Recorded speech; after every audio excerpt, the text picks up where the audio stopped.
Chapter 548 That One Sword, Gift Bonus Chapter. Thanks to Dao's true self for the gift, everyone could feel this thunder had approached the level of one leaf immortal. Then, everybody began to wonder when it was so simple to reach the power level of immortals. Wang Wei watched the red lightning in the clouds. He could sense that the attack barely reached the level of one leaf immortal. 3 incarnations could deal with this level of attack with relative ease. And now that he had the power of 4 incarnations, this was no longer a problem for him. However, he had another idea. He wanted to use this opportunity to temper his body. So, when the thunder fell from the clouds, he only used the strength of his main body to withstand the attack. Of course, he could not tank such a powerful attack alone, so he had to be wise in the process. He used the pig zodiac to store some of the immortal lightning strength while also sealing some of them using the same seal Wuhong left for the divine punishment thunder. Then, he would release these stored strengths slowly to destroy his body and rebuild it, thus achieving the purpose of tempering. He also used the power of good fortune ancestor Wuxia left in his divine punishment thunder to help refine his body. So, the participants watched as the lightning constantly destroyed Wang Wei's body before regenerating. Yi Dafu immediately knew what his opponent was doing. One of the favorite things he enjoyed doing back home was fighting against powerful lightning or fire cultivators. He usually humiliated these cultivators by using their strength to temper his body, but today, the same thing occurred to him. As he watched his opponent's action, he realized he had misunderstood something. He thought the latter only survived the previous immortal tier attack because of a secret technique with drawbacks and a long cooling time. But now, he realized his opponent's strength was already touching the immortal realm. He wanted to stop his technique but soon found a cage made of gray string surrounding him, immobilizing and preventing his action. After using his Proving Dao artifact to stop Yi Dafu, Wang Wei continued his tempering for another half hour. Then, the clouds dispersed, and he healed himself one last time. 15 Primordial Dragon Force, not bad, he thought to himself before looking at the Monkey King, who looked different. His shining yellow hair was not dull gray as if it lacked luster. He was now extremely thin, as if he was dehydrated and had not drunk water in a few decades. The lightning bolt magic treasure flew before Yi Dafu, and he sighed when he saw how weak it also appeared. This was the first time he saw his bloodline Dao treasure in such a terrible shape. This treasure has been with him since he was a fetus, and he spent hundreds of thousands of years nourishing it with his bloodline and cultivation. After placing it away, Yi Dafu sighed loudly, "I've lost." Wang Wei nodded before looking at the other people, his eyes asking them if anyone else would like to challenge him. No one answered, but Ji Lanfang suddenly appeared in the sky while holding his gourd. He took a sip before asking Yi Dafu, "Monkey, how long before you can return to your peak?" "I can fight in a few hours." "I'm not asking when you can fight. I want to know when you can return to your peak." Yi Dafu did answer. In his current situation, he will need plenty of immortal tier resources to return to his peak as soon as possible. And currently, he is considering whether to withdraw from the trial since he only came here for the insurgent technique, but it appeared things were not in his favor. Suddenly, Lord Spirit appeared next to these two with a talisman in his hand. "I have a solution to your problems. Deceiving Body Talisman. With it, you deceive your body that you're in peak shape, thus momentarily returning to that state." Yi Dafu pondered for a moment before accepting the offer. After crushing the talisman, his body did return to its peak. He felt he could use the same level of attack that had placed him in such a terrible shape before. "To ensure no trouble, let's decide victory with one attack," said Ji Lanfang, who pulled out the sword on his waist. "Fine by me," said the Monkey King.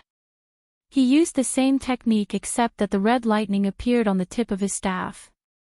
Ji Lanfang took one last sip of his gourd before concentrating on the fight.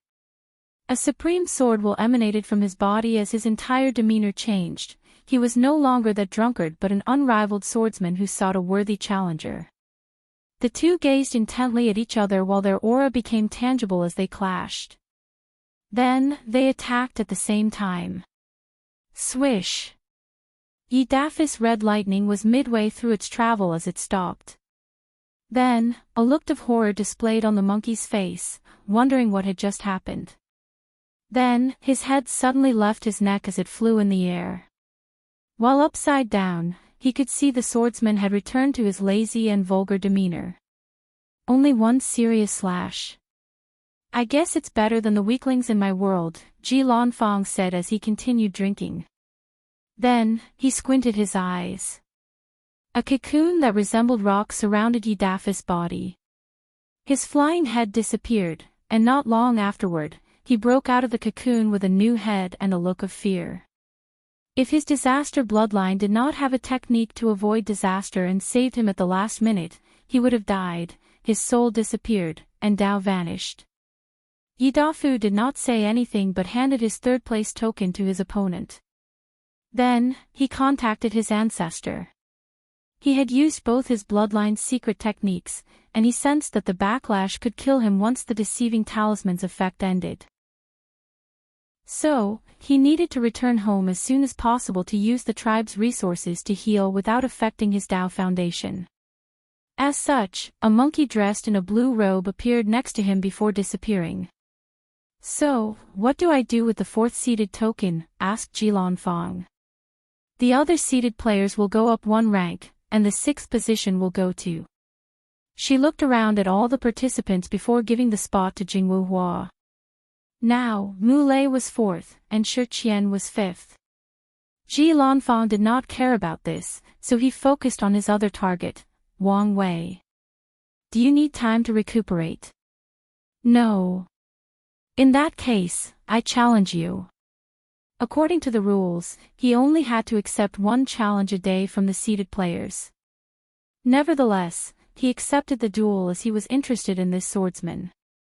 So, after receiving the 500 points fee, the two began. Ji Lanfang concentrated his sword will. Swish! He swung his sword exactly as he did to Yidafu. Interesting, said Wang Wei as he caressed his throat. The Tao of speed. You abandon everything to swing your sword with unmatched speed. It's rare to find such a pure swordsman. Such a thick neck. I know one sword was not enough to defeat you. Let's try again. 1,000 sword cuts, swish. Wang Wei could see the sword moving in slow motion, but his body could not move in time. This was how fast it was. And in less than a nanosecond, the opponent slashed his throat 1,000 times at speed, millions of times light speed. Ji Lanfang frowned when he saw he barely left a white mark on his opponent's throat. Then, he became excited. 10,000 sword cuts. For this attack, he increased not only his speed but the number of attacks. But to his surprise, his opponent evaded the attack. Ji Lanfang rapidly analyzed the situation. The power of time. He could see his opponent delay the arrival time of his attack, so he had enough time to evade. Try this sword. Swish! A small red line appeared on Wang Wei's neck that healed a few seconds afterward. A sword so fast it could cut time, cut concept, he muttered. I've never felt so disgusted fighting a body refiner, commented Ji Langfan. Any normal body refiners would have been dead long ago. But now, even if he could cut his opponent, the latter's defense was simply outrageous. Alright, I'll use my most powerful technique. Infinite speed, swish. Unfortunately, Ji Lanfan stopped midway through his swing. His eyes were momentarily confused before he regained clarity. I've lost. Wang Wei smiled. Although his body could not move, his mind and soul were fast enough to see the latter's movement and speed. So, he just placed the swordsman into an illusion before he could even swing his sword and lose. Is that illusion real? Yes. Who is that person? That's my father. I did not expect there was another pure and powerful swordsman as myself in the endless void. Can you give him my communication talisman? I would like to discuss the way of the sword with him. No problem.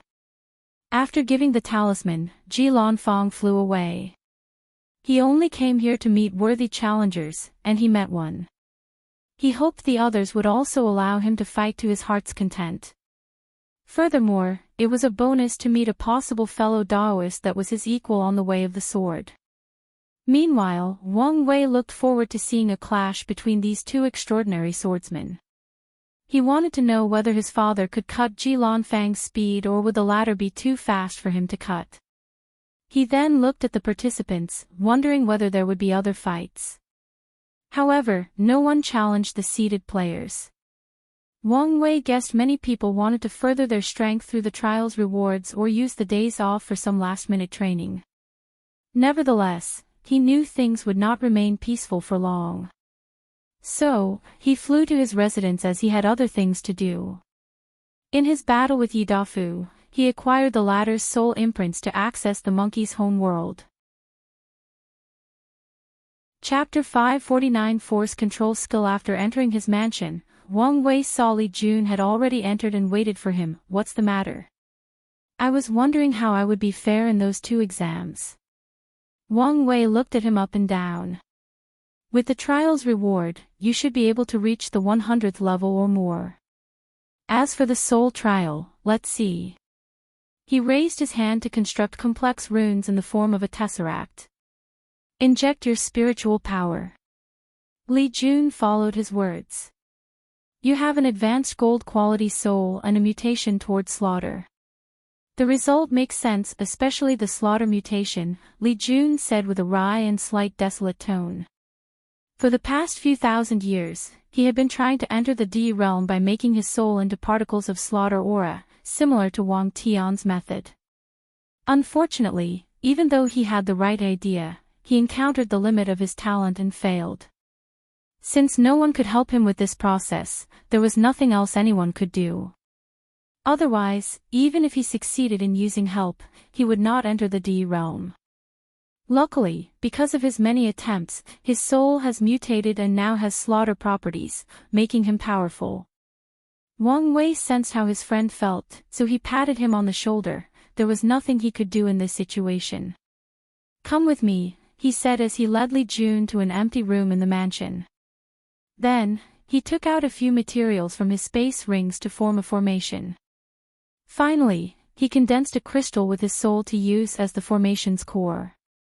What's this? Asked Li Jun. This is soul purification formation. It will use my soul to release a special pressure that can purify the soul. If you can resist the inhuman pain, it is a quick way for your soul to reach the peak of jade quality. Li Jun's eyes lit up. Liling would love this formation. True, but she probably has a middle or even advanced jade soul quality.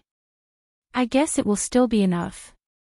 Let me contact her and see if she responds. He used a talisman to contact her back in the sect, and she responded. So, Li Jun explained the situation to her. No need. Why? I used the merit from the automatic cauldron to purify my soul to the limit, and I guess it's what you called jade quality. However, I am indeed interested in soul mutation. She pondered how to achieve a mutation through merit and which kind of mutation suited her. It's good that you don't need it. If you want, I can give you some merit to purify your soul. No need, replied Li Jun. It's a good method to temper my willpower. I might even use it to temper my soldiers. Then, the 2 lovebirds began to chat with each other. Wang Wei wanted to give them space, so he left before reminding Li Jun to let Tai Gang use it once he finished. They also planned to use it as one of the main secret realm trials of the sect. Wang Wei did not visit Yi Dafu or Ji Lanfang's world immediately because he had 2 things to do beforehand. Firstly, check the array virus to see if he discovered any new information. He checked the reaction and conversations of all the participants watching him fight but did not fight much significant use. However, while reviewing the recording, he felt he had overlooked something, so he checked it repeatedly but could not find what it was. Ultimately, he gave up, focusing on his second goal, to optimize his force control skill. Initially, he divided this technique into 5 layers: full control, master control, grandmaster control, pinnacle control, and heavenly Tao control. Previously, he believed that the pinnacle control was the limit any individual could reach, and he was correct. But now, he also understood the pinnacle control was too broad and had room for further division and optimization. So, he decided the best way to optimize this technique was to add more levels after Grandmaster, and he came up with a few levels: Mortal Pinnacle, Immortal Control, Tao Control, Emperor Control, and finally, Heavenly Tao Control. Wang Wei spent a few hours analyzing these levels but did not immediately create or cultivate them. He left the trial and teleported back home before using the transplanar transmission array to teleport to the space-time incarnation's world. Afterward, he had the incarnation send him to a parallel timeline that was in the past so he could have enough time. He only spent a few months there, which was a few years with his future Buddha self. And in that short period, he cultivated his control over physical forces, energy, soul, and laws to the Tao control level, meaning he had the same control as a Tao ancestor. Wang Wei opened his eyes from his retreat. However, he sighed. Indeed, his control of everything has reached the same level as a Tao ancestor. Regrettably, he cannot use that level of control unless he uses the power of the incarnations. His main body can only use immortal control, which provides him with the battle strength of a one-leaf immortal venerable without borrowing power from the other incarnations. I guess I should be satisfied. Another reason for his increase in strength is he used the trial's reward to open a total of 255,000 acupoints and had the power of 20 primordial dragon force. And with his control, he can burst out double the strength, 40 primordial dragon force. I could probably refine an immortal tier pill, Wang Wei muttered as he decided to try after the upcoming trial. He then left the parallel timeline to return to the main one, which the space-time incarnation used as his home. After chatting with the latter, he returned to the trial and directly used his soul network to travel to Yi Dafa's homeworld, the primordial demon world. Using a random soul as an anchor, he sent a projection. As soon as he arrived, he first discovered the weird energy or power between heaven and earth, a power fused with the spiritual chi of this world. As always, Wang Wei read his opponent's fate line when they were at their weakest, so he knew plenty of information about this world from the Monkey King. The primordial demon world is famous in the endless void because it was a grave for innate demons and primordial gods. So many of these extraordinary creatures have been killed here during the ancient war. Their blood and soul have mixed with the core of this world. The spirit chi has mutated to contain certain blood factors from these creatures, thus making it easier for the inhabitants of this world to awaken a bloodline, even an innate one. Furthermore, there is plenty of fortunate encounter in the form of bloodline inheritance in this world. Because of the environment, the cultivation system of this world focused on body refining combined with bloodlines. After analyzing the situation, Wang Wei took action. He first searched the mind of someone nearby to learn of his whereabouts. The Black Cloud Heaven Realm, he muttered. This world was divided into 72 heavenly realms and 36 earthly territories, each as large as hundreds of domains from the myriad Emperor world. Each realm and territory is controlled by a realm lord, an official position created by Heavenly Tao, usually held by an immortal powerhouses. As long as these realm lords keep their territory safe and preserve the safety of the people, they can receive some merit at the end of the terms to speed up their cultivation. The law and order of this world are strict, so I should be more cautious, he thought before taking action. He activated his chi luck to search for a fortunate encounter. He wanted an emperor tier cultivation technique for this world. After finding what he wanted, he teleported deep into a mountain a few hundred kilometers away. He discovered a book left by a loose cultivator who died after stealing the book from a secret realm. Wang Wei then read the cultivation system of this world. The first realm is the body forging realm, where cultivators temper the body to the pinnacle until they develop blood chi, energy from their blood. The second realm is the body foundation, where they improve the blood chi to a certain quantity before fusing it into their bodies, further tempering it. Tao Preparation Realm. Cultivators comprehended different intents to prepare for future comprehension of the law. Bloodline plays a significant role as they allow cultivators to understand unique intents. Metamorphosis Realm. Fuse the intent with the body, making it more powerful and awakening many different abilities based on the intent.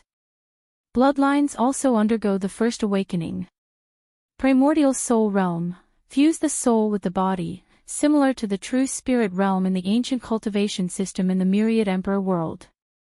Tao Peering Realm. Intent evolves into laws. In this stage, the cultivators cannot control the law but only borrow its power. Tao Engraving Realm. Engrave the laws on the body to control it. Wang Wei frowned after reading this part, but he did not stop and continued reading.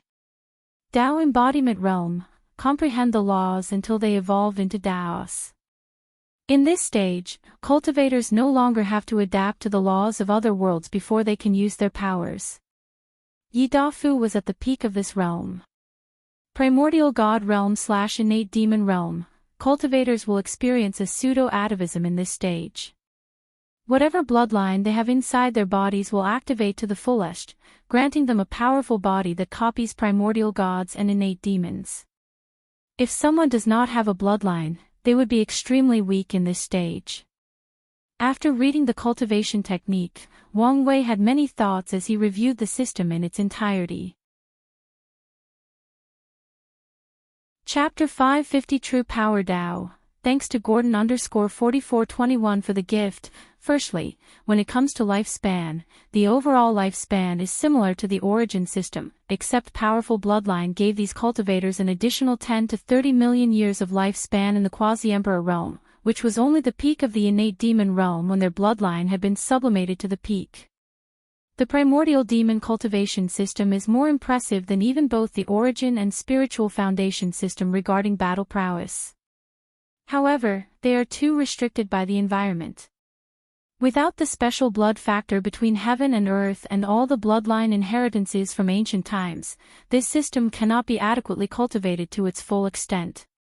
Wang Wei can even predict in a few eras, once all the innate demons and primordial gods' bloodline inheritance have been discovered, this world will begin to go downhill in terms of overall strength.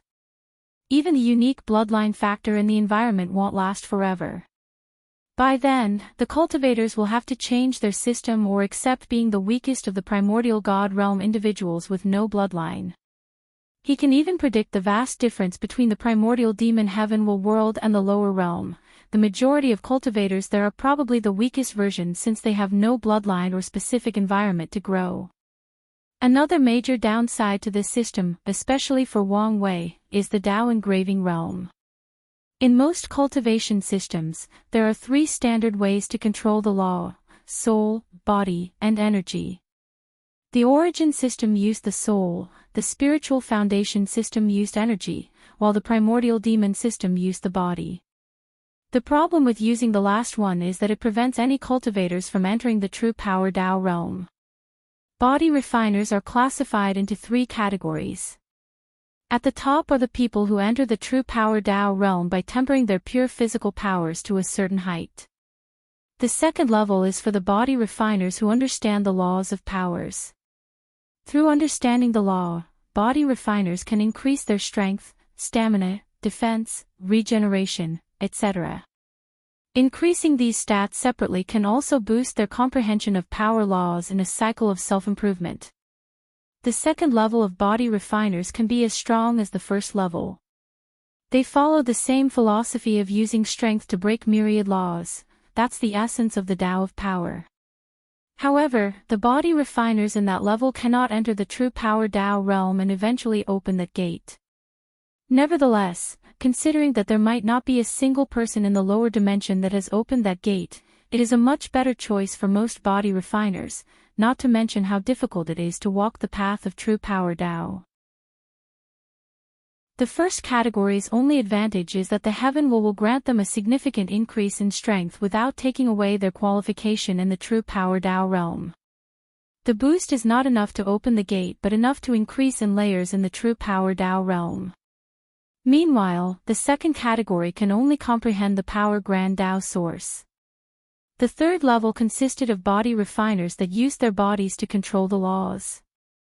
Whatever laws they comprehend will spread through every corner of their body, baptizing it over a long time.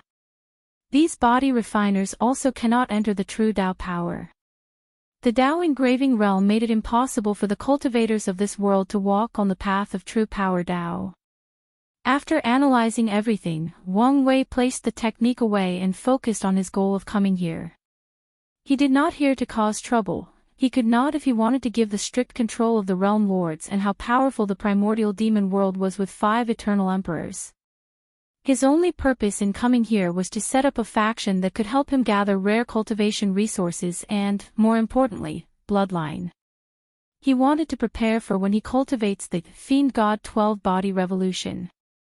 So, he traveled throughout the 72 heavenly realms and 32 earthly territories to secretly control Supreme Land factions and have them work together to do his bidding. He focused more on human factions since the human race was only a middle-level race in the entire world. They were strong enough to help but not powerful enough to be always on guard by other races. Nevertheless, Wang Wei also controlled a few spirit race factions, along with other races. He did not touch the demon race since they were the most powerful race in this world. Luckily, these demon races did not act like the ones from the demon supremacy world. After that, Wang Wei headed to Ji Lanfan's world, the Immortal Ascension world. He did not use his luck to find an emperor scripture. He divined someone whose luck had awakened and would receive an emperor scripture. Then, he stole it from the poor guy before returning it. This world's cultivation was similar to the pursuing longevity world in the early stages: body tempering, qi refining, core formation, nascent soul. However, since they do not have an immortal source sealed in their worlds, they walk a different path. After nascent soul is the divine transformation realm, which is precisely like the origin system's primordial soul realm, refining the 3 immortal souls or ethereal spirits as they called it in this world. Then, it is the star-plucking realm, which came about due to a unique place in this world, the Tao star dimension. The Tao star realm contained numerous stars connected to a law of the universe. By connecting to one, cultivators can better understand the laws. There are levels in the realm. The more talented a person is, the higher they can reach in the Tao star realm to acquire their stars. However, a cultivator does not have to use the stars in the realm. Instead, they can create a unique star for themselves if they have a special law or Tao. Ji Lanfang is a perfect example. Afterward, they will enter the body integration realm, where they fuse their stars with their bodies. Subsequently, they will undergo 9 tribulations in the tribulation realm. Each tribulation further elevates their lifespan and understanding of the laws. Finally, it is the Tao treading realm where cultivators use their stars to create a heaven path toward the grand Tao in their bodies. Once they reach that path's end, that's the quasi-emperor realm. And after acquiring the heavenward world, the path will lead to the grand Tao source. Wang Wei could tell that whoever created this Tao treating system wanted people to become emperor or even Tao ancestors on their own without the heaven's will. Regrettably, the heaven path led to nowhere. The only thing it accomplished was giving cultivators an extra lifespan of about 5 million years. So, this system is slightly better than the origin system regarding lifespan, but the general battle prowess is similar. This system is interesting and might be worth studying in depth, he thought, pondering how he could fit some information in the optimization he would make to the origin system after proving the Tao. After his contemplation, he went to do what he came to do. His main objection was finding primordial star energy, as he felt this world might be the one with the highest possibility of having it. So, he searched everywhere through controlling luck or divination. He did find a small amount in a secret realm, but not as much as expected. Should I search the immortal realm? Thought Wang Wei. The immortal ascension world was divided into the mortal and immortal realm. As long as someone reaches tier 7, void-shattering realm, they can ascend to the immortal world. However, most cultivators do not do this for the simple fact that all the immortal tier powerhouses are forced by heavenly Tao to live in the immortal realm. they cannot spend much time in the lower realm or fight there. So, that place is a prison for them, but it ensures the safety of mortals. Due to the danger of the immortal realm, many people refuse to ascend even if the environment is slightly better. Only during the heavenward battle where they would do so, since the battle usually takes place somewhere there. After contemplating for a moment, he decided to take some risks. He influenced some poor guy, forcing him to ascend before using his spirit particle to ascend with him. With this method, he was undetected and avoided people's eyes. After all, this world also had 5 eternal emperors. Then, he went on his search for primordial star energy. He found more than the mortal realm, but not as much as he wanted, enough to condense a few dozen black holes.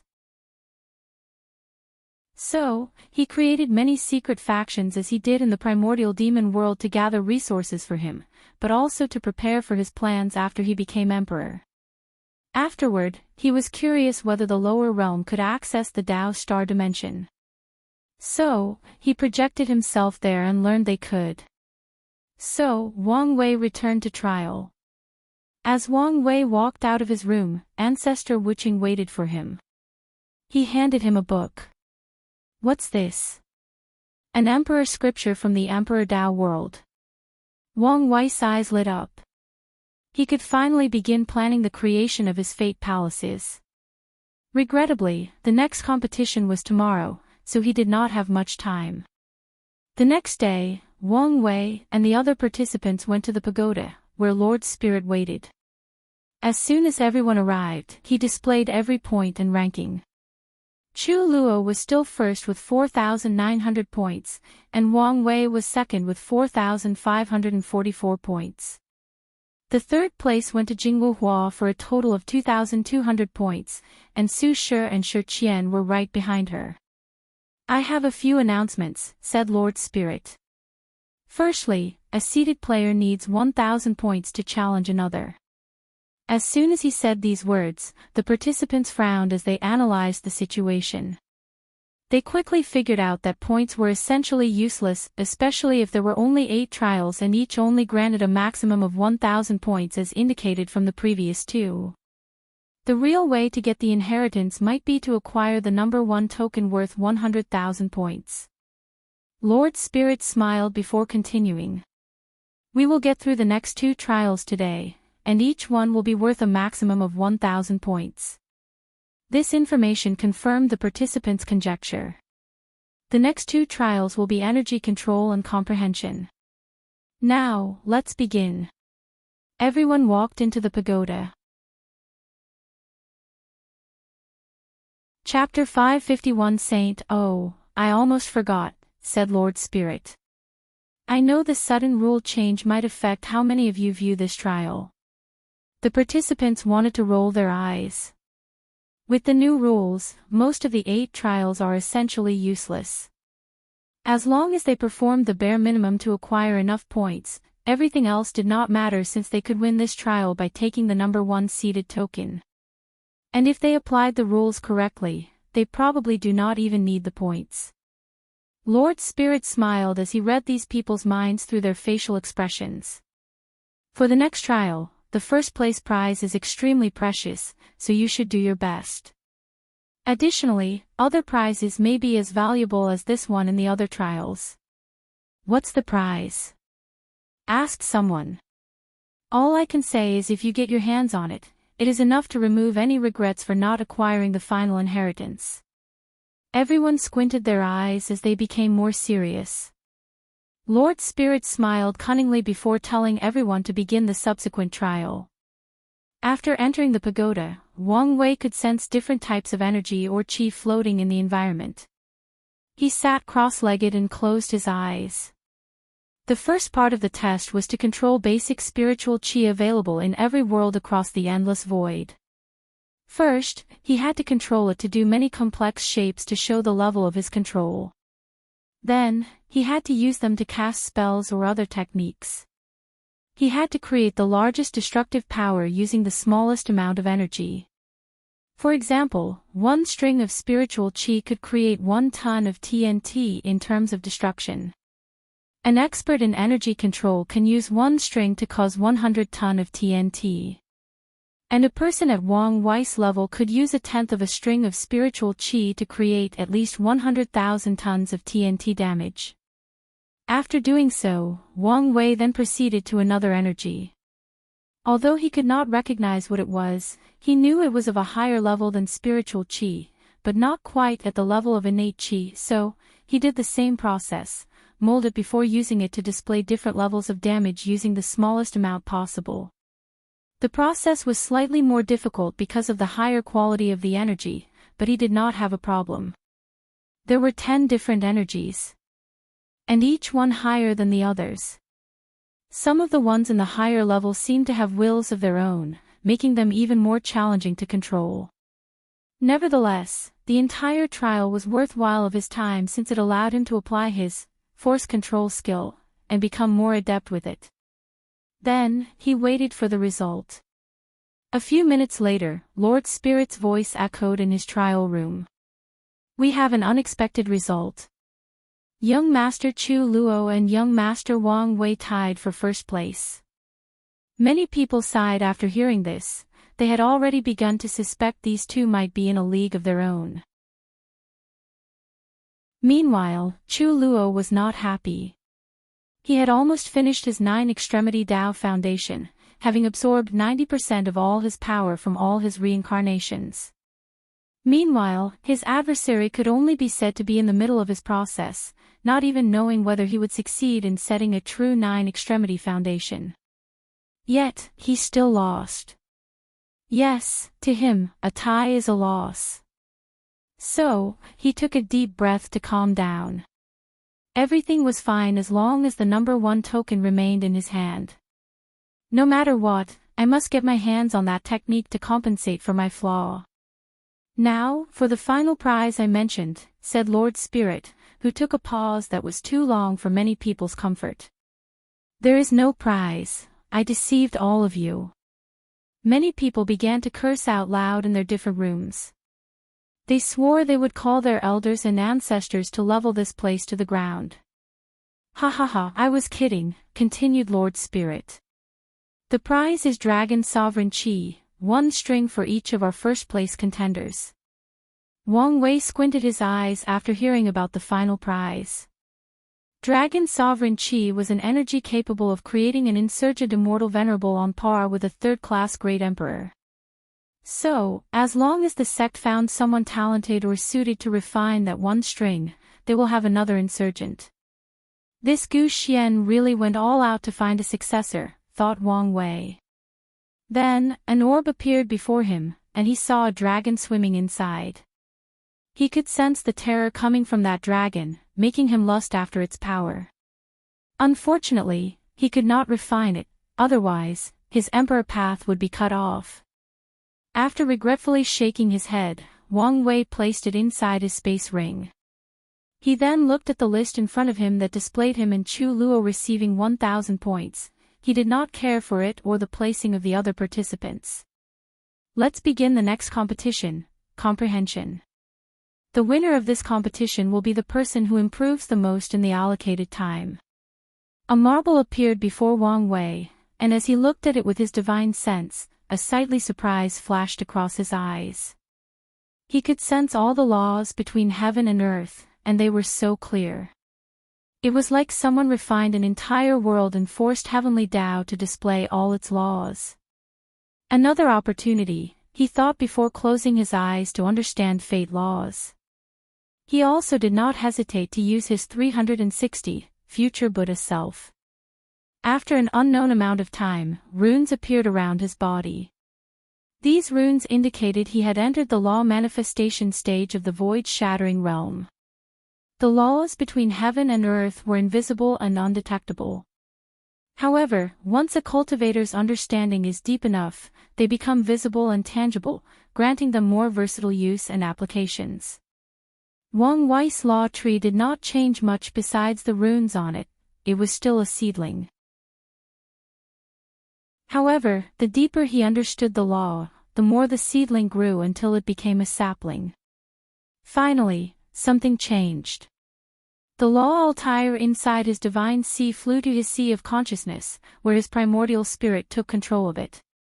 Wang Wei's body shook slightly as he sensed a change. He could now control the surrounding thousands of kilometers and enforced his laws on them. He no longer had to adapt to the laws of other worlds since he could forcefully control them or make them adapt to himself. Wang Wei was now in the Saint Realm, a true person. The Saint Realm was divided into 3 stages: Dao sapling, young Dao tree, and mature Dao tree. With each stage, he can extend the limit of his domain based on spiritual power and origin essence. Wang Wei knew this trial was an opportunity, so he decided to take it and continued his understanding. He did not know how long had passed, but all he cared about was his law tree was now young, symbolizing he was now in the young Dao tree stage. The time for the competition ended, and he opened his eyes. He spread his domain and felt he could do virtually anything. His control over the power of fate seemed to be boosted. 269 trillion kilometers. I'm only in the middle stage, and I've already reached the limit of my domain, muttered Wang Wei. Even his father's domain only reached the limit, so his domain would probably be quite large after he becomes a peak saint. However, Wang Wei did not care much since he knew some people would have larger domains than him. For example, Su Shi, who he knew, planned to follow Lin Fan's plan to fuse a world with her domain. Even if it's a middle thousand world, it would be more extensive than his. Nevertheless, he would never lose in a confrontation. Not to mention he technically has 8 other domains in the form of his incarnations. The main body currently has peak 1 leaf strength and can probably fight 2 leaf immortal venerable for a few rounds, Wang Wei muttered before he was interrupted. The winner of this competition is young Master Wang Wei. He is the person who improved the most during the past 100 years. Lord Spirit had to try extremely hard to hide his shock. 100 years is not a long time for cultivators, and it is impossible to expect significant improvement in such a short time, especially regarding law comprehension that takes thousands of years. Yet, today, he saw a miracle.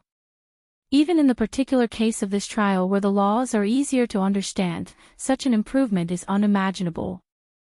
Maybe, the master will finally find a suitable inheritor. There is no special prize for the top 3 of this trial. That's all for today, and see you in another week for the Willpower and Tao Heart trial. Wang Wei walked out of the pagoda. He sensed a sharp gaze and looked over to see Chu Luo staring at him. Do you finally see me as a competitor? He smiled but did not say anything. He thought there would be some time formation in the pagoda so that time would not pass long on the outside. He was wrong, 100 years had passed. This news made him smile as he sensed his other incarnations. 7 of them have already reached the quasi-emperor realm and even finished condensing most of their black holes. However, there was a slight problem with one that caused a delay. The Order Incarnation's mission had something go wrong that delayed him. So, he is still in the Saint Realm and his memories sealed. If I borrow the power of the incarnations, I should have the power of 2 root Dao ancestor. Although he did not know for sure, he had a feeling. Nevertheless, he decided to test his full strength on Ancestor Wuxia. But now, he focused on the task at hand since he knew a few battles should occur. Chapter 552 Su Shi's Challenge, Gift Bonus Chapter. Thank you to Genghis Khan for the gift. Jingwu Hua did not hesitate as she challenged the 4th-seeded player, Shi Qian. She paid the challenge price, and the 2 flew into the sky to battle. Jingwu Hua did not waste any time as she went on the offensive. A bright red flame appeared on her body, twisting the surrounding space with the sheer temperature. Golden Crow Flame, the flame on her body turned into a humongous crow before flying to her opponent. Pillars of Purification. Shi Qian waved her hand to manifest 3 massive pillars of golden lights, descending on the flame crow.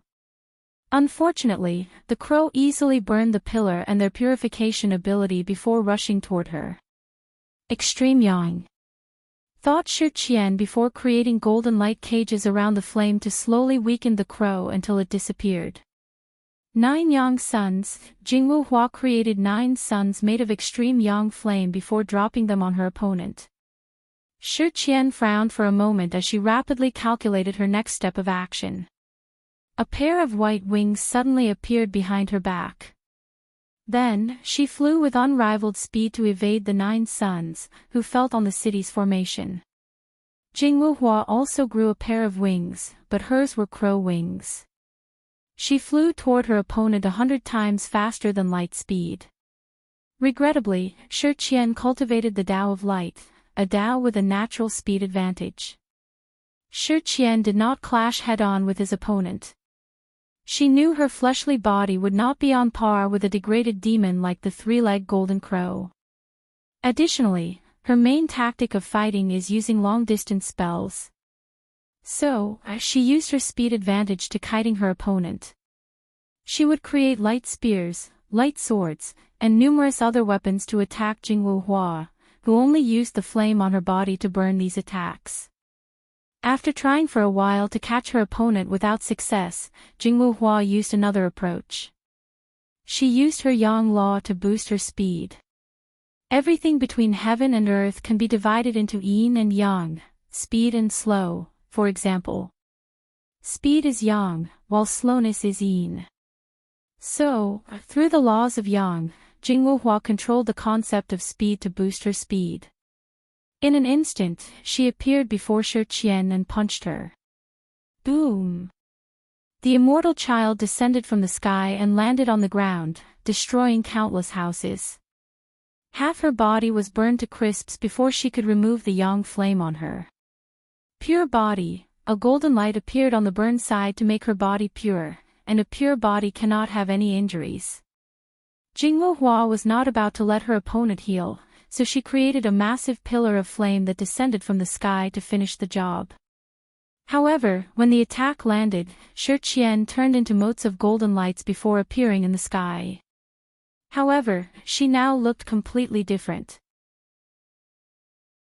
She now had 9 beautiful white wings on her back and had a full body armor made entirely of light. She now had a holy and noble aura emanating from her, an aura that would force the weak-willed to bow down and worship her. The light race transformation, Jingwu Hua muttered. Karma judgment. Shi Qian pressed her hand down, and a golden beam descended on Jingwu Hua. The latter released a flame barrier, but the light ignored her defense and went straight to her primordial spirit. Jingwu Hua screamed as she felt a burning sensation directly in her soul. All the negative sins or karma in her life had turned into a flame of judgment. She quickly converted her yang power into light as a form of defense. After all, darkness is yin, while light is yang. Her action slightly reduced the attack's power, but it was not enough. So, Jingwu Hua activated some power from her bloodline to hide her karmic sins. You can hide your karmic sins, but what about your ancestors? Said Shi Qian, who waved her hand. Judgment of the ancestors' sins. With the motion of her hand, Jingwu Hua instantly inherited all the sins her ancestors committed. Previously, her karma could be considered neutral, but now it was massively negative. As a result, the golden light's potency drastically increased. She knew she only had a short time before her opponent purified her soul and killed her. Do I have to use that method? Thought Jingwu Hua amidst her excruciating pain. Her father left a Tao bone taken from his ribs to her. He refined the bone with the best emperor materials he could find and left it in the Golden Crow clan for his daughter. After waking up, Jingwu Hua had some trouble with the current patriarch of the clan since the latter wanted to take the bone for his family. Luckily, she was powerful, and her father ensured no one else could take it for themselves. After absorbing the rib, Jingwu Hua's talent and bloodline sublimated. She felt she had the talent and strength of some Tao child. It's better if I do not activate the bone now and leave it for the heavenward battle. She understood her decision meant she had little chance of winning the inheritance without the bone. However, considering that her emperor path was at stake, she chose the path that guaranteed a brighter future.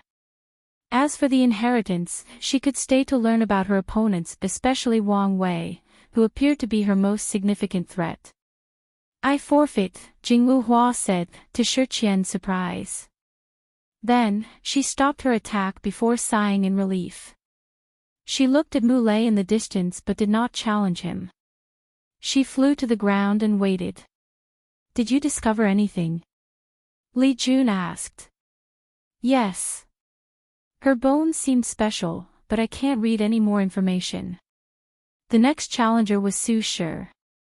She flew towards someone, but someone else stopped her midway. You again. Haven't you learned from your previous defeat? I've recently improved drastically, and I want to re-challenge you, replied Cultivation. I don't want to waste time on you. One attack, I just need one attack to defeat you. Fine. I'll play with you again. Cultivation then went on the offensive. Shadow of the past, nothing happened after Cultivation attacked, she only flicked her hand. However, shortly afterward, blood dripped down Su Shi's eyes, nose, and ears. She used shadow to attack my past self, which is quite weak, a perfect application of shadow laws to enter the domain of time. If not for my control of time law and the recent increase in my fleshly body, I would have lost. How could she become so powerful? Is that it? Su Shi asked calmly as her injury instantly healed. Cultivation sighed, she had used a lot of lifespans to cast that technique, but it still failed. So, Feng got to the barbarian siblings. He could sense the Buddhist power secretly contained in her body. Maybe most people will not recognize that power since it has been eradicated from the endless void for too long. He knew it very well since he had summoned his chakra. Immediately, Wang Wei began to sense the other participants and discovered a few people with Buddhist power inside their bodies. There were people from Ji Lanfang's Immortal Ascension world, Yi Dafa's Primordial Demon world, and a few others. Feng seemed to choose the lesser genius of this competition, using the fact many of them had their pride and confidence shaken by the recent result to lure these people into Buddhism. Maybe I should also start spreading Buddhism and repaying the karma for the future Buddha scroll. There are 3 karmic debts that are constantly weighing on him. The first one is from his sect, he is not concerned with that one since it is from his people. The second one is from the future Buddha scroll. He guessed some powerful entity gave him that book to create karma with him, so the sooner he paid it off, the better for him. Finally, it is the debt from Di Tian's wife. After seeing her opponent admit defeat, Su Shi flew toward her chosen challenger, Chu Luo. Do you want to challenge me? He asked. Yes. According to the rules, I'm not a seated player and can challenge anyone I want. Chu Luo frowned, you should understand I am not in the same league as you. These other tests meant nothing, only strength matters. Su Shi did not believe her words, but she could not pass on the opportunity to get this inheritance, her husband's revival relied on it. No matter what, she must at least try. Fin, said Chu Luo as he flew into the sky, and she followed him. Su Shi did not waste time and went on the offensive. World domain, Lin Fan had cultivated many laws to the law manifestation stage. He did not become a saint because he had many others to comprehend. However, she inherited a few of his laws, so she had become a true person quite some time ago. Chu Luo calmly looked at the surroundings. Laws of destruction, time, karma, and life and death. Great laws. He waved his hand to manifest a sword that beamed with the power of annihilation. The sword rushed out of his hand. Crack. Su Shi's world domain cracked, she could not resist even one attack. If not for the opponent's mercy, she would have died. She bowed to thank him before flying away, she had to heal her world quickly. Otherwise, her cultivation will fall into the realm. Was that the Tao of annihilation? Asked Li Jun though divine sense. No quite. His true Tao is. Chapter 553 The Origin Talisman. His true Tao is creation. He created a sword of annihilation to defeat Su Shi. So, he's a Tao overlord, like you? Oddly, no. I can't sense the aura of an overlord from him. So, did he fail the test and use some method to weaken or restrict his Tao? Wang Wei squinted his eyes as the power of fate flashed across them.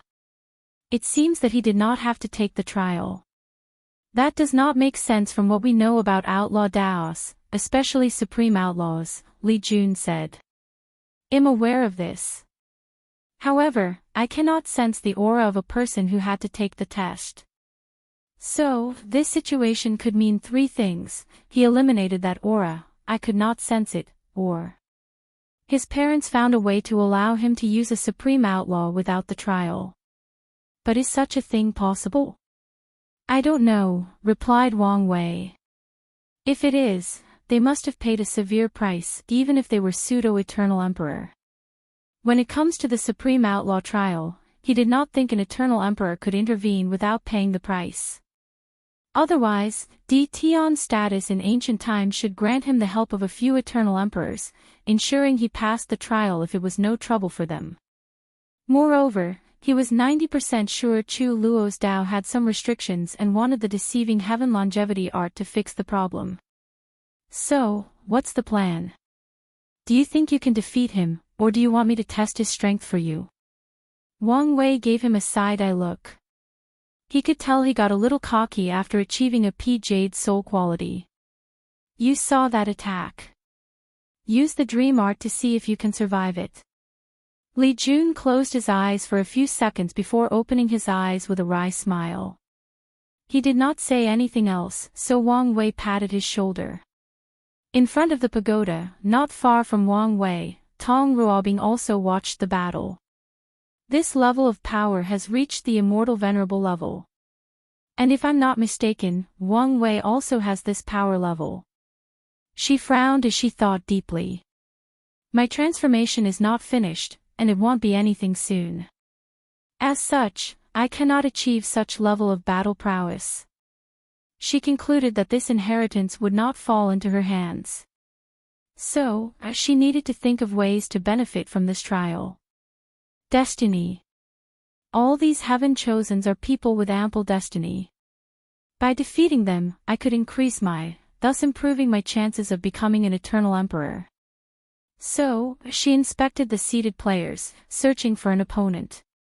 She ignored the first two before gazing at Jilan Fong. I need a special trump card to defeat him. Then, she looked at the others, focusing on Mulei. Without much hesitation, she walked to him with a gentle smile.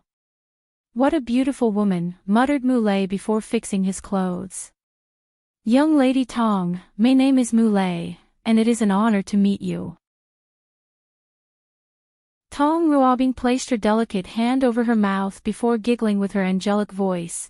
I am flattered, young Master Mu. However, I've come here for a challenge.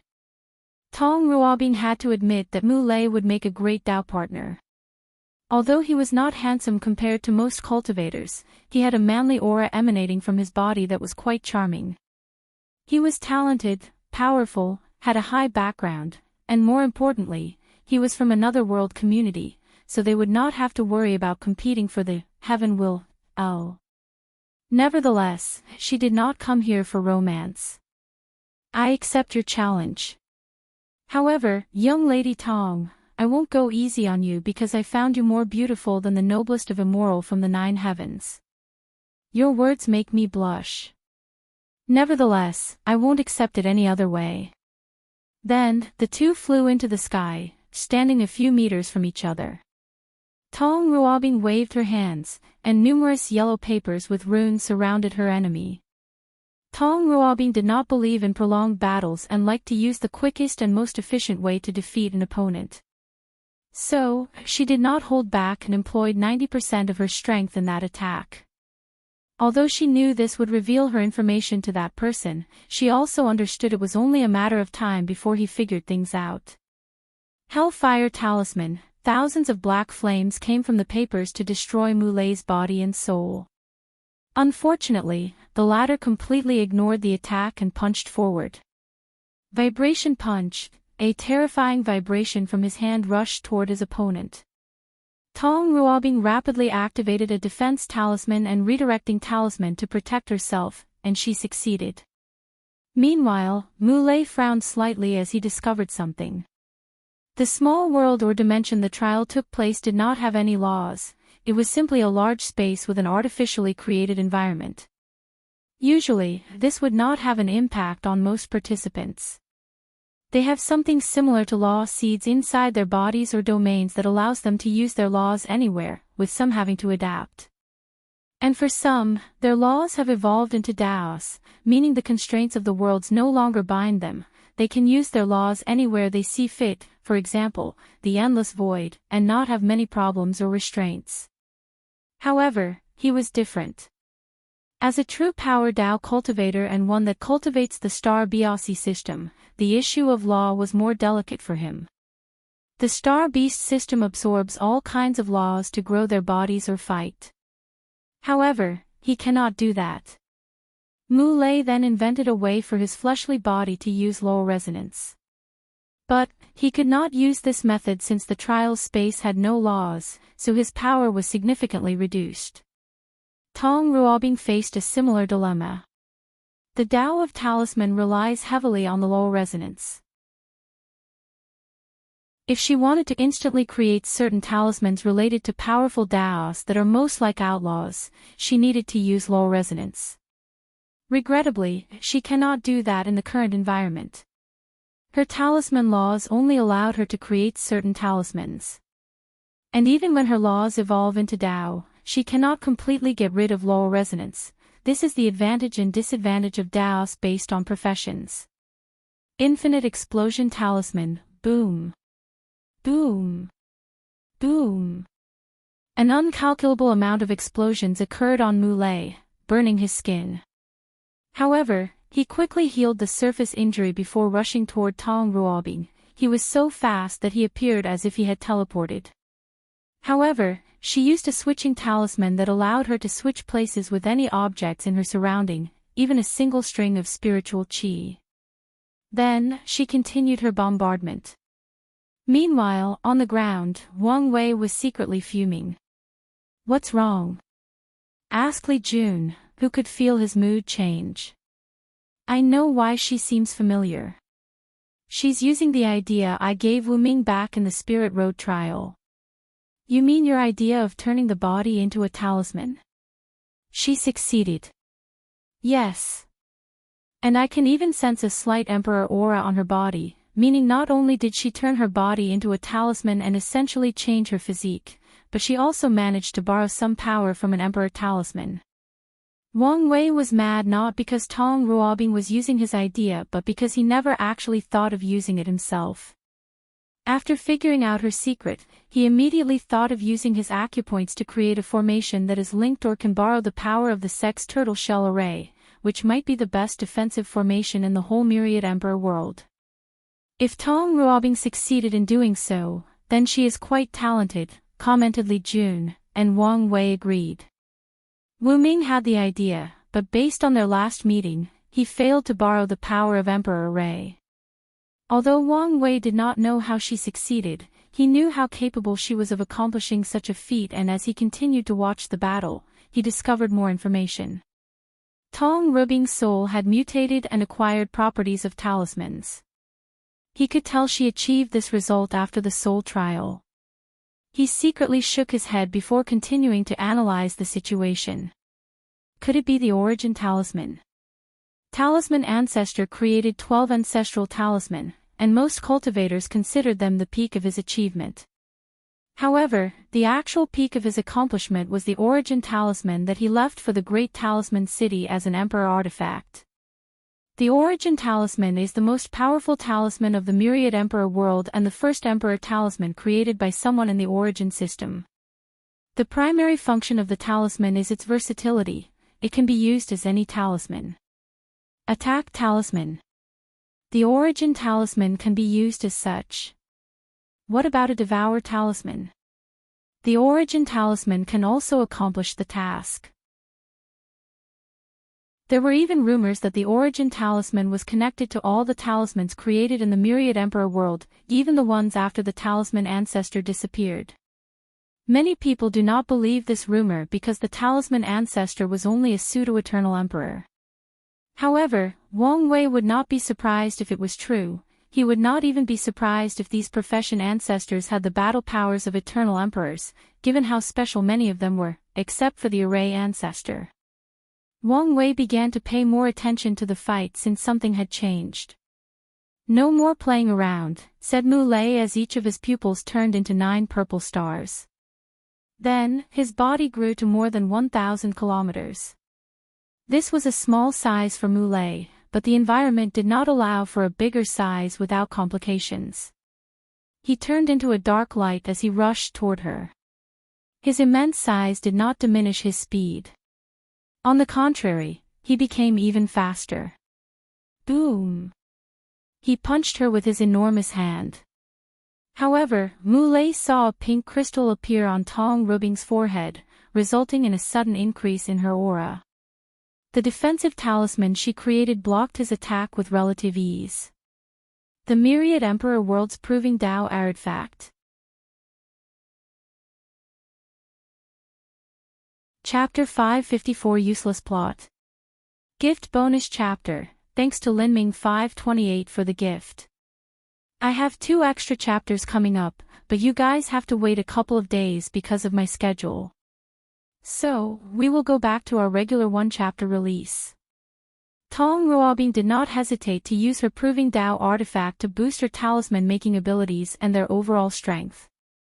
Finally, she took out a talisman from her space ring. Flesh Atomization Talisman. A brightening white light came from the talisman and enveloped Mu Lei before he could react. Even the participants on the ground had to squint their eyes slightly as they gazed at the light. Once the light abated, Mu Lei appeared with burn marks all over his body. However, he appeared intact overall, making Tong Ruobing frown. The Flesh Atomization Talisman was one of the masterpieces she created to fight against people with powerful fleshly bodies. So, it should have atomized her opponent or, at the very least, severely injured him. However, he appeared to be only slightly injured. Tiny runes appeared in front of her eyes as she analyzed Mu Lei's body, and a look of realization dawned on her. The star body of the Star Beast world is unique in that it cannot be instantly destroyed, at least in general. Any attacks that kill a Star Beast cultivator will instead decrease their size. In other words, if anyone wants to kill a cultivator in the Star Beast world, they must constantly kill and reduce their size until they are killed. As such, the bigger the opponent, the more lives they have. So, only attacks that can instantly destroy their entire body can kill them, and her talisman did not achieve that effect. Although Mu Lei's current body looked intact, his real body was now several times smaller. Tong Ruobing quickly analyzed how to end this battle as she could tell the longer it continued, the more dangerous the situation would be for her. She did not have an attack that could instantly annihilate her opponent, at least, not until she finished her transformation of binding with the origin talisman. So, the only solution is to use a method that annuls healing or regeneration. Tong Ruobing waved her to create a talisman that manifested in the form of a spear. Then, with a flick of her hand, it flew incredibly fast toward Mu Lei. At first, he did not care about such a measly attack and planned to ignore it while continuing his assault. However, he suddenly sensed grave danger and rapidly enacted a shield to protect him. Unfortunately, the spear penetrated his defense and went straight for his heart, only stopping 1 inch before piercing it. Mu Lei had an ugly expression as he sensed a mysterious power on that spear. He knew that power would ignore his bonus ability and kill him, and there was nothing he could do about it. What power is this? Tong Ruobing smiled at him but did not explain, so Mu Lei contacted his elder to ask. The D realm. Is that a sign? He thought. As a person who follows a pure physical path without any genuine Tao of his own, Mu Lei knew he would have to make a choice after acquiring the Heaven Will. The first choice is to comprehend the grand Tao source of power and prove the Tao using that method.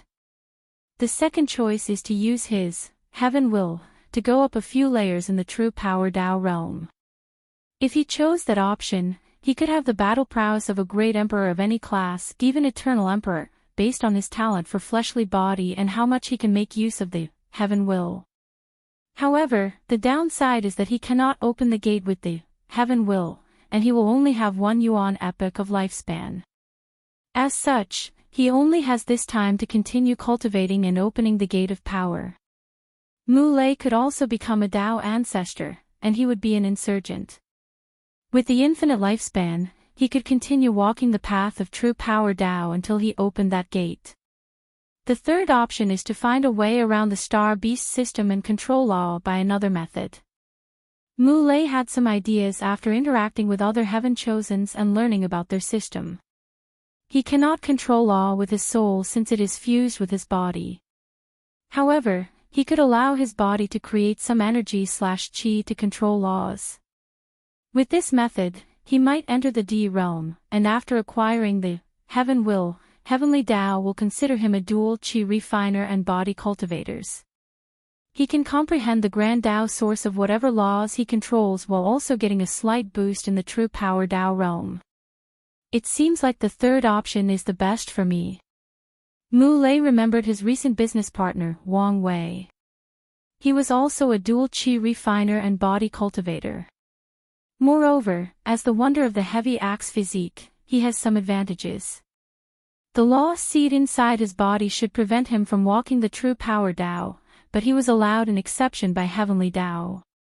He still could not control laws with his body. Thank you, young lady Tong, for your benevolence. I owe you a great karma. You are welcome, replied Tong Ruobing with a smile. I could use this debt to my advantage, she thought. If I lose the heaven will battle, I could ask Mu Lei to cut off my karma for me to compete in the next generation. The only issue is whether he will prove the Tao in his world. Tong Ruobing was in a good mood after making a backup plan for herself and acquiring a decent amount of destiny. So she took Mu Lei's number 4 tokens and flew to the ground. She smiled and waved at Wang Wei, who ignored that shameless woman who stole his idea. How did she enter the D realm? Li Jun asked with slight envy. She turned her divine sea into a world of talisman, Wang Wei replied. With his true vision and his recent power growth, he could see many things previously hidden. He could see many different runes inside her divine sea, Qi gathering talisman, Qi purification talisman, Qi controlling talisman, space expanding talisman, along with a bunch of others. Overall, her divine sea was unique. I have to give Tong Ruobing some credit. She took the basic ideas I gave Wu Ming, developed them to their best, and even made them better. After this fight, there were no worthwhile battles. A few people who never reached the top 10 in the previous trials challenged the seeded players, including Wang Wei. But they proved to be too weak. So, everyone returned to their mansion. After returning to his mansion, Lian Shixing had 2 pictures before him, Chu Luo and Wang Wei. One of these 2 should be able to help me with my plan, and am leaning more toward the one from the Myriad Emperor world. Based on the result of soul and comprehension, he thought Wang Wei was the best person to help him achieve his goal. Let's wait to see the result of the willpower test. Then, I'll make a final decision. In another mansion, Hu Fenghuang calmly walked into one of the rooms full of formation. A man was sitting in the middle with his eyes closed. How is it going? What do you think? I've told you many times your plan was useless and stupid. Even though we are technically from the same clan, the Qiyuan Emperor severed our bloodline connection long ago. The cursed bloodline innate treasure did not work, she asked. Without any connections, how could it work? Hu Fenghuang frowned after hearing this. After having all 5 noble beast bloodlines, her heavenly eye talent evolved, and she could now see the level of a threat someone has to her. When she laid her eyes on Wang Wei during the selection part of the trial, she felt an intense warning. It was so intense that she was almost overwhelmed by despair. So, she began to prepare how to secretly take him down. Her original plan was to use the bloodline connection of the Wang aristocratic clan and the Dao opening sects Wang clan. So, she enlisted the help of Wang Zheming, the next heir of the Wang aristocratic clan. Feng Wang hoped the latter used his bloodline connection to Wang Wei to curse, poison, or weaken him in any way. Better yet, steal his power. Honestly, she already knew her plan was pointless and stupid. However, she had to do something to at least relieve the pressure she felt every time she looked at him or when they interacted. Is there any way for this plan to work? If you could get me his bloodline, no, his blood source, maybe, Wang Zheming replied. He honestly did not want to help her and antagonize the other Wang clan. Unfortunately, Feng Huang's status was higher than his, and the council asked him to follow her orders. The Wang clan had 3 great emperors after the Null Era, but 2 mysteriously died right after proving the Dao. No one knew the reason. Or at least, he was not privy to this information. The clan only had a decent status amidst the ancient aristocratic clan because their founder was the heaven-opening emperor, the first emperor of the myriad emperor world. Blood source. Feng Wang said softly, her voice full of helplessness. She was probably one of the few people who knew what this monster was capable of. If she planned things correctly, found a scenario where he did not fight seriously, and caught him off guard, she might get a few drops of blood. As for his source blood, unless she could defeat him, there was no way to get her hands on something like that. I'll find another way, she said before walking to her room, left to her thoughts. Feng Wang had 2 objectives in coming to this trial, to acquire the inheritance and see if she could use it to deceive her dragon bloodline into an azure dragon bloodline, and secondly, to deal with Wang Wei. Unfortunately, it appeared she would not succeed in any of these objectives. There are many worlds available in this place. I should be able to find a way to purify or evolve my bloodline, she thought before beginning to plan her next step. Chapter 555 The Incarnation's Mission. Bam. Bam. Bam. Powerful clashes emanated from an ample space. Luckily, a mysterious power prevented the attacks from destroying the surroundings. A few minutes later, the fighting stopped. Wang Wuxia looked at the young man before him and sighed. You indeed have the strength of 2 root Dao ancestor. Wang Wei smiled before saying, can you show the power of each root? Sure, said Wang Wenqing before waving his hand to manifest an enormous hand manifested before him. How do you feel? I feel like I could not withstand 5 attacks. Most 3 root Dao ancestors could defeat 2 roots with 1 attack.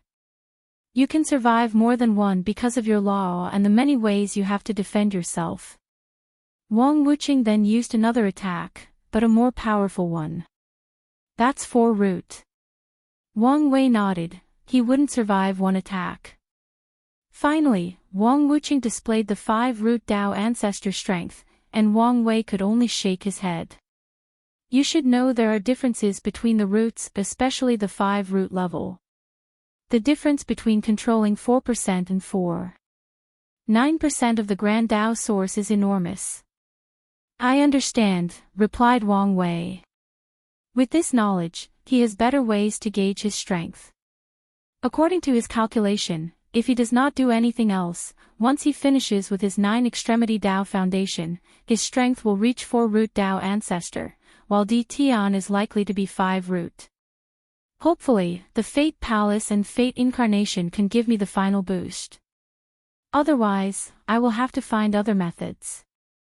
How are things going in the commercial hub? Shadow One has already investigated things, and we can set a booth there if needed. Are you worried about something? Mu Lei seems to have eyes for Tong Ruobing. I'm afraid he will terminate our partnership and ally with the Great Talisman City instead. He does not seem the kind of person to put business above his personal feelings. We don't know nearly enough about him to make such an analysis. True. Having someone from the Star Beast world would make our integration into the hub smoother. Ultimately, we do not need to rely on them if necessary.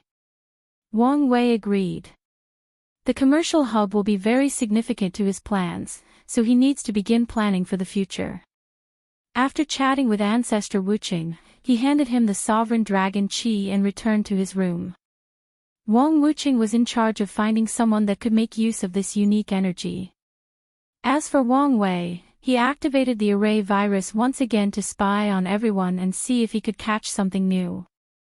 But, once again, he felt he had forgotten something after finishing. Wang Wei instantly became alert as he knew there must be a problem. He reviewed the footage of all the participants the virus recorded, but he could not find anything. So, he asked Ancestor Wuqing to check if there were any abnormal individuals amongst the participants. But the latter also discovered nothing. He closed his eyes and activated his Paragon soul to its full effect. He felt he had caught something for a brief moment but could not remember. Wang Wei decided to be on guard at all times. He did know the reason for this anomaly, but it was worth keeping an eye out. Afterward, Wang Wei used the reward he received for the soul trial, which was the unique energy from the body trial. With it, he opened a total of 500,000 acupoints, nearly half of them. And his fleshly body increased to 23 primordial dragon force, and his main body had the battle strength of 2-leaf immortal. The true power Dao realm's increase was smaller than expected. He knew it would be more challenging to go to higher realms, but he did not expect the increase to be as harsh as this. However, considering that no one has probably opened that gate in the lower dimension, it made sense for true power Dao cultivation to be so infamous. Nevertheless, the difficulty made him even more excited about what would happen once he opened the gate. Hopefully, it won't be disappointing. Finally, Wang Wei went to check on his incarnations and their missions. He did not check on the spacetime incarnation since the latter already succeeded in using the flaw and the River of Fate to explore parallel timelines. So, he first checked on the free will incarnations. This one's mission was to remove the Great Thousand Worlds River of Fate, granting absolute freedom to all cultivators and mortals. "How are your injuries?" Wang Wei asked. "I'm completely healed now." After removing the River of Fate from the Great Thousand World, both of them did not expect that the sealed Heavenly Tao would find a way to release thunder punishment on them. Luckily, the free will incarnations borrowed power from the other incarnations and survived. So, how did the world operate after giving them freedom? "They acted the same," replied the incarnation as he overlooked the entire world like a god looking at ants. "The mortals continue their daily life as if nothing changed. The only difference is that way because of their own volition, not because fate dictated it. The more intelligent ones fell into an existential crisis when they realized their previous lives were dictated at birth. Some even lost their sense of purpose because of their newfound freedom." Wang Wei watched the same them as him with calmness. Without fate's control, all of them now have the talent to cultivate. Although 99% of them have poor talent, it is still talent. So, I pass a cultivation technique to all of them. Unfortunately, they give up because of the slow progress. The ones who took this opportunity of freedom are few and between. What about the cultivators? Them. You could say they changed, but you could also argue they did not. Without any fate nexuses to restrain them, they became out of control. They no longer respected rules and regulations and turned the world into chaos. One person became obsessed with replacing the role of fate and began a mission to conquer and enslave the world. And so many cultivators follow him. So, they want to take the freedom of others now that they are free," said Wang Wei as he shook his head. He should have expected this outcome since cultivators are creatures of habit. In most worlds, things rarely changed even after billions of years. And that's because the long lifespan of cultivators that makes them both more conservative and sentimental. I'm starting to think the existence of the River of Fate is necessary. Without it, most people seem lost. Maybe, muttered Wang Wei. Alright, I'll go check on the others. He used the transplanar transmission array to teleport to the yin-yang incarnation. This incarnation looked slightly different from the others. He had black and white hair and was more feminine. In general, it could be debated to be more handsome than the others, but it will depend on an individual's taste. Do you want to say something? I know you do. I don't have to say anything, replied Wang Wei as he tried hard not to laugh, making the yin-yang incarnation snort coldly, deciding to ignore this insensitive jerk. After taking a moment to regain his bearing, Wang Wei reviewed the latter's experience. The yang incarnation became the devil's incarnate. With the devouring system, he made up for his lack of talent by swallowing others. As he grew stronger, he became a tyrant who did whatever pleased him. He was full of sins and negative karma. Meanwhile, the yin incarnation was the opposite. She saved many people and became as chivalrous individuals as she dreamt. As for their desire to become a man, it only partially succeeded.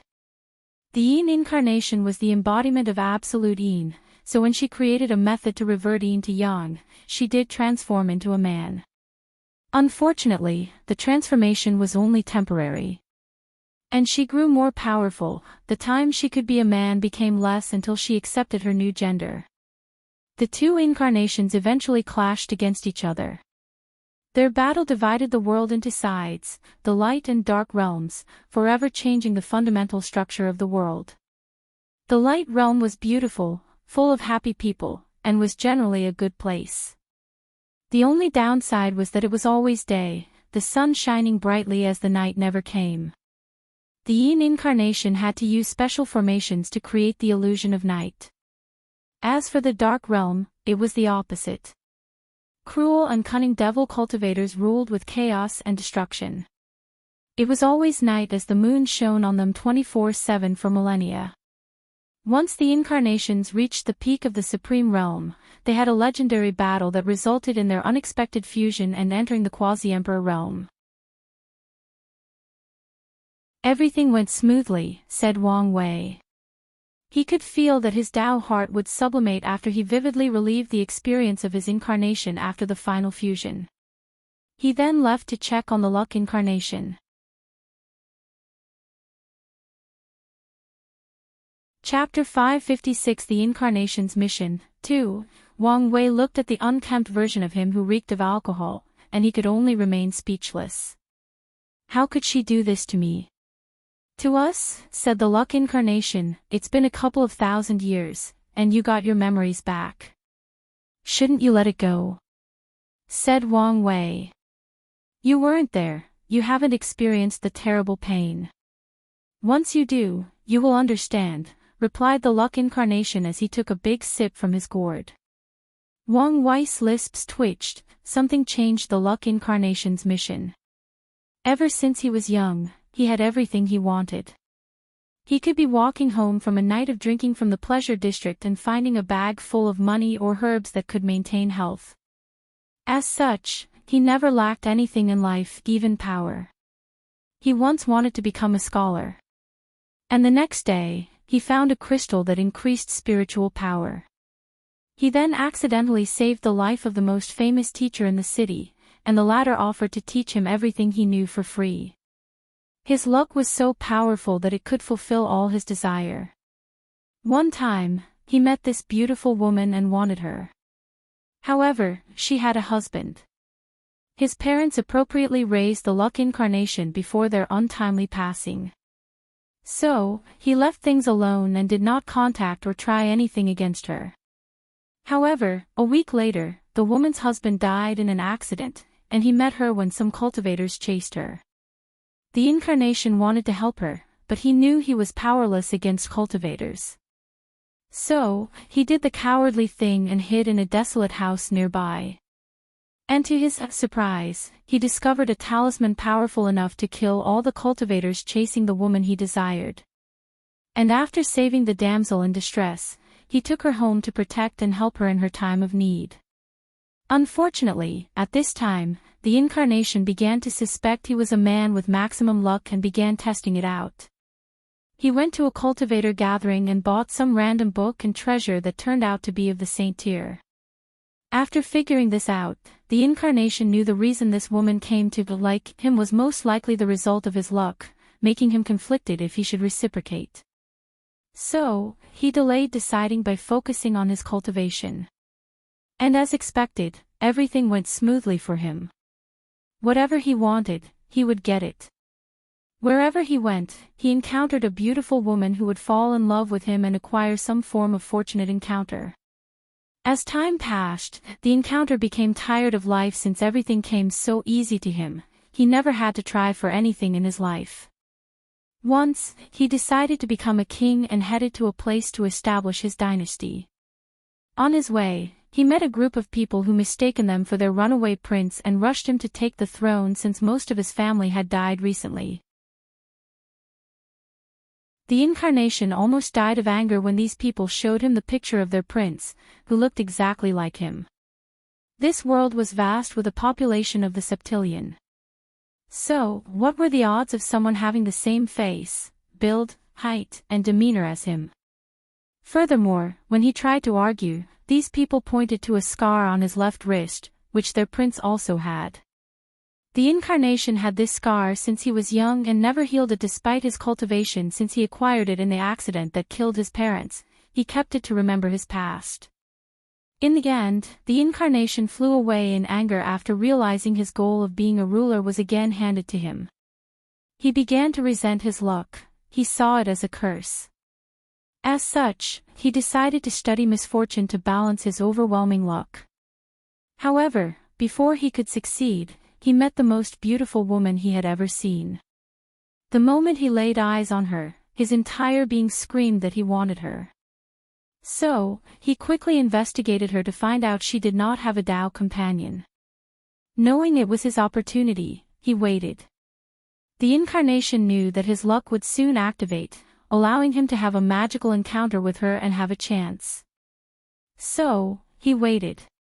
Unfortunately, the waiting lasted a week, then a month, and eventually a year, but nothing occurred. So, he became more proactive. He used a technique to give her misfortune. His plan was when she was in danger, he would swoop in like a handsome and chivalrous immortal to save her. His plan failed since nothing occurred. The incarnation soon discovered his luck did not work on her, which somehow made her even more desirable to him. Therefore, he approached her to court her directly. Regrettably, the first sentence she said to him was, "You're the bastard cursing me with misfortune. Get out of my sight." Despite the rejection, the luck incarnation did not give up. For a man who could acquire everything he desired, there was nothing he wanted more than something unattainable. Consequently, he pursued her religiously. No matter how many rejections he received or what terrible things she said to keep him away, he never gave up on her. And eventually, his persistence paid off. She began to warm up to him. They became friends before starting to explore a romantic relationship. Unfortunately, the incarnation's luck had repercussions. The luck backlash arrived in the form of a rumor: Wang Wei, the blessed one, whoever acquire can rule the world and achieve immortality. Once the rumor spread worldwide, all the cultivator sects, families, factions, and dynasties suddenly knew of the incarnations and wanted to capture him. He was hunted for thousands of years. Luckily, he had the love of his life with him. She accompanied him throughout everything. She was with him when he fell from the peak of the world to the gutter. The incarnation felt that his pain and suffering were worth it as long as she was with him. Sadly, fate had another plan for him. On one occasion, hundreds of sects encircled him, and even with all the treasures and fortunate encounters he had, he could not escape. In the end, she sacrificed her life to give him a chance. Grief, pain, despair, guilt, and absolute anger overwhelmed him. So, he went on a rampage. He used guerrilla tactics to destroy countless sects or factions. And when he felt this was too slow, he finally took cultivation seriously. With his talent and resources, he quickly reached the strength to be invincible in the world. So, he killed 99% of all cultivators in this world. Sadly, revenge could not fill the hole in his heart, so he focused on cultivation to reach a realm where he could revive her. The idea of seeing her beautiful and confident smile motivated him. He had to work hard to accomplish something for the first time since he met her. However, after entering the Supreme Realm and unlocking his memories, the Luck Incarnation received another shock he did not know how to process. The woman he loved, lost, grieved, and pined after for tens of thousands of years was just another clone of Wu Hong. He also realized she might have changed the setting of his mission. After all, he should have never had affection for another woman. In the end, he was happy he did not technically lose her, but he could not forget the pain of watching her die in front of him. So, he began to drink his frustration and completed feeling. Wang Wei's lips twitched as he did not know what to say. He did not expect Wu Hong to tweak the incarnation's life and make him more miserable. However, he had to admit that her action made his Dao heart tempering even better. So, he looked at the incarnation and said, "Don't be sad, she's fine and healthy." "You don't understand," replied the incarnation. "However, when we fuse, you will experience how I felt and know how much it truly hurt." Wang Wei knew he was correct. In the final fusion, he will experience the life of these incarnations as if it was his own experience. So, all their emotions, thoughts, and actions will be extremely vivid to him. "You're right," Wang Wei replied, but he appeared a little distracted. He was thinking about the incarnation's way of courting Wu Hong's clone. Although his persistence seemed romantic, he felt that the incarnation appeared too much like a stalker. If Wu Hong did not have feelings for him, his actions would not seem as romantic but creepy. As a person with memories from Earth, he should know better. Does that mean I have some secret stalker tendencies? Or is the result of his environment? He quickly denied the first option and blamed everything on the incarnation. He also ignored that they would fuse and become one sometime in the future. So, after giving the incarnation an odd look, he went to check on the karma incarnation.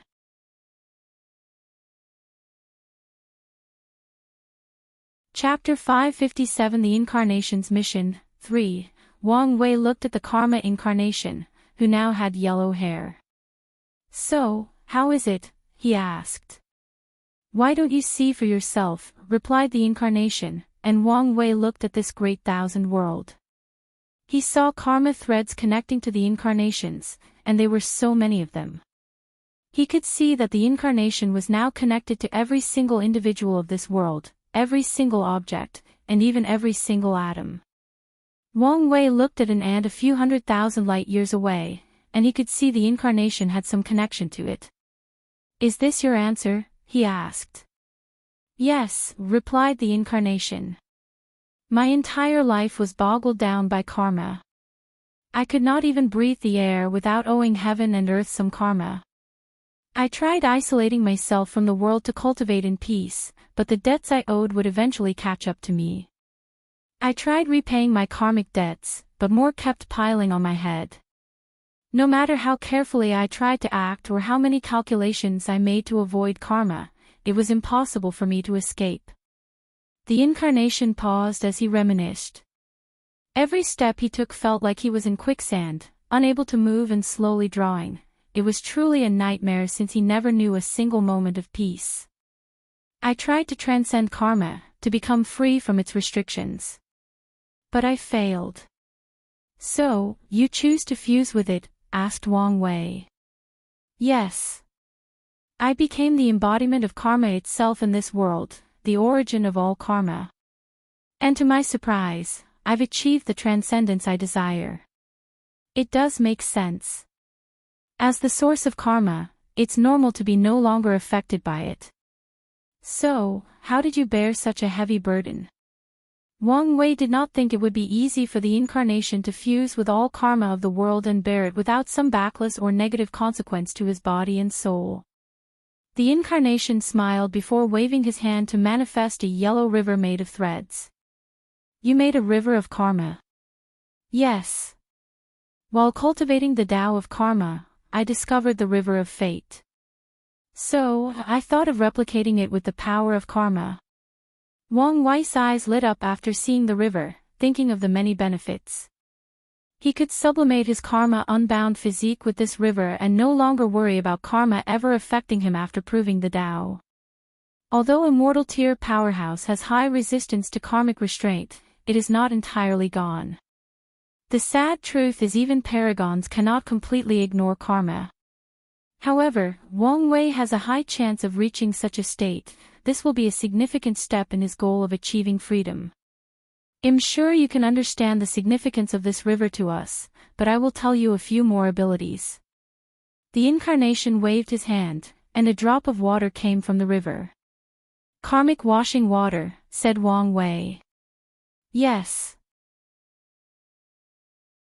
You can easily create an ocean and leave it to the sect.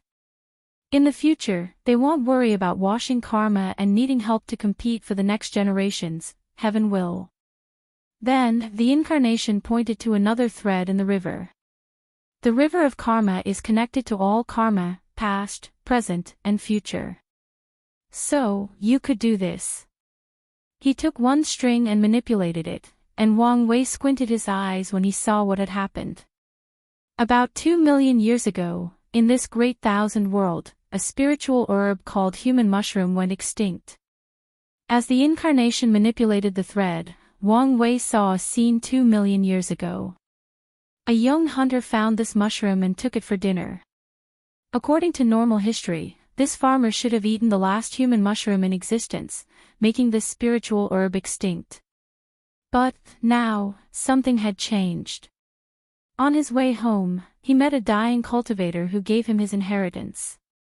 Through this inheritance, the hunter learned of the value of this spiritual herb and began to plant it. Eventually, he created a small secret realm where he stored the mushroom, and this secret realm lasted until this day as the incarnation manipulated events to ensure this. Wang Wei waved his hand to teleport the secret realm to their location. The human mushroom is an excellent herb to open acupoints. As Wang Wei looked at the mushroom with a human shape in his hand, his eyes could not help but shine. This method will help him deal with one of his biggest worries, the resources for his true power Tao cultivation. And considering how long the myriad emperor world has existed and the lost resources throughout the ages, this technique is simply heaven-defying. I have to say, you gave me one of the biggest surprises so far. Is there any restriction to this method? Anything related to the manipulation of time will have restrictions. What I've discovered is that there is no problem as long as you do not try to manipulate impactful events or drastically change people's fate, there is no problem. So, focus more on using this technique to gather resources without affecting the overall timeline, summarized Wang Wei.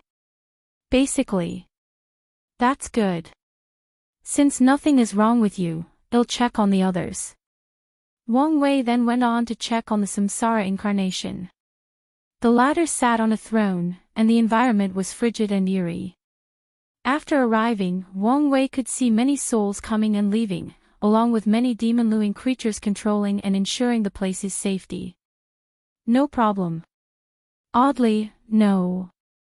I successfully established a separate samsara for this great thousand world, and there were no problems. However, it might not be the same if you do it back home. Wang Wei frowned. Before he became powerful, he thought each world had a separate samsara, and it was a physical location similar to a small world that he could travel to. However, as he became more powerful, he knew that the endless void had one samsara for all the world communities. He tried to learn the secrets of samsara but had no success. But, he did conclude some things based on the information he had. For example, why did Tian only reincarnate into the myriad emperor world? He theorized that it was either heavenly Tao's doing or each world community had its own division.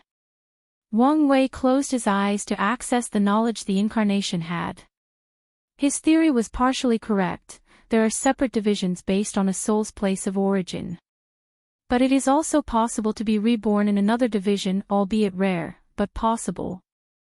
Your method was ingenious, he commented. The incarnation did not forcibly establish a netherworld. Instead, he asked to create a branch in this world from the main branch. And true heavenly Tao was more than happy to give him some power and reduce the burden on itself, as long as the incarnation was willing to follow some strict rules. It even gave him a lot of merit for his actions. With this method, many of our plans are guaranteed to become a success. And we might not need to refine the 9 devil god worlds. The only thing we have to worry about is Old Man Nether, said the incarnation. He had many new plans after his recent success. He had greater ambitions after seeing how handsomely true heavenly Tao rewarded him for his actions. Wu Hong told him about Old Man Nether from the Nether Hell. This was a person obsessed with controlling the samsara of the lower dimension, and for countless eras, he has been slowly stealing its power. Therefore, he knew this person would stop him from establishing another world in the myriad emperor world. And if he were to learn of the method this incarnation used, he would definitely try to replicate it. The 9 devil god world is still needed, just not as important as we previously thought. As for Old Man Nether, we will deal with him after we prove the Tao, replied Wang Wei. From what he knew, Old Man Nether was the only Empyrean in the lower dimension. Many people have wondered he managed to stay there without any repercussions. However, Wang Wei is not that scared of him. He believed once he found a way to reach the 10 Extremity Foundation, after becoming an eternal emperor, he might have the battle prowess of an Empyrean, 70% Grand Tao source. And even if he does not, he will be closed and will not need much time to reach that battle strength. Make sure to remove all your tracks before the fusion, said Wang Wei. He did not want to get Old Man Nether's attention more than he already did. Then, he went to see the Destiny incarnation. He found the latter reading intently before a large book titled, Book of Destiny. Wang Wei called him, but the latter was distracted, so he had to push him before waking up from his deep concentration. Oh, you're here. You should be more careful. I've placed a formation in the surrounding, and only you can enter. You should still be careful since this world is not absolute. You're right. It's just I've been a little fascinated by our little experiment. Oh, did you discover something? Maybe.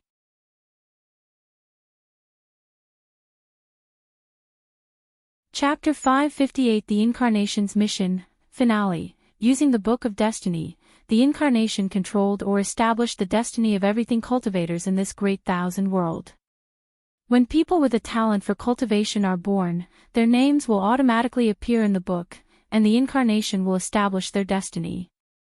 Each individual's destiny is different. For example, it could be as simple as they are destined to become a supernatural realm cultivator. Of course, just because someone is destined for such an accomplishment does not mean that they definitely can achieve it. This is not how destiny functions. The cultivators have to work to achieve their destiny. They have to undergo arduous cultivation, temper themselves, and fight for resources. Now, as someone destined to become a supernatural realm cultivator, they will have a particular luck to ensure they accomplish their goals. They also have specific karmic connections with people that help them achieve their destiny. Nevertheless, destiny still gave people a certain level of freedom to accept or reject their destiny. Furthermore, the incarnation discovered other forms or unique destinies, for example, the destiny to become the most powerful sect in the world. Once, he tried to give this destiny to a faction, and he realized that some people could compete with the chosen faction to hinder them from achieving their destiny or steal the destiny of becoming the best sect. After controlling the entire world's destiny, the incarnation tried to recreate the Eternal Emperor's destiny and failed. No matter what he tried, he could not succeed. So, he tried to create an immortal destiny. As long as he gave an individual such a destiny, they had a 90% chance of becoming an immortal tier powerhouse. Consequently, his actions touched the bottom line of true heavenly Tao, and he received a warning. Another application the incarnation discovered is establishing the destination of mortal objects and animals, turning them into spirits or demon race. This method is valuable to the spirit race but has no actual application to Wang Wei besides maybe creating an army of spirit race. As you can see, we have learned much about destiny but no revolutionary discoveries. That's fine as well. What about battle applications? Did you come up with something? In fact, I did, replied the incarnation, who stood up from his sitting position. He looked at Wang Wei and said, "Attack me with your chaos flame." Then, the incarnation created a wound on his forearm with his left finger. "Alright," said Wang Wei before creating a multicolored flame in his hand and throwing it at the incarnation. At first, it appeared as if the latter was rapidly burning. But soon, the process ended, and the wound on the incarnation healed. Wang Wei squinted his eyes. Purpose manipulation. Exactly. I changed the purpose of your chaos flame from burning to healing. You can imagine the wide application of such a technique. Indeed, there were many applications of this ability. Wang Wei could alter his fleshly Buddha's purpose, allowing it to use more force than usual. He could change the purpose of his enemies' attacks and make them help him instead or render them entirely useless. Wang Wei waved his hand to manifest a turtle shell. It was the 8-trigram turtle shell he borrowed from the Heaven Mystery Pavilion. He then used the Destiny technique to modify the purpose of this magical artifact. It used to be a supporting item used only for divination, but Wang Wei turned it into an attack artifact that used the River of Fate's power. And since the artifact was an immortal artifact, the attack it could use was at the same level. Of course, Wang Wei could modify an item of such level because he now had the strength of Immortal Venerable. If not, he would fail or suffer some backlash. "This technique is worth all your effort," said Wang Wei. "I tried my best," replied the incarnation as he looked at the world again. "I found it fascinating to control the lives of so many people, controlling their destiny with them being none the wisest. Don't lose yourself to such meager power." "You underestimate me," replied the incarnation. He knew that this great thousand world was a drop of water in an ocean in the grand scheme of things. Furthermore, he only learned to control people's destinies to control his own. "As long as you understand," replied Wang Wei, who patted his shoulder before leaving. He went on to check on the order-disorder incarnation, the one who had problems. He saw the latter at the center of the world's core, sitting cross-legged and fighting heavenly Tao that was supposed to be sealed. He frowned. The order incarnation had to begin his journey from a low thousand world. After becoming the supernatural realm, he would replace the heavenly Tao of that world and decide the order of this world. He would establish the rules, regulations, punishments, and restrictions for all mortals and cultivators. With this method, the incarnation could make the world safer for mortals and prevent chaos. Consequently, many cultivators did not like absolute order, rebelling against the incarnation and creating more chaos or disorder. However, this is precisely what the incarnation wanted. He wanted oppositions to help him understand disorder laws. Once he finished his mission, he ascended to a middle thousand world and repeated the same plan once he reached Void's shattering realm. The issue arose after he ascended to a great thousand world. The heavenly Tao of this world acted swiftly before Wang Wei sealed it. It created a sun of destiny that Wang Wei did not even detect, and that destiny's sun made some cracks or flaws in Wang Wei's formation. That person even destroyed some of the puppets he left guarding the formation. So, once the order incarnation ascended, he had to confront the Sun of Destiny and Heavenly Tao. By now, he had already dealt with the Sun of Destiny, but the incarnation had to face part of Heavenly Tao while still in the Saint Realm, thus delaying his progress. Wang Wei frowned as he watched all of this happening. He could tell Heavenly Tao was stalling the incarnation while gathering power from the world's inhabitants to help it and might even be creating another son of destiny. After thinking about it for a moment, he decided not to intervene since this experience could also be a form of tempering. Furthermore, the confrontation with Heavenly Tao might give him an insight into how it controlled the law and help him in the future when he creates further levels of his force control skill. As for his battle with Chu Luo, his current strength should be enough. If it's not, he has a hidden trump card to make the difference. After making a decision, Wang Wei thanked the immortal powerhouses that controlled the time acceleration formation. Finally, he went to see the Fate incarnation. The two began to work on creating the spiritual foundation or the Fate Palace. After divination, they discovered it was impossible to make 10 Fate Palaces, one for each of the incarnations and the main body. Based on the Emperor Tao World's cultivation system, cultivators can only create one spiritual foundation for each cultivation realm for a total of 9, and the 10th can be made after proving the Tao.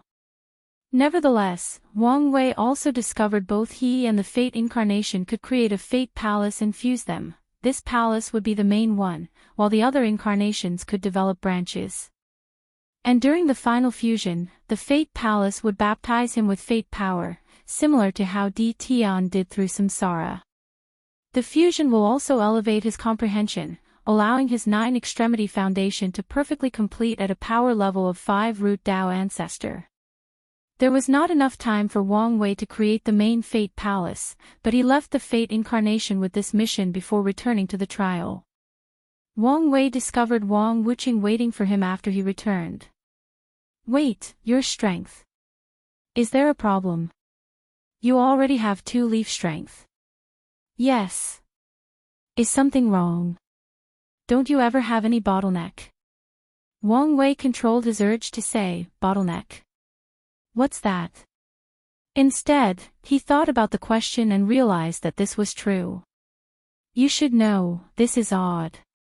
No matter who it is, even those blessed descendants will have bottlenecks in their cultivation journey."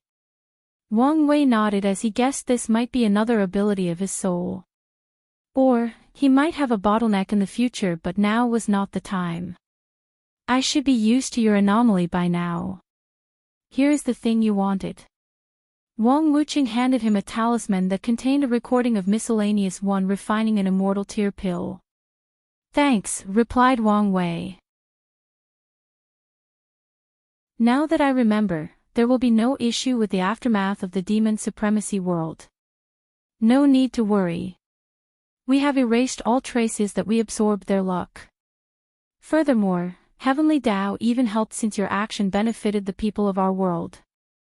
Wang Wei nodded. A lot of the luck absorbed went to the human destiny sword, which will, in turn, benefit the human race of the myriad emperor world.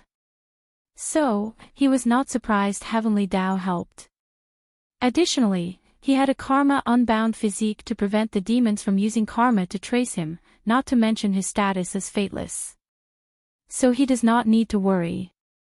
And the demons of that world have to worry about dealing with the fire in their backyard, so they won't have much time to track the people responsible. After his conversation with Ancestor Wuxia, he checked on his chat group. Due to time dilation, most group members were now Tier 6, including the new member Wannabe God. Wang Wei received a few innate treasures from Mad King and Wannabe God, but he did not really care about that now. Nevertheless, he did not plan to abandon this group. He would train them as his agent to spread Buddhism in the endless void and repay his karma. The group can also help him gather resources like incense, luck, or lifespan. Finally, they can help him prepare for his future plans.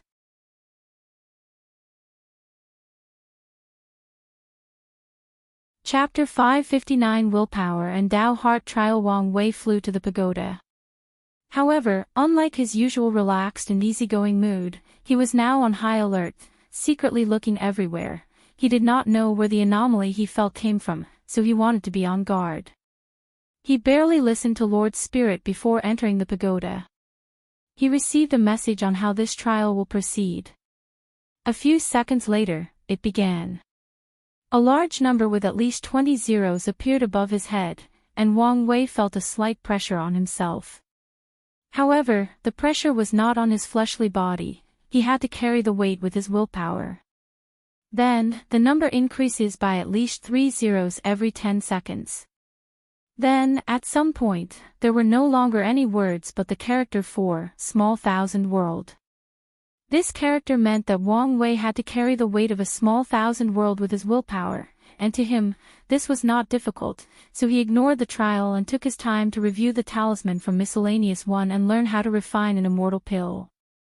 A few seconds later, the weight on him changed to 5 small thousand worlds before continuing to increase. A few hours later, the weight had changed to a great thousand world.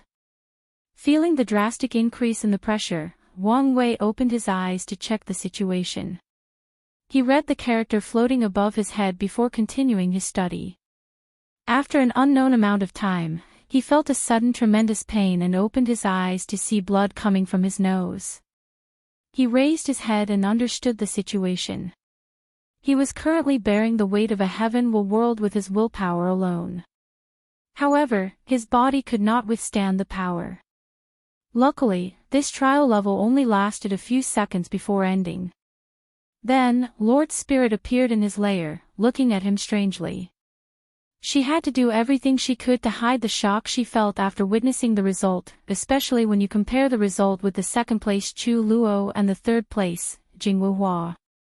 Chu Luo has gone through numerous reincarnations, and Jingwu Hua sealed herself for countless generations. So, I understand where their strong willpower comes from. But this Wang Wei is truly an anomaly. Could he be so naturally gifted? Some people are naturally born with high willpower, but Lord Spirit do not think they can reach such a level. It does not matter. The more talented it is, the better a choice for master. Is there a problem? Wang Wei asked. No. You are the first in this trial, and I figured the reward might not be appealing to you. So, I wonder if you want to exchange it for something. What's the reward? Resources to increase willpower. I see. I'll exchange for the same previous reward. Lord Spirit then gave him a crystal full of a mysterious power. I've been wondering. What is this thing? It's called tempering qi. As the name suggests, it can help cultivators temper various body parts, muscles, bones, meridians, acupoints, etc. It's an excellent body refining resource because of its versatility. I could see why it's precious. Anyway, thank you. Lord Spirit bowed before disappearing. Immediately afterward, the other participants received the result and the allocated points. Wang Wei got 1,000 points, and Chu Luo only had 800 points to display the difference between the two. Subsequently, Lord Spirit began the subsequent trial, Dao Heart. And to Wang Wei's surprise, he discovered he had once again entered the Road of the Heart, standing at the 6th section where he left off during the void-shattering realm. So, Wang Wei continued walking in the different sections. He saw many illusions that tempted and questioned his sanity and morality, primarily his recent actions in the demon supremacy world. However, he ignored them until he reached the 10th and final sections. Wang Wei saw someone waiting for him in the middle of the road, sitting cross-legged with a table and tea. It's you. Why are you here again? That's a good question. You tell me. Wang Wei sighed before sitting in the second seat, facing the other person. He looked at the person who looked exactly like him except for a more evil aura. Heart Devil, what do you want this time? The Heart Devil poured himself a cup of tea before doing the same for Wang Wei. I'm here for one reason, Wu Hong. Why didn't you have the conversation about her motive with her? I forgot. You don't forget, you can't forget, replied the Heart Devil. Unless you subconsciously want to. Maybe you're right that I have subconsciously avoided talking to her, replied Wang Wei as he took a sip. However, I don't think that matters this much. I know for sure that she loves and would never betray me. I agree with you. However, you still need to have the conversation. Your Tao heart cannot have the tiniest flaw, and if you don't confront the truth, even if you already know in your heart the answer, the flaw will not go away. Wang Wei did not say anything as he continued to sip his tea.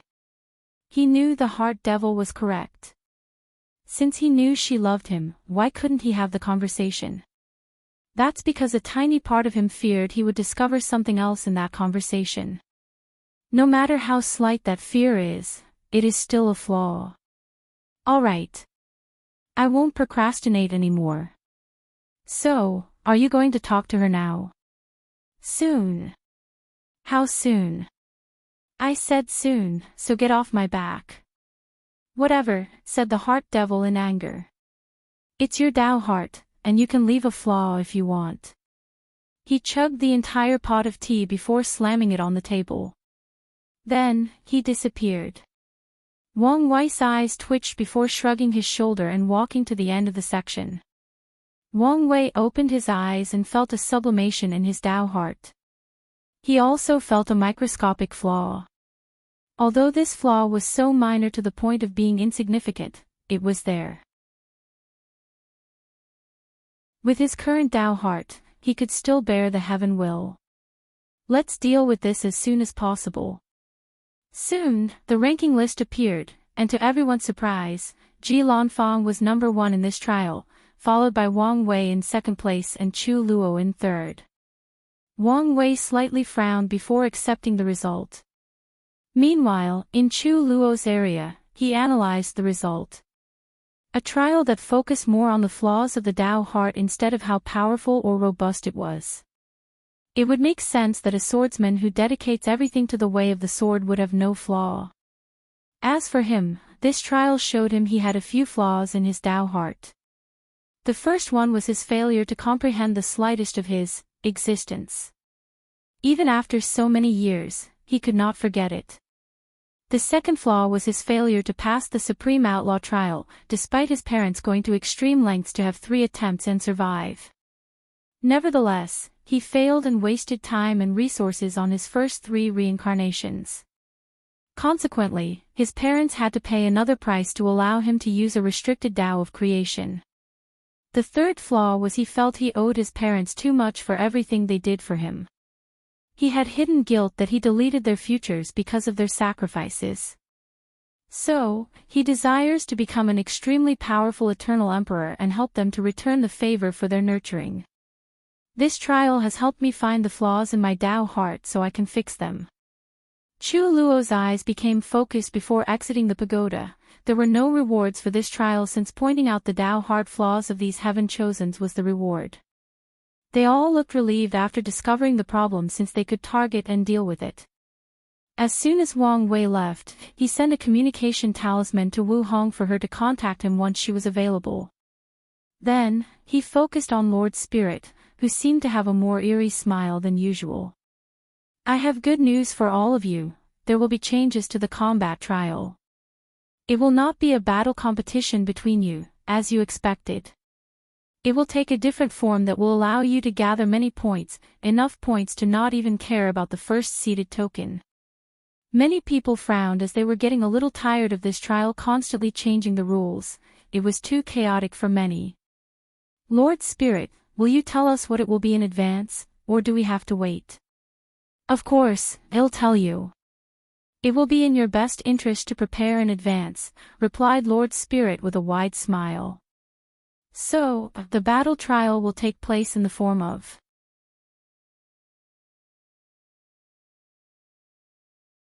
Chapter 560 Complications and Curse, Gift Bonus Chapter. Thanks to Dao's true self for the gift, so, the battle trial will take place in the form of challenges, but not from each other, but heaven chosens in the upper dimension. The heaven chosen presents were the backbone of their respective faction, so they had access to some secrets of the universe. They knew about the upper dimension, where all great emperors ascend to continue their cultivation journey. But now, they had an opportunity to battle the geniuses of that place. They instantly became excited as they did not believe they would be inferior, even if they lived in a far worse environment.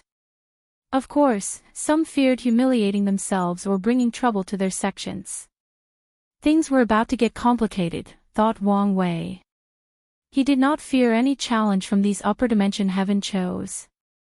He worried about the political aspect behind their presence. Even though he knew these powerful entities could not readily interfere with the lower dimension, they still had the capability. Things would get complicated if he offended one of these young masters and caused trouble for his sect. And relying on Wu Hong as a backer might make things even worse. I should probably begin to think about robbing the final winner instead of participating in this trial, he thought. He would wait and analyze the situation and weigh the pros and cons before making a decision. Many participants began to ask questions regarding the upcoming battle trial, but Lord Spirit only said to wait a month until these people's arrival. Afterward, everyone returned to their mansion. Wang Wei went directly to Ancestor Wuxia to ask questions. So, what do you think? I don't know much about the upper dimension. But I know mortals can descend to the endless void, but it is extremely difficult. Gu Xian is not simple. If he could do this for a trial, Gu Xian is not simple. Are there any restrictions? For sure. For example, they cannot stay long here, they cannot use items above Emperor grade, and maybe others. What about the Heaven Will battle? I don't know about that. Let me ask Origin 1, replied Wang Wuxia before disappearing and returning a few minutes later. They can participate in the battle. However, they have to start cultivation from scratch, are restricted by the number and type of resources they can bring, and have to acquire an identity token. Furthermore, if they fail to prove the Tao, they cannot ascend to the upper dimension Ayuro, unless someone at the Empyrean level comes to get them. What about karma? Does it restrict them?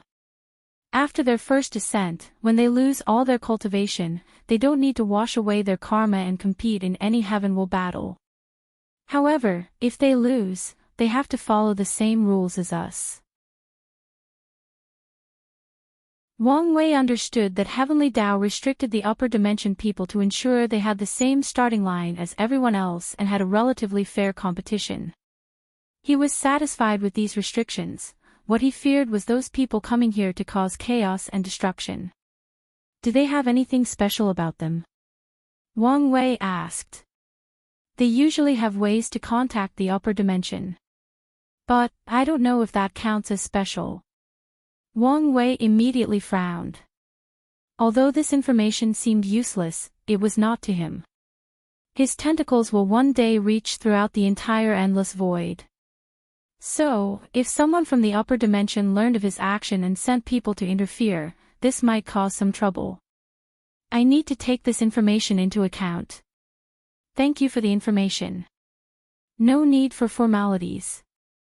By the way, Wang Ju said she prepared everything. Excellent. I'm going to deal with the issue now. Wang Wei teleported back home before contacting Wang Ju. It seems your seclusion was successful. Thanks to you, young master. The shadow innate treasure was beneficial. That's good. We will find a day for you to officially become my shadow. I looked forward to it, replied Wang Ju before handing him a talisman with some information. After reading it, Wang Wei closed his eyes as the power of fate, karma, samsara, and time surrounded him for a few seconds before saying, we will need more people in these positions. Use some suicide soldiers for the rest.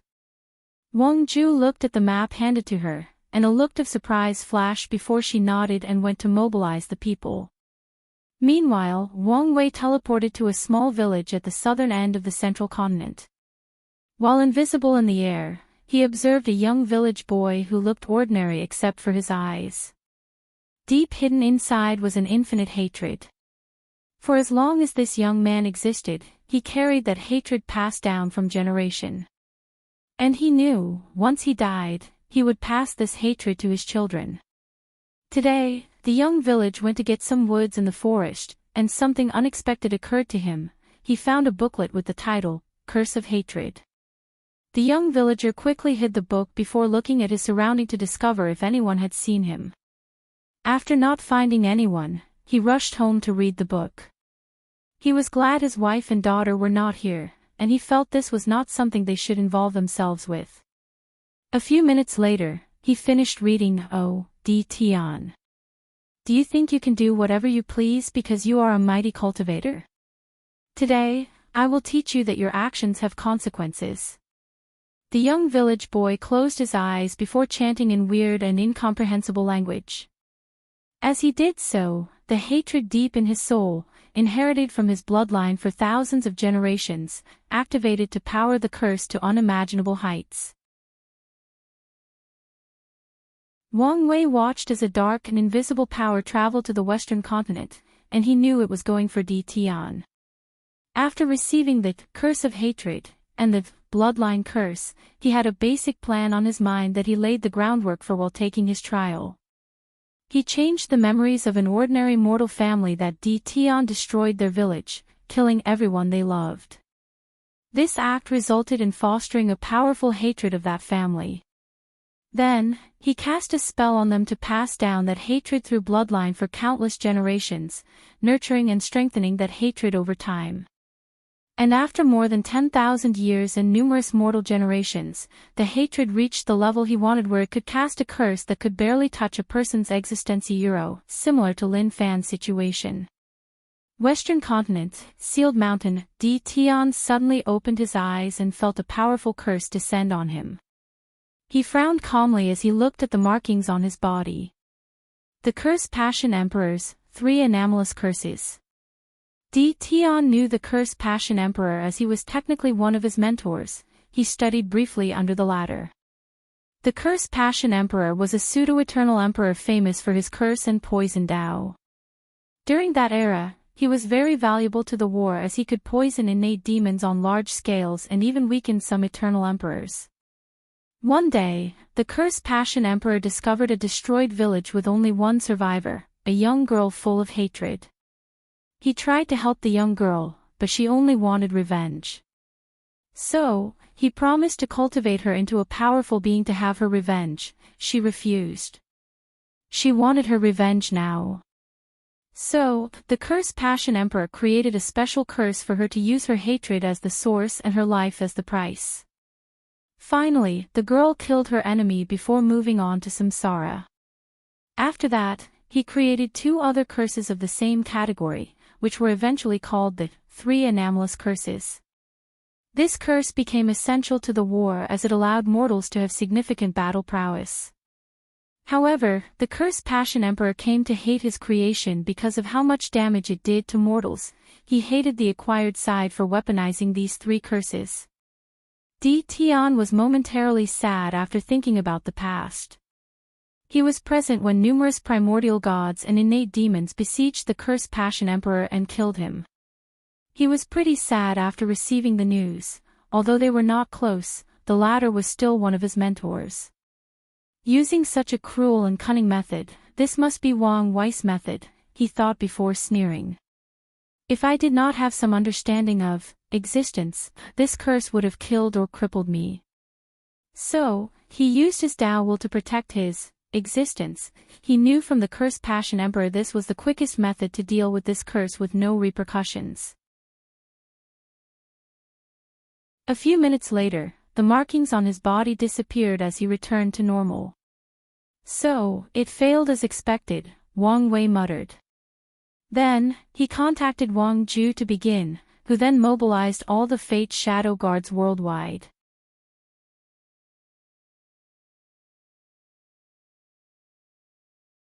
Chapter 561 The hostile takeover. Wang Wei teleported to a special place. Meanwhile, a great event with worldwide repercussions occurred. The Shadow Guards began assassinating people from every continent, every domain, and every faction and race, including the Sea race. Even the hidden powers that have not shown up in the myriad Emperor world were affected, alarming all the Emperor lineages. And the target of the Fate Shadow Guards was no one else but Destined sleepers. Wang Wei was careful this around and planned for many years before acting.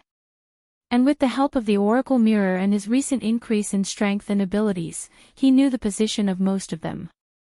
So, he attacked them simultaneously, not giving them or the faction they infiltrated a chance to respond. A few minutes later, Wang Wei appeared before Wang Ju with his clothes disheveled. "Young master, are you all right?" "I'm fine. I just killed a Dao ancestor," he replied casually before giving her a token. This token leads to a small world where the sleepers kept all their information.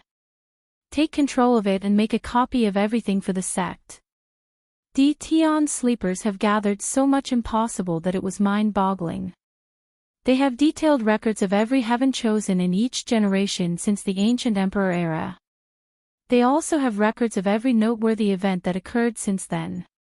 When Di Tian was reincarnating, they would not stop gathering information and keeping records in case their master wanted to know.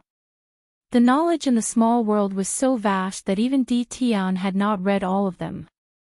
After all, he would not care much about the life of someone who has long been dead by the time he successfully reincarnated. However, Wang Wei planned to read all of them.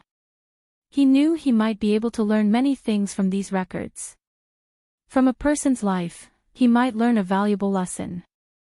From these records, he might learn some truth or secrets of this world that was beneficial to him in the present. Or, just reading the information, he might be inspired and come up with a great idea.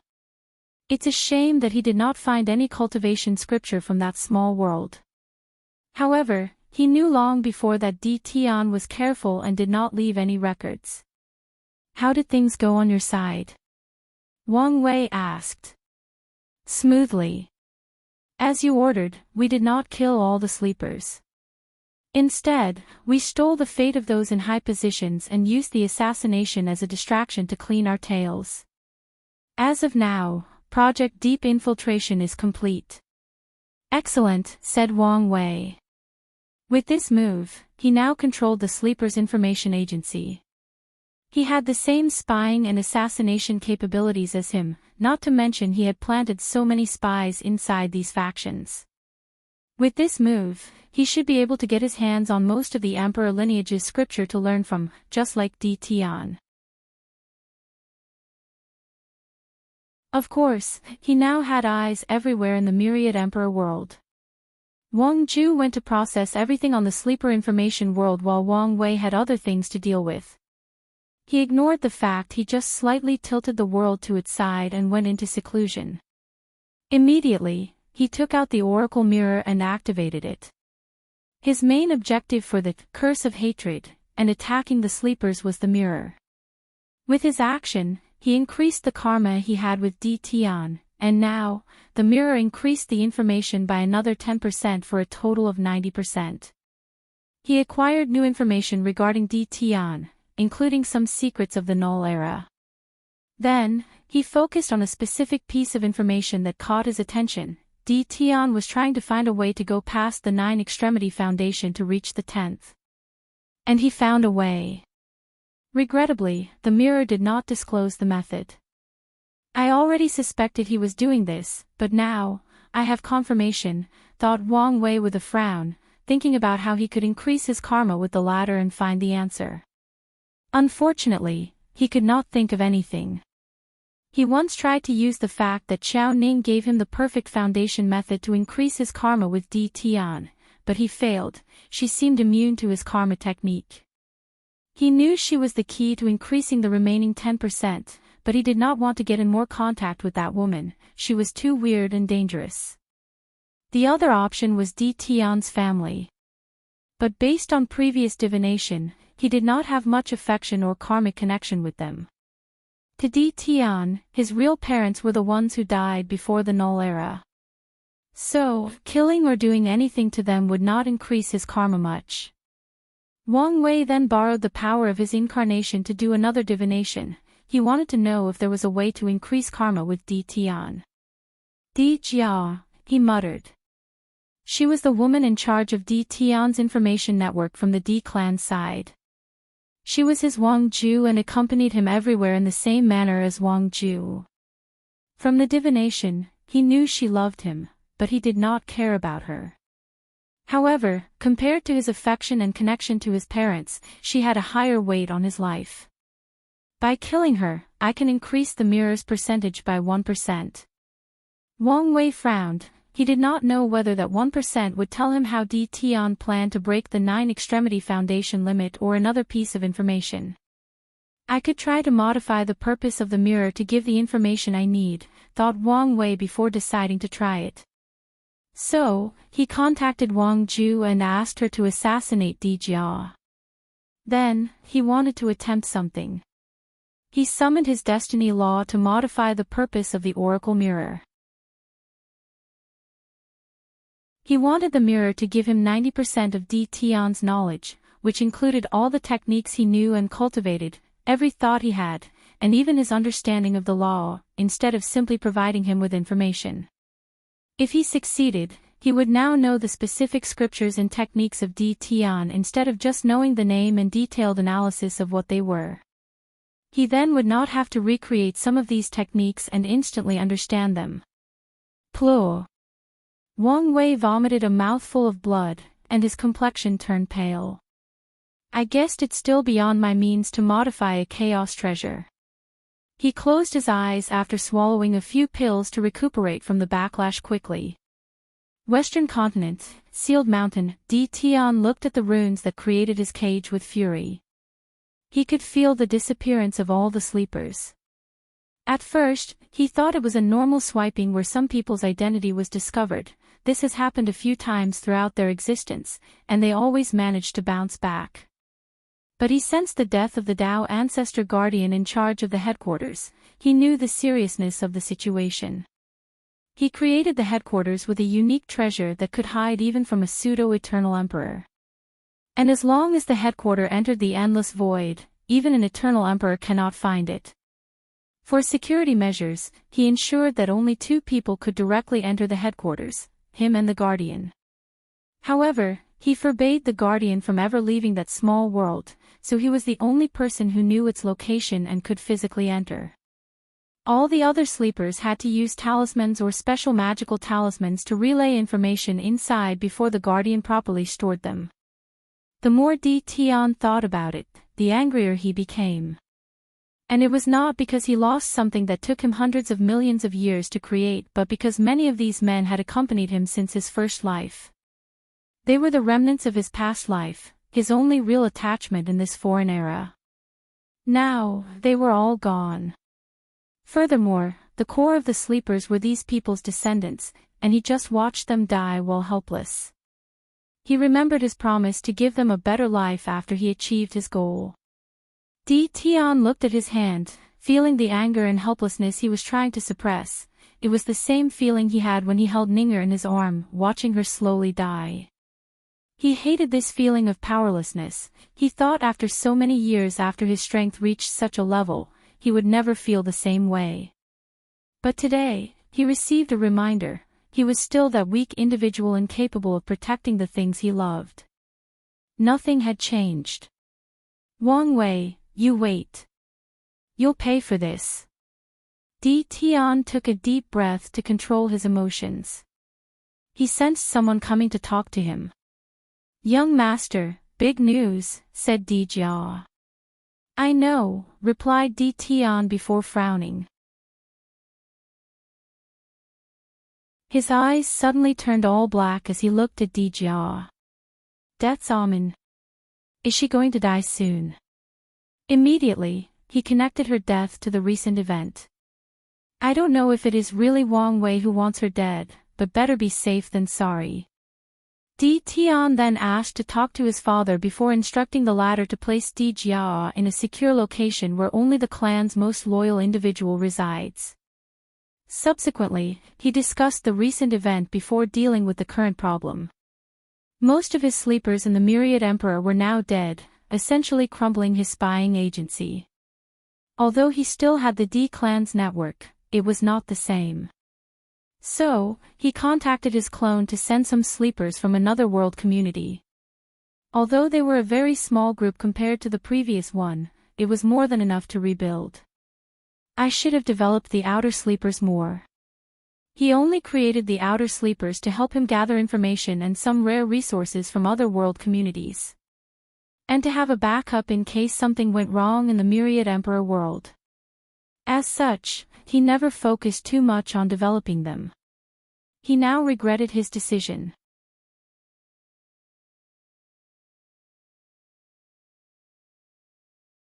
Chapter 562 Ultimate Glorious Age. Wang Wei opened his eyes and exhaled deeply. After 2 days, he was now back in his prime state. He finally checked the communication talisman Wang Ju sent him, making him frown slightly. Did he detect something? Thought Wang Wei. It seems I may be unable to get my hands on Dijia. After deciding to try a wait-and-see approach, he left his seclusion to stretch his body. He had many things to do and would return to a retreat soon. But he decided to check on the sect's affairs first. After all, he was still the sect master. As such, he had a conversation with the elders to ensure there was no problem and the sect's plan to develop in the lower realm had no issues. Once he finished, he flew back to his mountain to continue his cultivation.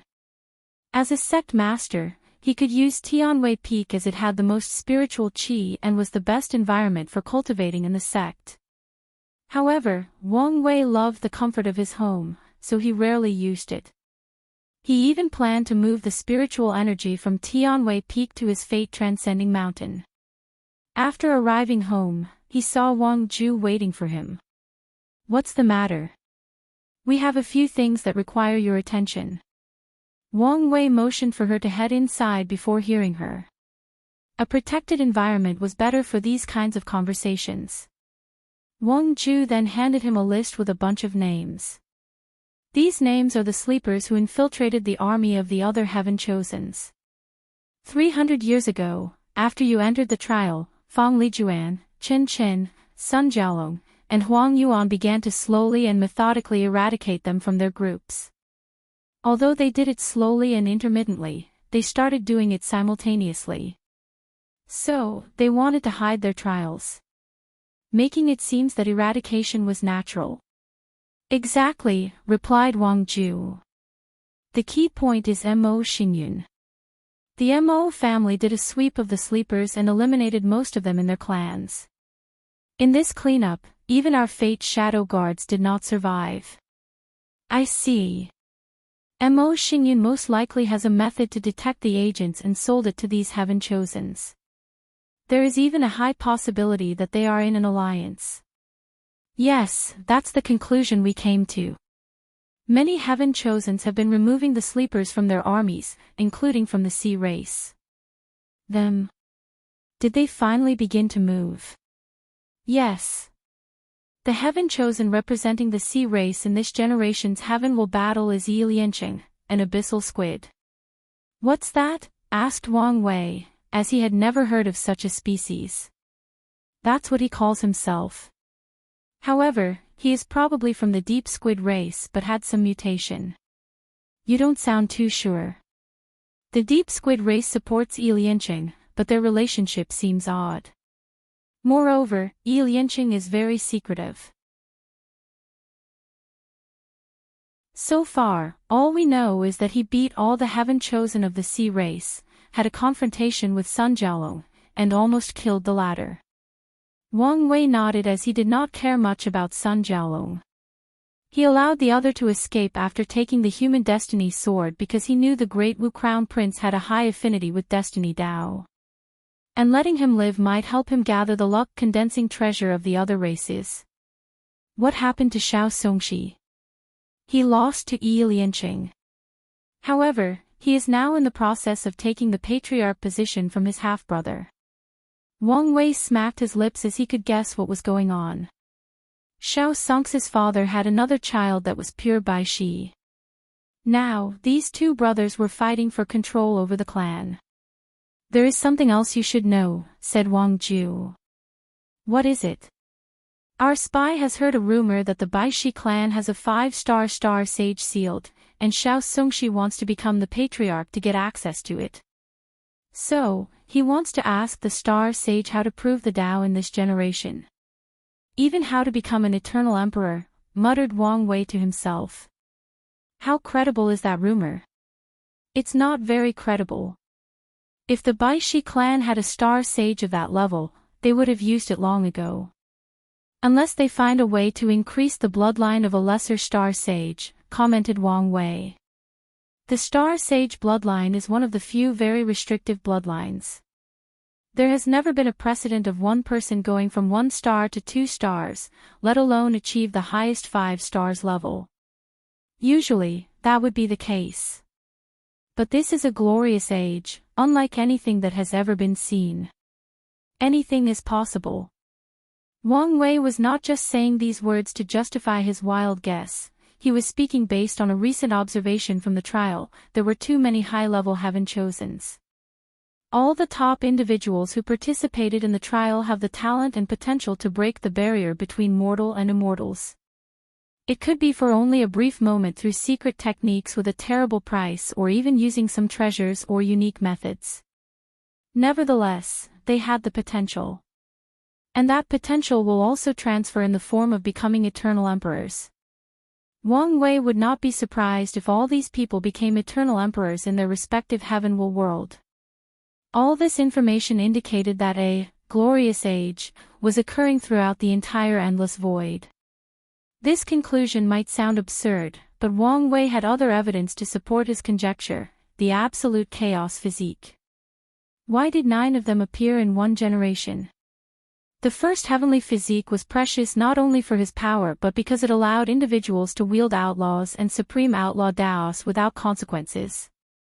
Consequently, heavenly Tao will not grant this physique lightly. So, it is normal for hundreds of generations to pass by without the first physique showing up. The only exception is when some heavenward world began a glorious age by sacrificing the heavenward of one generation to benefit the next one. And even then, the physique might not show up then. Yet, 9 of them appeared in one generation. No matter how anyone analyzed the situation, this is a statistical anomaly. And since nothing ever occurred for no reason, there must be an explanation for the anomaly.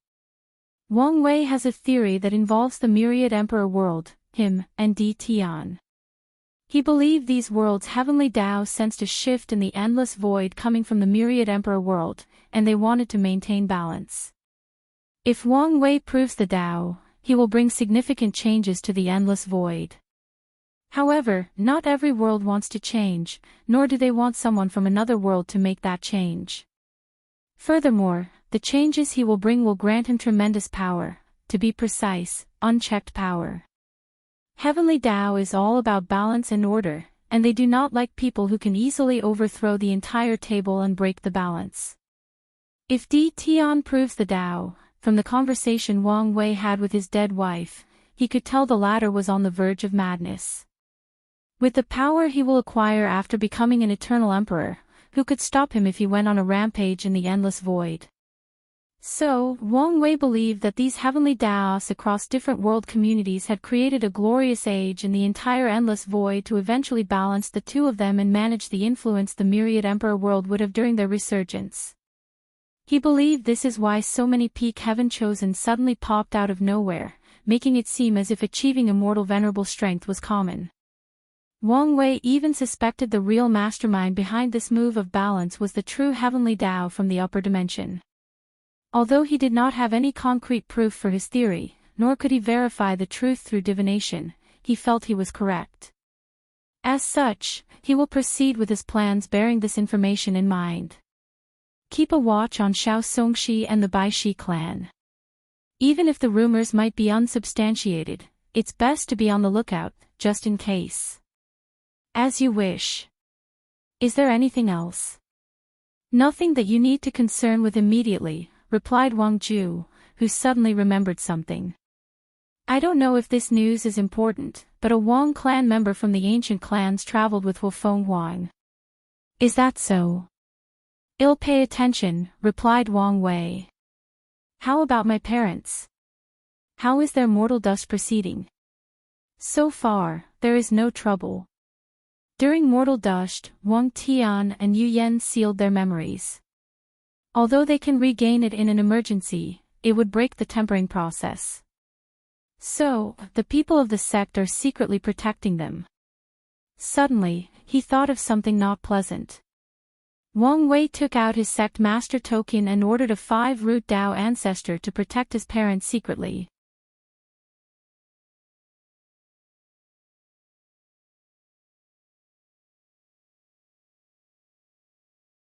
Memories, Gift Bonus Chapter. Thanks to Gordon_4421 for the gift. In his retreat, the first thing Wang Wei did was absorb the tempering qi he received as a reward for the willpower trial. With it, he opened 720,000 acupoints and 28 primordial dragon force of strength. And it only took him a week. Since he had another 3 weeks before the subsequent trial, he focused on his other tasks. He briefly checked on his incarnations, mainly on the Fate incarnation, since he wanted to know the progress of the Fate Palace. Finally, he began to review the talisman miscellaneous one gave him, trying to see if he could refine an immortal tier pill. After watching the process and explanation, Wang Wei frowned. The divine runes needed for a pill of that level were at least 10,000 times more complex than the best quasi-emperor pill. However, he could still manage with his soul. The problem was the immortal qi needed to engrave the runes, and he did not have that. Could I convert spiritual qi or innate qi into immortal qi? Thought Wang Wei as he pondered the feasibility of this method. He then reviewed all the knowledge he had about immortal venerables. He even went to the sect's secret archive to acquire more. Immortal venerable have something called immortal mansion inside their dantian or divine sea. It is essentially an organ used to convert spiritual qi into immortal qi.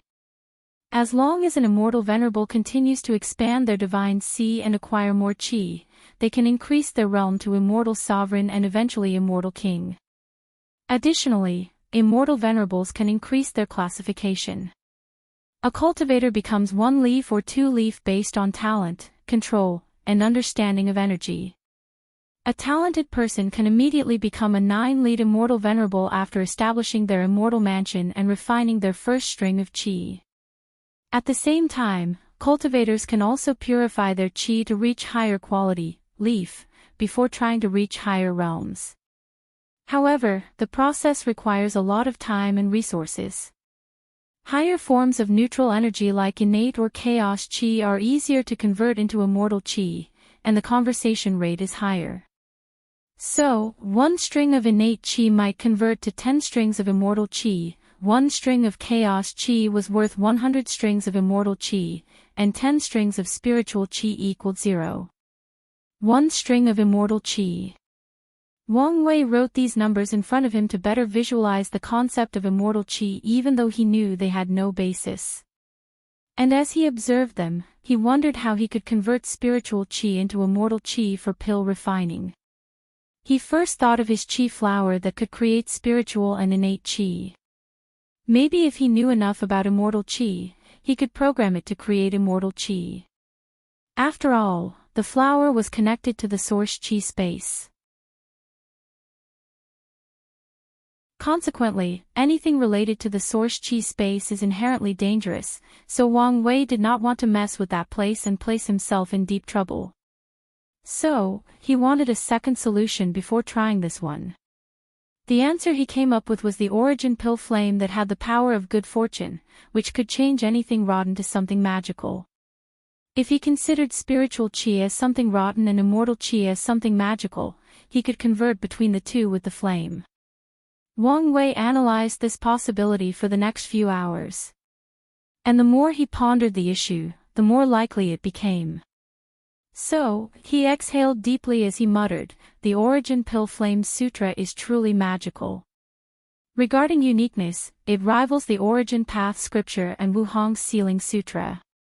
As soon as Wang Wei uttered these words, he suddenly paused as something clicked inside his mind. He always found the Origin Pill Flame Sutra unique compared to other emperor scriptures. The level of intricacy and profoundness of this scripture was similar to Wuhong's, the Origin Path Scripture, and the Heaven-Slashing Sutra of the Sword Empress, all eternal emperors. After using this scripture to refine his primordial spirit, Wang Wei wanted to ask Wu Hong if there was something unique about the Danyuan Emperor. However, he always seemed to forget to ask. It's like there was this power that was subtly manipulating my memories and making me overlook the idea of the Pill ancestor as an eternal emperor. After coming to this conclusion, Wang Wei felt another click inside his mind. He closed his eyes as he mobilized his soul to the limit. He sensed two invisible power affecting his memories. One was very subtle but unresponsive, and the other was more aggressive. He focused on the more aggressive one as he knew it was the source of the anomaly he discovered through his quantum array. Wang Wei immediately noticed he could not remove or seal that aggressive power. However, he also found its function.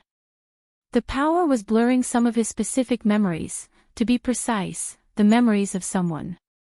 And no matter how much Wang Wei focused or what method he used, he could not see the person in the memory, so, he reviewed the memory countless times, trying various methods. Then, he sensed something. It was the emotion of hatred. Wang Wei then used the trick he learned from Suya to read the unique emotion released by a person, and he immediately sensed an indescribable rage, hatred, fear, and desire to kill. Using these intense emotions as a guide, he bypassed the aggressive memory-blocking power and saw a hooded figure staring at him. During the trial's dinner party, when he entered the pagoda, every time he fought or watched a battle, the hooded figure would stare at his every move. On a few occasions, he locked eyes with the hooded figure, but as soon as he moved his head away, he would forget the latter. He would forget the latter even when he watched the hooded figure through the quantum arrays. What a weird power, what a creepy person, thought Wang Wei as he decided how to act next with his new information. Suddenly, his communication talisman activated, and his eyes lit up once he saw who it was. Perfect timing. Wife, I miss you dearly. Really? How much did you miss me? You have no idea how miserable life has been without you. The world seemed to lose color without your presence. I miss your smile that could make all infinite Daos bloom. I miss your touch that made my heart beat louder than the echoes of the universe. Damn it. Although I know you are only saying sweet words, I cannot help but smile, replied Wu Hong, with a brilliant smile. I meant every word. And I don't doubt you. So, did you miss me as much as I missed you? No. Crack. Wang Wei held his wounded heart, his face full of shock and endless grief.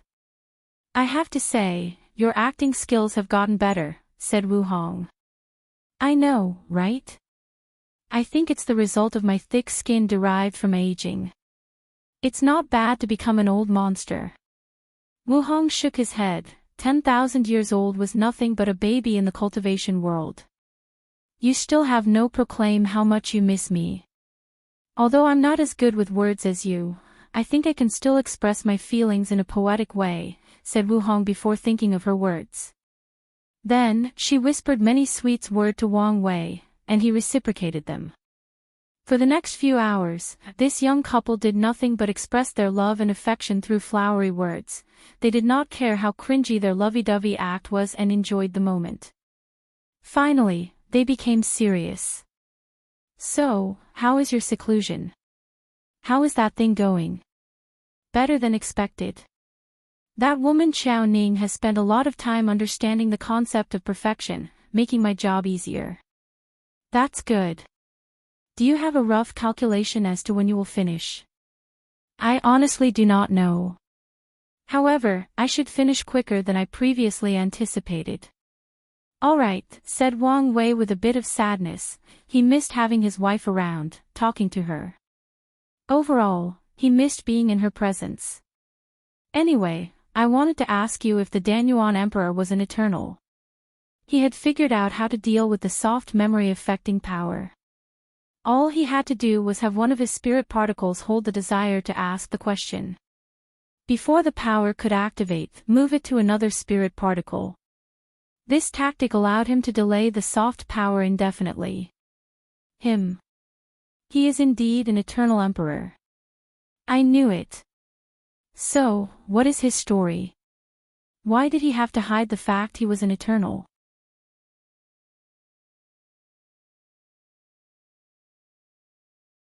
Danyuan Emperor.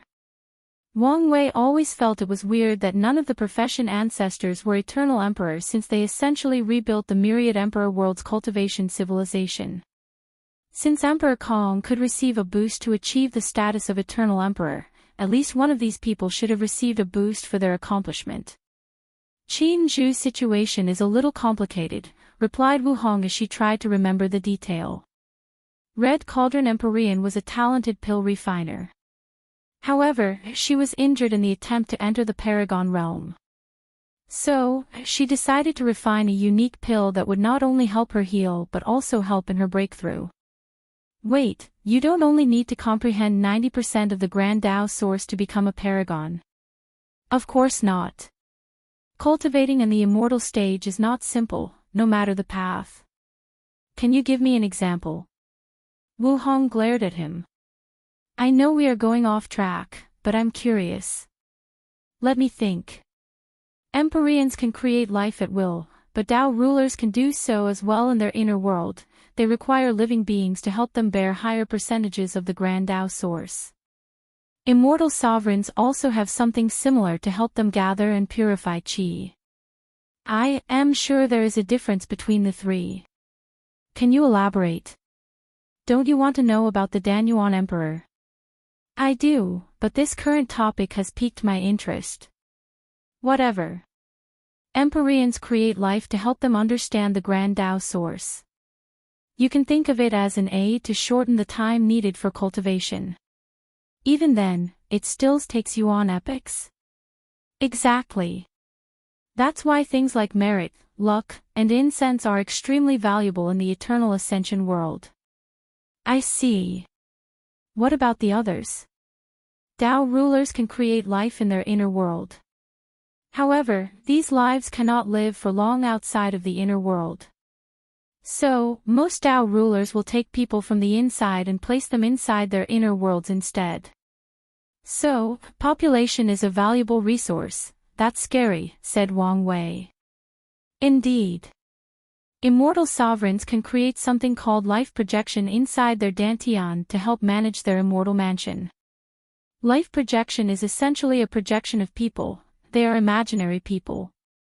Inside the dantian, these people are real, but outside, they do not exist. They have no genuine existence. I see, muttered Wang Wei. I'm guessing they also have ways to deal with the issue. Yes. They usually absorb souls to fuel the life projections and compensate for their deficiencies. Wang Wei shook his head. With these immortals all-powerful and not restrained by karma, he could imagine the life of mortals in the upper dimension was worse than hell. It's not as bad as you imagine, said Wu Hong. Life projections are immortal as long as their creator is alive. So, many people voluntarily offer their souls since this is another form of achieving immortality. As for the people entering Tao rulers' inner world, it is also a way of safety and living a peaceful life. Wang Wei nodded. Alright, you can tell me about Qin Zhu. I did not even know that was the Danyuan Emperor's real name. Where was I? Yes, Red Cauldron Empyrean. The final step for her refinement was for the pill to gain sentience and experience samsara. However, one of her rivals, Steel Cauldron Empyrean, learned of her action and interfered with the pill's reincarnation. He made the pill aware of its creator and its ultimate fate. And as you can guess, that pill was the Danyuan Emperor. That could explain his talent for the pill, added Wang Wei. So, what happened next? Qin Zhu immediately ran to the lower dimension and even entered reincarnation again to hide from Red Cauldron. After being reborn in the Myriad Emperor world, he proved the Tao and became an eternal emperor. I guess he planned to hide his status in case Red Cauldron decided to kill him one day but was unaware of his status as an eternal, and he could secretly revive. So, he erased this information from history and left some subtle means to prevent anyone from deducing the truth. From your tone, I'm guessing his plan did not work. Yes. By the time he ascended, Red Cauldron Empyrean had a fortunate encounter that allowed her to become a paragon. However, her soul was incomplete because she used a part of it to refine that pill. So, was the final fate of the Danyuan Emperor being absorbed? No. He was smart and quickly ran into primordial chaos, traveling to other chaos worlds to hide. By the time he returned to the Eternal Ascension world, he was already a boundless paragon. So, he dealt with Red Cauldron. Wang Wei guessed it would not be much of a battle between a normal paragon and a boundless one. However, he was unsure since he was not knowledgeable on the topic. No, replied Wu Hong. They became Dao companions. Enemies to lovers. I did not see that coming. Most people did not. However, the two became a famous pill refining couple. I've bought many pills from them and even learned about runes from the Danyuan Emperor. Wang Wei briefly analyzed the information he had just received. I've theorized that material alchemy should have become the mainstream in the Myriad Emperor world. Did the Danyuan Emperor learn of divine rune alchemy in the upper dimension?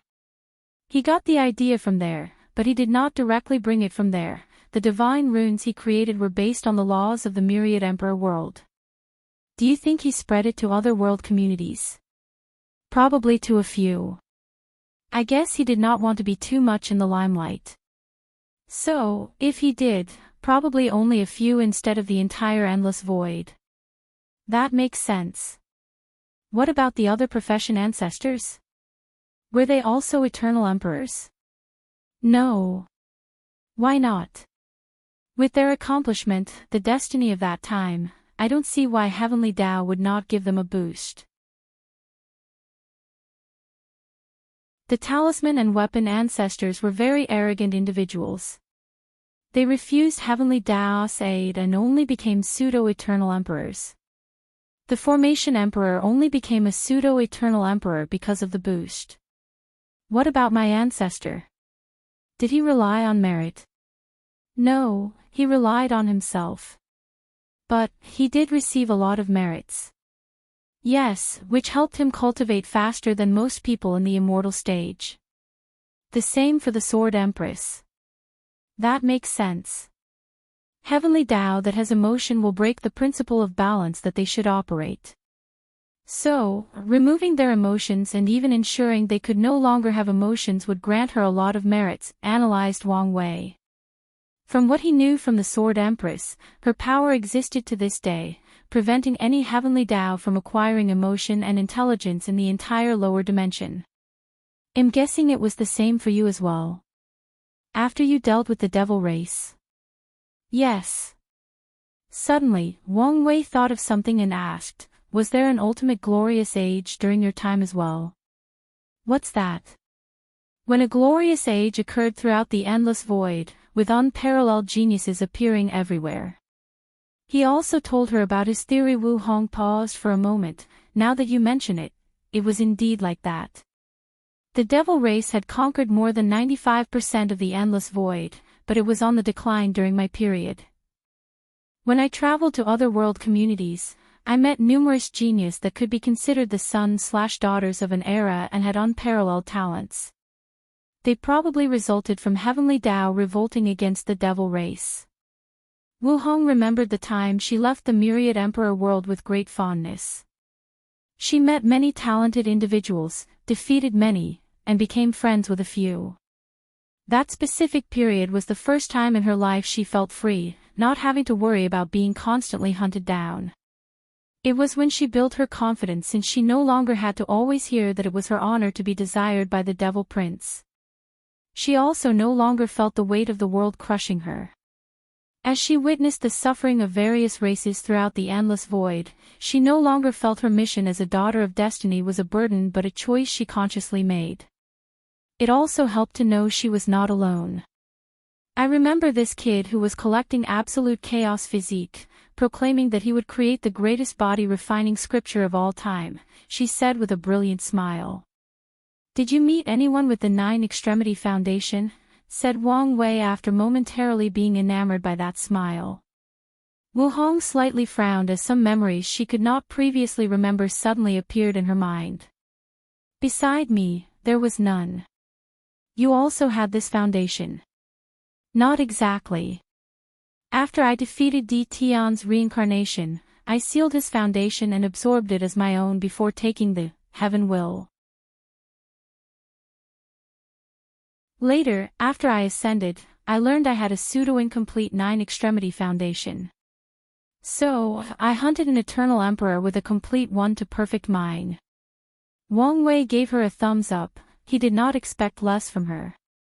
Now that we are on the subject, what happened to the absolute beginning emperor? You said he was in limbo, implying someone killed him.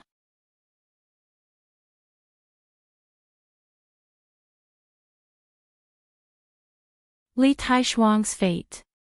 The absolute beginning emperor's story is slightly complicated, replied Wu Hong. Firstly, he was from the upper dimension. He was a heaven chosen cultivated by the Tai profound gate in the eternal ascension world. Wang Wei squinted his eyes. Well, that might explain his overwhelming hatred for Buddhism and all things incense. You are more correct than you think, added Wu Hong. Oh, seems like there are some secrets. Wu Hong nodded before organizing her thought. To understand Li Taishuang's story, you must understand the story of Li Bo, his father. In the eternal ascension world, the battle between Buddhism and Taoism has been going on since the dawn of time.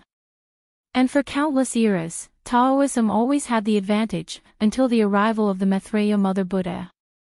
She revolutionized the philosophies of Buddhism while also creating the concept of incense itself in the eternal ascension world.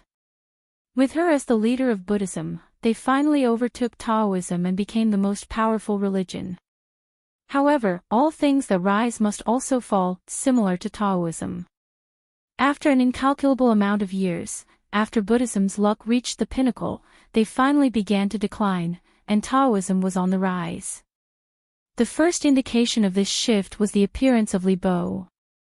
When he appeared, he was a peak paragon, 100% Grand Tao source, who could fight peak boundless paragons. He was an unmatched genius. Li Bo created the Tai profound gate and quickly became the de facto leader of Taoism in the eternal ascension world. However, Li Bo hated incense, and the philosophies he introduced in Taoism outlawed the use of incense. Wu Hong suddenly felt parched, so she stopped and took out some tea, ignoring the weird look Wang Wei gave him. I'm guessing his radical views on incense did cause some trouble, asked Wang Wei. Correct. There was nothing fundamentally wrong with incense. And although Taoism could not use as effectively as Buddhism, it was still a great tool in their fights against their competitor. Were there any consequences? Many Taoist factions decided to stop following him. However, they were in the minority. However, Li Bo did try to ban incense in the entire eternal ascension world, but some people put him in his place. So, he focused on his battle against Buddhism. Exactly, replied Wu Hong as she sipped her tea. So, Wang Wei decided to follow and take out his own tea. As such, while this couple communicated through formation, they also had a tea party. Despite how Li Bo felt about incense, he knew it was the main advantage of Buddhism in their conflict. However, he also knew it was difficult for him to eliminate incense in the upper dimension. So, he targeted the lower dimension. Correct, and this is when Li Taishuang, the absolute beginning emperor, came into the picture.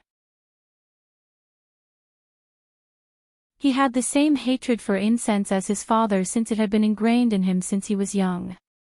And it did not help that his mother died to a Buddhist monk in a confrontation. Poor guy, Wang Wei commented nonchalantly. Not really. I'm 90% sure that Li Bo orchestrated his wife's death to ensure his son's absolute hatred for Buddhism. How cruel.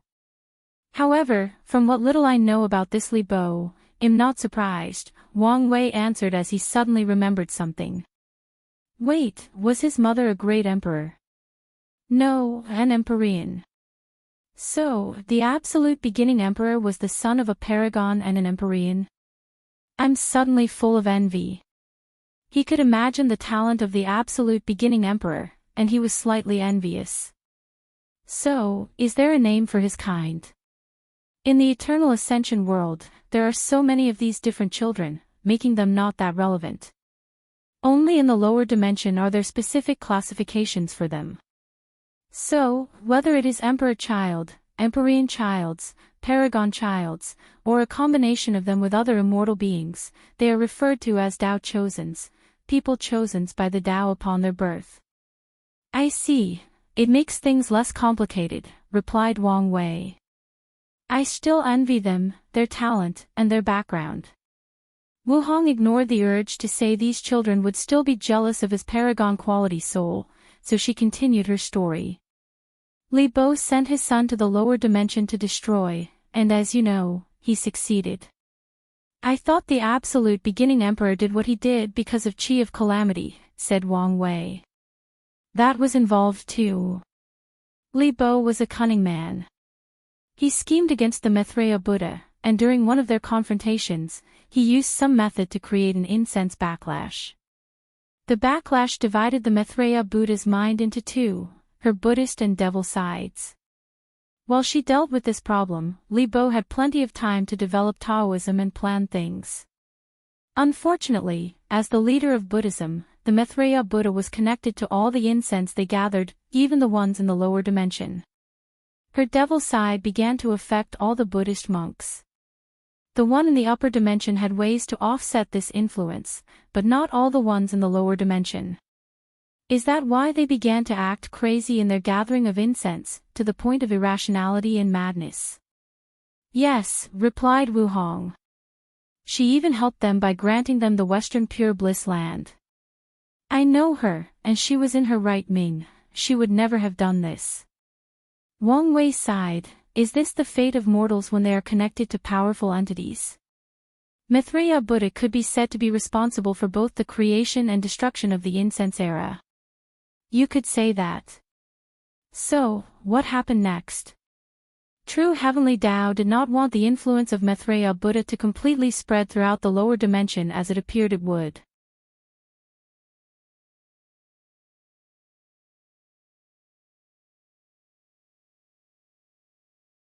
Qiyuan Emperor, Gift Bonus Chapter. Thank you to Genghis Khan and Wazi for the gift. Wang Wei was slightly surprised by this news. But after thinking about the things he read about his ancestor from the secret archive, he was not surprised. His ancestor was a brilliant cultivator, not just because he created the origin system. Back in his time, the Qiyuan Emperor was known as the man with 3,000 Daos, which was not because he cultivated chaos Dao. The reason was that he had 3,808 talents in the supernatural realm. Each of his talents represented one of the primary and original Dao that made up existence or the universe. The records did not mention the classification of his talents, so most of them were probably normal ones. But the fact that he had so many of them proved his talent, luck, and strength. Qiyuan lived in a special period of the Myriad Emperor world. The world had just gone through a civilization destruction era, forcing cultivators to restart from scratch. In that period, any knowledge related to cultivation was precious beyond measures. Cultivators would fight for a Tier 1 scripture from ancient times, meaning a scripture that could only cultivate to the body-refining realm. Furthermore, cultivators refused to share their techniques because they were precious.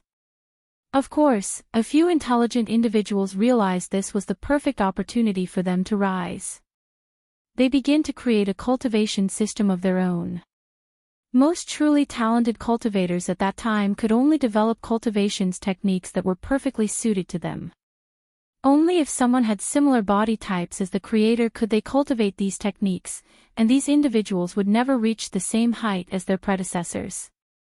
Another way to cultivate these techniques was if someone was talented enough to modify them to suit their bodies. Subsequently, a few geniuses created a perfect cultivation system suited for everybody. Unfortunately, their fate was death at the hands of the ancient aristocratic clans. Before the establishment of the ancient emperor era, the Myriad Emperor world was still recuperating from the Null era, resulting in no heaven will manifesting in countless generations. Nevertheless, the ancient clans survived the catastrophe while preserving the cultivation system of the old era. As such, even though they were severely injured and recuperating, they still had the power to rule the myriad emperor world. These clans ensured that no genius would spread a new system or any factions would rise to take power. The ancient clans only needed to wait until the world source regenerated itself. They could cultivate another great emperor and rule the new era with their advantage of resources and cultivation systems. Everything proceeded smoothly until the Wang clan birthed an ambitious young man. As the heir of the Wang clan and the most powerful heaven-chosen of the clan, he had the destiny to bring the ancient clan to greatness. However, the young man saw the downside of the rule of his clan. The environment was not suitable for the ancient cultivation system to thrive. If it became mainstream, it was only a matter of time before the resources of the myriad emperor world would be sucked dry. So, Wang Chishan, as he was known back then, told his concerns to his elders. He even suggested that they create a new cultivation system to spread. A new system could solve this problem and bless the clan with enough chi luck to survive for countless generations. Unfortunately, the elders declined. The primordial body system they currently use was created by the heaven-opening emperor, the ancestor of their Wang clan.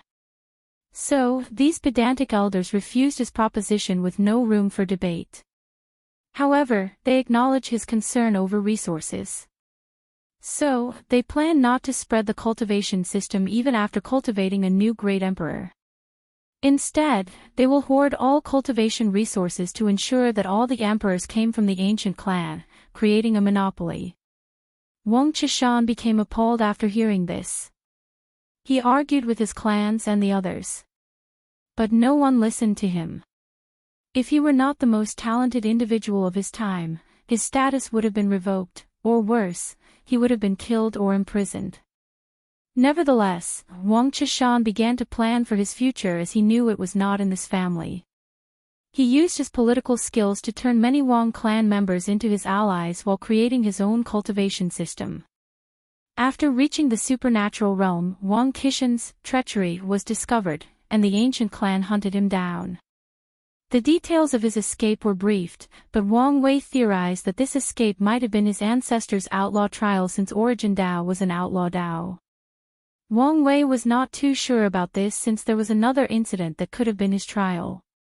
After leaving the ancient clan, Wang Chishan eventually met a very talented young man from a cultivation family. His name was Li Ming, also known as the Battle Maniac Emperor. Li Ming's family had a unique cultivation system. However, he was not suited for it, making him an outcast. Nevertheless, Li Ming was very talented, so he developed a plethora of methods to temper his body to be on par with supernatural realm cultivators, overwhelming his family and becoming the patriarch. After meeting Li Ming, the two became friends rapidly. It was as if their meeting was fate, written in the stars. They did not waste time becoming sword brothers. And after spending time with Li Ming, Wang Chishan learned a great deal about the body, allowing him to create the divine body realm in his new system, even making up for some of the flaws in the body refining realm. The two optimized the already existing realms and even completely changed some of them. Afterward, the two began to travel worldwide and through other world communities. They learned about other cultivation systems based on Taoism, Buddhism, bloodline, martial arts, soul, etc. They learned from them to perfect the system. With each new system, he would improve the origin system. And it was during this time that Wang Chishan invented the concept of innate talent and made the origin system unique. Then, the two encountered a great danger in another world community that caused them severe injuries. Luckily, a young lady from a wealthy family saved them, despite her family's disapproval. Her name was Yen Hai, and her name would one day be known throughout the endless void, the Sword Empress. After meeting Yen Hai, Wang Chishan knew someone had sealed her talent for the sword. And after a quick investigation, he knew the heavenly Tao of her world had sentience, so it sealed her out of fear for her talent and future potential. The records on this period are not much. Most likely, there might have been some trouble with Yen Hai's family. However, what is left is that these three began their travel together around the endless void, fighting other heaven-chosens and perfecting their cultivation system. After accomplishing their tasks, these three returned to the Myriad Emperor world to spread this cultivation system without being detected by the ancient aristocratic clans. The process was not easy since the clans still had some immortal tier powerhouse alive. But they survived and succeeded in their actions. Then, Wuxia participated in the Heavenwall battle, proved the Tao, and became an eternal emperor. Afterward, he took the Wang clan that followed him, Yen Hai, and Li Ming's family to create a sect, the Tao Opening Sect. He sealed the ancient aristocratic clans for a few generations to prevent them from messing up with his achievement. He then removed the karma for his sworn brother and sister so they could prove the Tao in the subsequent generations. Unfortunately, Li Ming failed and did not become an emperor until much later. So, what did my ancestor do? He has done many things. What he is most known for was the Battle of Origin. After becoming a peak boundless paragon, Qiyuan wanted to change the origin of the Myriad Emperor world to bless with the most luck and destiny, making it a focal point of all history of the entire Eternal Ascension world. If he succeeded, the Myriad Emperor world would have the most eternal emperors, the most pseudo-eternal emperors, and first-class emperors. Most major incidents that would affect the entire Chaos world would be linked to it in one way or another. The Myriad Emperor world would become the epicenter of this Chaos world. That would explain a lot, nodded Wang Wei. The innate acquire war began in this plane, and there are rumors it also ended here. Then, there is the Buddhist catastrophe and the end of the devil race, two events also connected to the upper dimension. I'm guessing he succeeded. Yes, but it was not easy. All the paragons of the other world communities would not allow such a thing to happen, so they joined to stop him. A lot of paragons from the Myriad Emperor world came to help, but few also did not want this to occur as this move could place the world in danger. Then there were the paragons from the upper dimension who also did not like the idea of some world in the lower dimension becoming the focal point of history. Wang Wei's eyes lit up more brilliantly than the sun. Did you participate in that battle? No, that was before my time, Wu Hong replied. However, I did travel through space-time to experience it myself. It was truly legendary. Qiyuan, Sword Empress, and the battle maniac fought and slaughtered so many paragons and others in this confrontation. Wang Wei's blood boiled as he listened. I wish I were present. Me too. Luckily, I was there for the second battle of Origin. There was a second one. Yes. Qiyuan wanted to do the same, this time, for the entire Chaos universe. He wanted the Eternal Ascension world to be the focal point of all history of the Chaos universe. That battle involved countless paragons from other Chaos worlds, countless fiend gods, and other races. That battle also started the Golden Age of the Eternal Ascension world. If the Devil Invasion was the precursor to the Golden Age, the second Battle of Origin was the beginning, and the ultimate taboo was the end. Wu Hong remembered that epic battle as she killed many paragons, Tao monarchs, immortal kings, and fiend gods. So many Chaos worlds of any category died, not only her hands but also the paragons from the Eternal Ascension world. Of course, many of their own also fell. Did you guys succeed? You could say we did, and you could also argue we failed. Wang Wei nodded but no longer asked any more questions since it seemed this was not something she was willing to talk about. Then, he found an anomaly. The Battle Maniac Emperor was the sixth emperor of the sect. The time he proved the Tao was only a few 100 million years before yours. How could he already become a paragon? Before the Devil Invasion, time operated much quicker on the upper dimension than the now relatively synchronized time. Additionally, Qiyuan and Sword Empress ensured Battle Maniac became a paragon as quickly as possible. Their actions even created some conflict with the ancient Desolate Emperor and the Turtle Shell Emperor. Luckily, they solved their differences. I see, nodded Wang Wei. He enjoyed reading about the legends of his ancestors. However, he was not jealous since he had his own journey and did not think it would be less epic. Although I have many more questions, I will stop avoiding the issue. So, let's talk.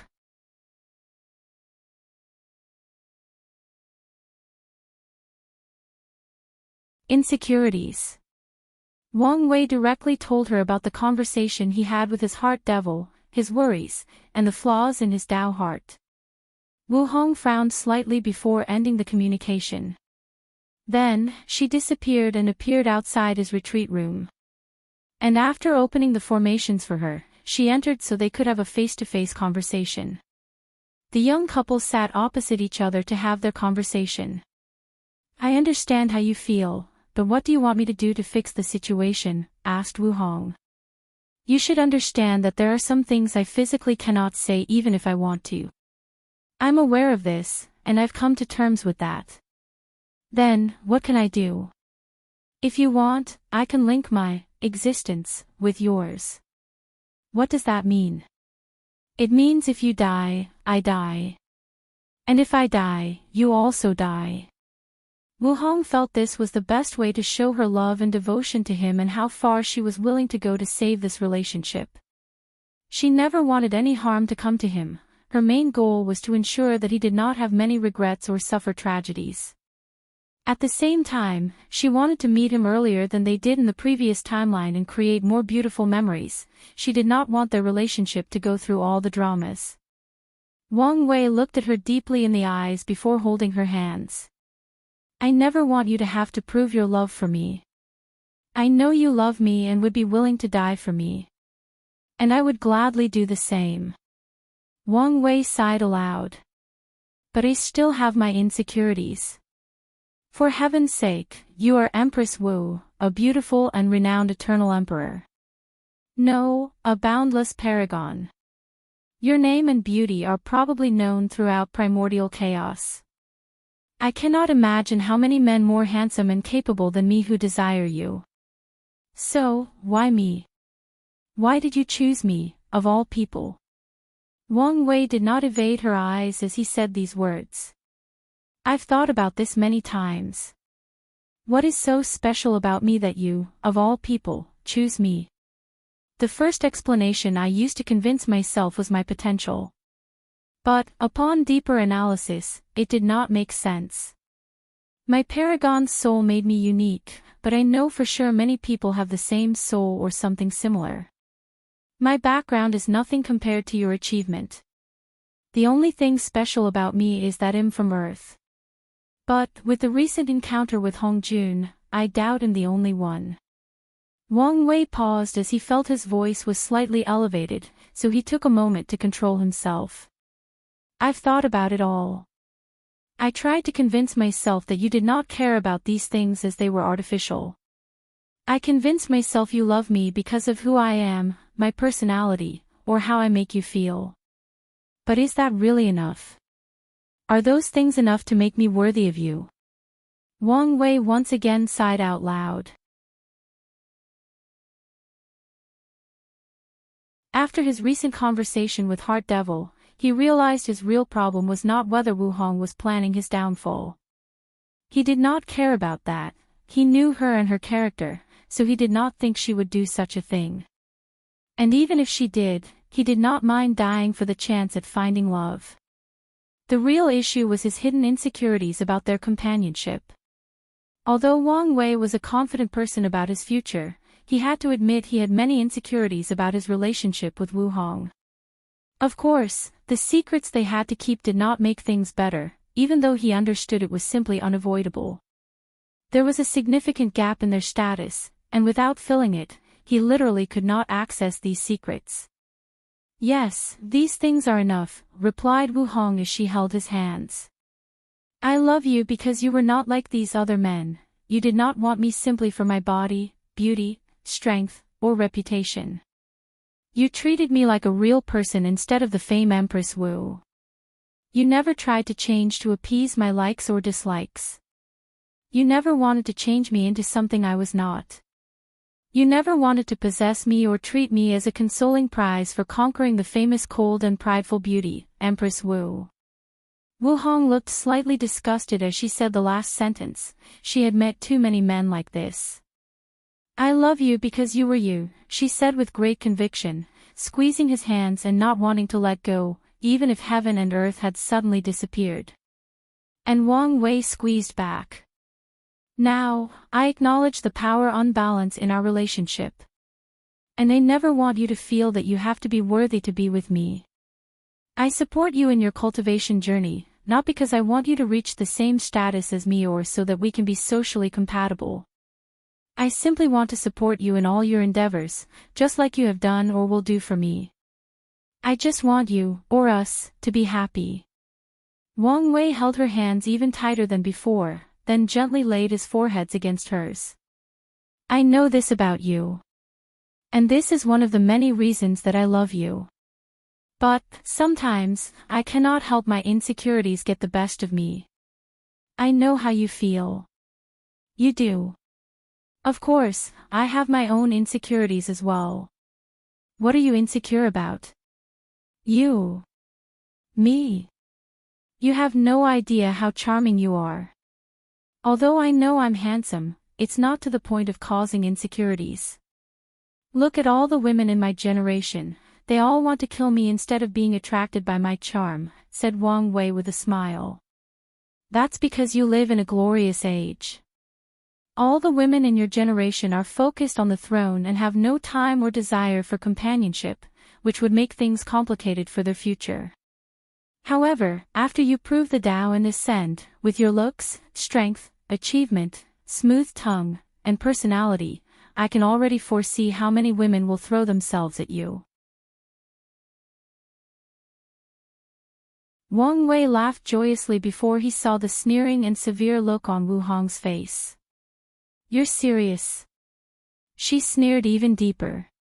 In the other timeline, Wang Wei had attracted so many women even though he was not as accomplished as he would be, and always being cold and indifferent like some emo kid. However, she could already imagine how things would be 100 times worse in this timeline. His future self will be irresistible to many immortal women that have lived for countless epochs, searching for the perfect Tao companion.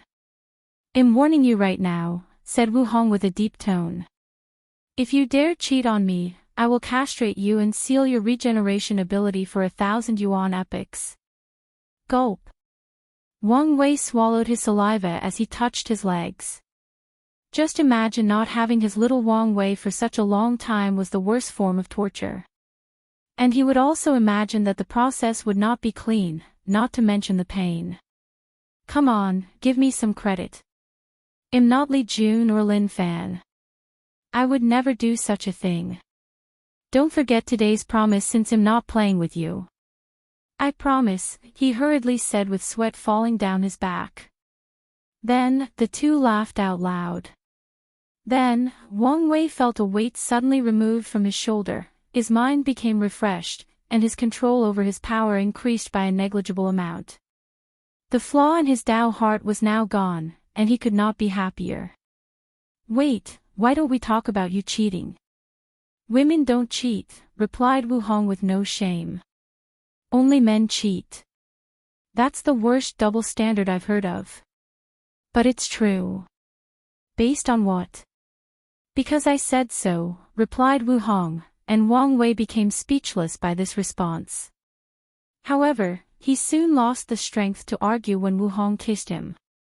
Instantly, he gave up arguing for man's sake. At this moment, she was correct.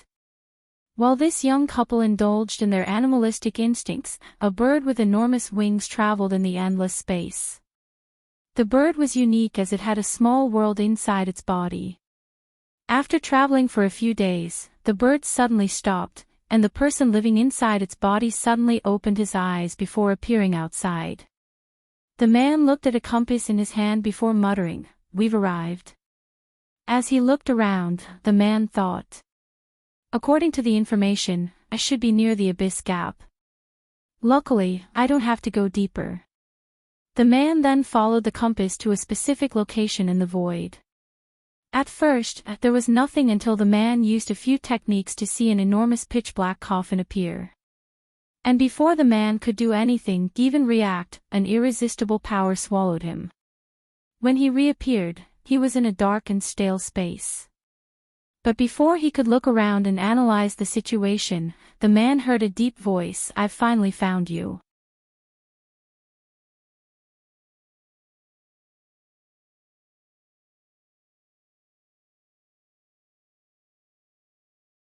The clone immediately cupped his hands and said, "Young generation, Tian, has seen the noble Empyrean.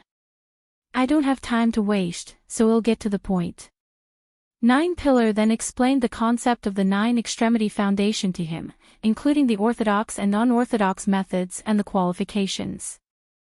However, Tian's eyes immediately became bloodshot as he clenched his hand. "So, you're telling me I did not have to go through all 9 reincarnations? I could have simply created 9 clones to get the power I want." He did not care about the so-called Nine Extremity Foundation. All he wanted was the power to revive his wife. And if he did not have to suffer through all these reincarnations, pain, and failures, he could have proven the Tao countless eras ago. Don't be mad. The unorthodox method has the highest failure rate of the 2 approaches, and the difficulty of achieving perfection is 1,000 times more difficult. Furthermore, samsara Tao is perfect for the orthodox method, having the highest chance of success through the constant nourishment after each reincarnation. And the fact you have comprehended a tiny part of existence made it easier for you to absorb your cultivation seed, thus boosting your success rate of achieving perfection. Unfortunately, Tian did not care what Nine Pillar said.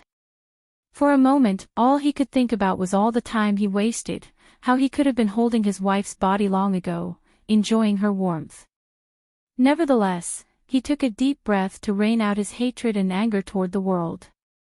Nine Pillar watched how Tian regained his composure. He analyzed that the latter accidentally walked on the orthodox path of the 9 extremity and even achieved perfection through some level of luck or coincidence. Nevertheless, he knew this kid's situation should be special to require him to have to reincarnate so often. But he did not care about that. "I will tell you my story to understand my purpose in bringing you here," said Nine Pillar before giving a half-minute explanation of his life. He was born in the upper dimension, and his master, Emperor Red Spear, took him as a direct disciple when he was young. His master had high standards for him, so he immediately told Nine Pillar about the 9 Extremity Foundation with the hope of cultivating it. And Nine Pillar did not disappoint. After his master paid a hefty price to have an eternal emperor preach about existence to him, he managed to comprehend something. However, his master did not want him to walk the unorthodox path due to the low percentage of success, not to mention Red Spear wanted him to achieve perfection or the power of 5 root.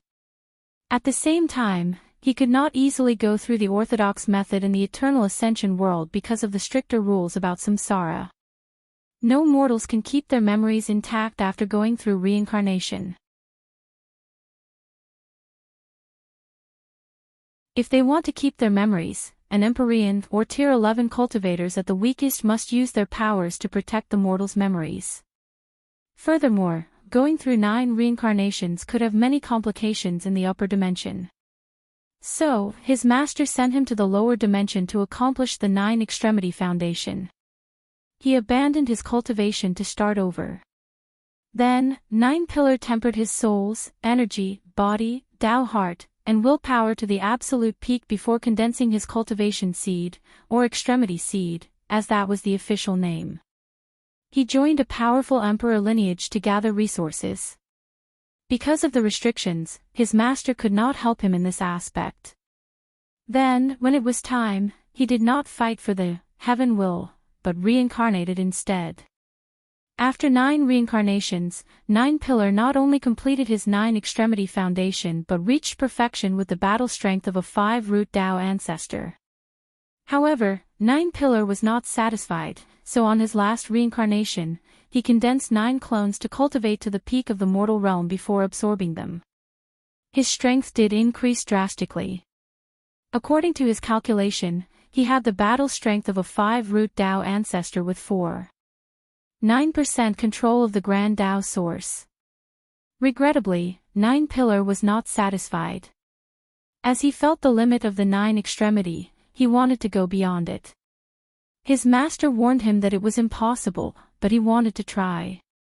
So, he asked his master for him to find a way to remove the limitation of only 9 reincarnations. His master then used countless precious resources in the upper dimension to refine an immortal soul essence for him, allowing him to undergo 81 reincarnations. 9 Pillar figured if he could keep condensing his cultivation seed and absorb it through reincarnation, he might break the limit. But he was wrong. His battle strength increased to 4.999% control of Grand Dao source, but never 5%, he could not enter the realm of the Great Emperor. 9 Pillar then tried to have each of his incarnations to condense 9 clones each to break the limit, but it was useless. Despite this, he did not give up since he wanted to succeed. However, his master finally convinced him that it was futile, so 9 Pillar eventually proved the Dao to become an eternal emperor. He was among the most powerful eternal emperor of the upper dimension, making his master and sect proud. But 9 Pillar did not care about that. He had become obsessed with breaking the limit of the 9 extremity. So, after becoming an everlasting Empyrean, he entered primordial chaos to search for a method. He was prepared to abandon his cultivation and start again once he found it, that's how determined he was. And he did find what he wanted. Regrettably, a fiend god also wanted the thing that would help him. And after a battle, the fiend god killed him and even eradicated his existence, history, and anything related to him.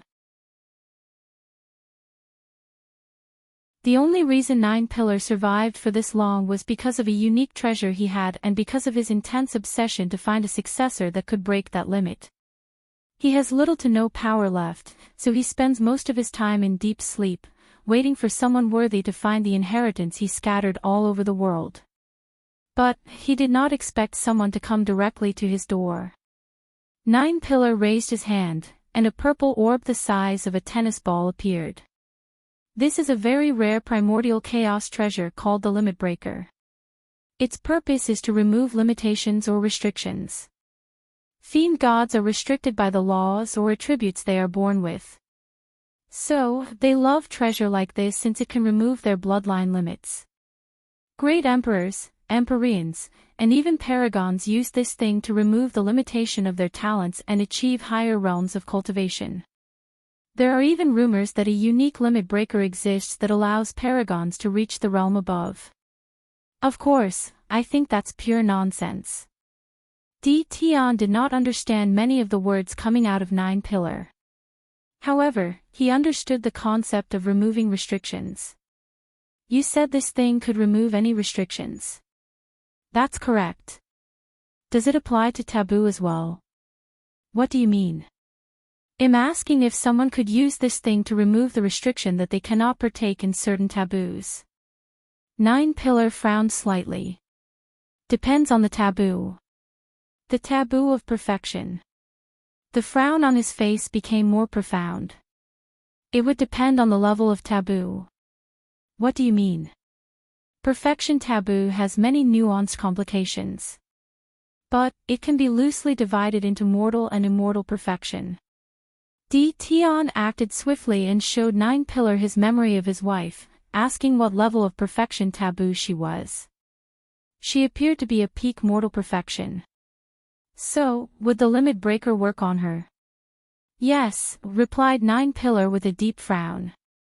But I did not give it to you to revive your loved one. I gave it to you to break the 9 extremity limit. But 9 Pillar raised his hand to interrupt him. Then, he pointed at the purple as countless runes appeared above it before fusing with the orb. I've put a seal on it so it can only be used to break the 9 extremity limit. Otherwise, it won't work. Tion's face became ugly after hearing this, and 9 Pillar secretly shook his head. He suddenly regretted choosing this person.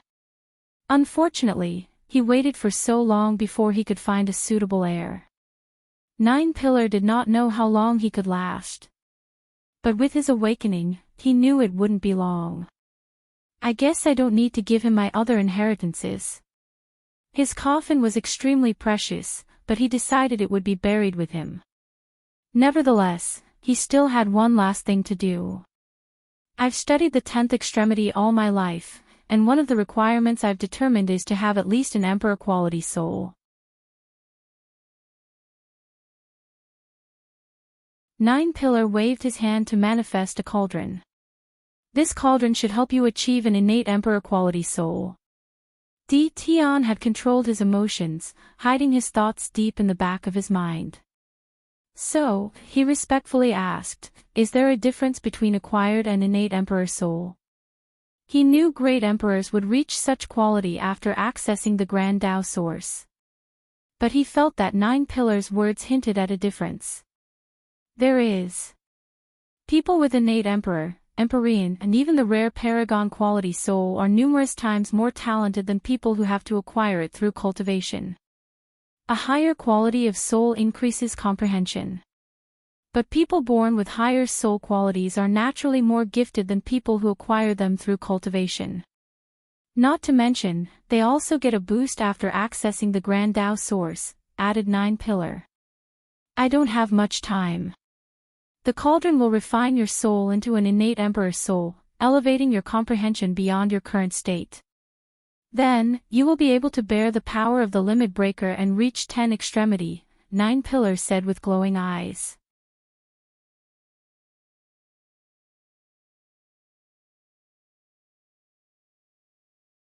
Tian's woe. Nine Pillar had an expectant look, followed by regret. He knew he would not live to see his dream accomplished. However, he was satisfied with knowing it would eventually be fulfilled. He glanced at Tian before controlling the power of the coffin and using it on the limit breaker.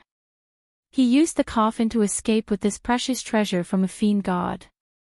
After so long, he knew his enemy was alive and even more powerful than ever.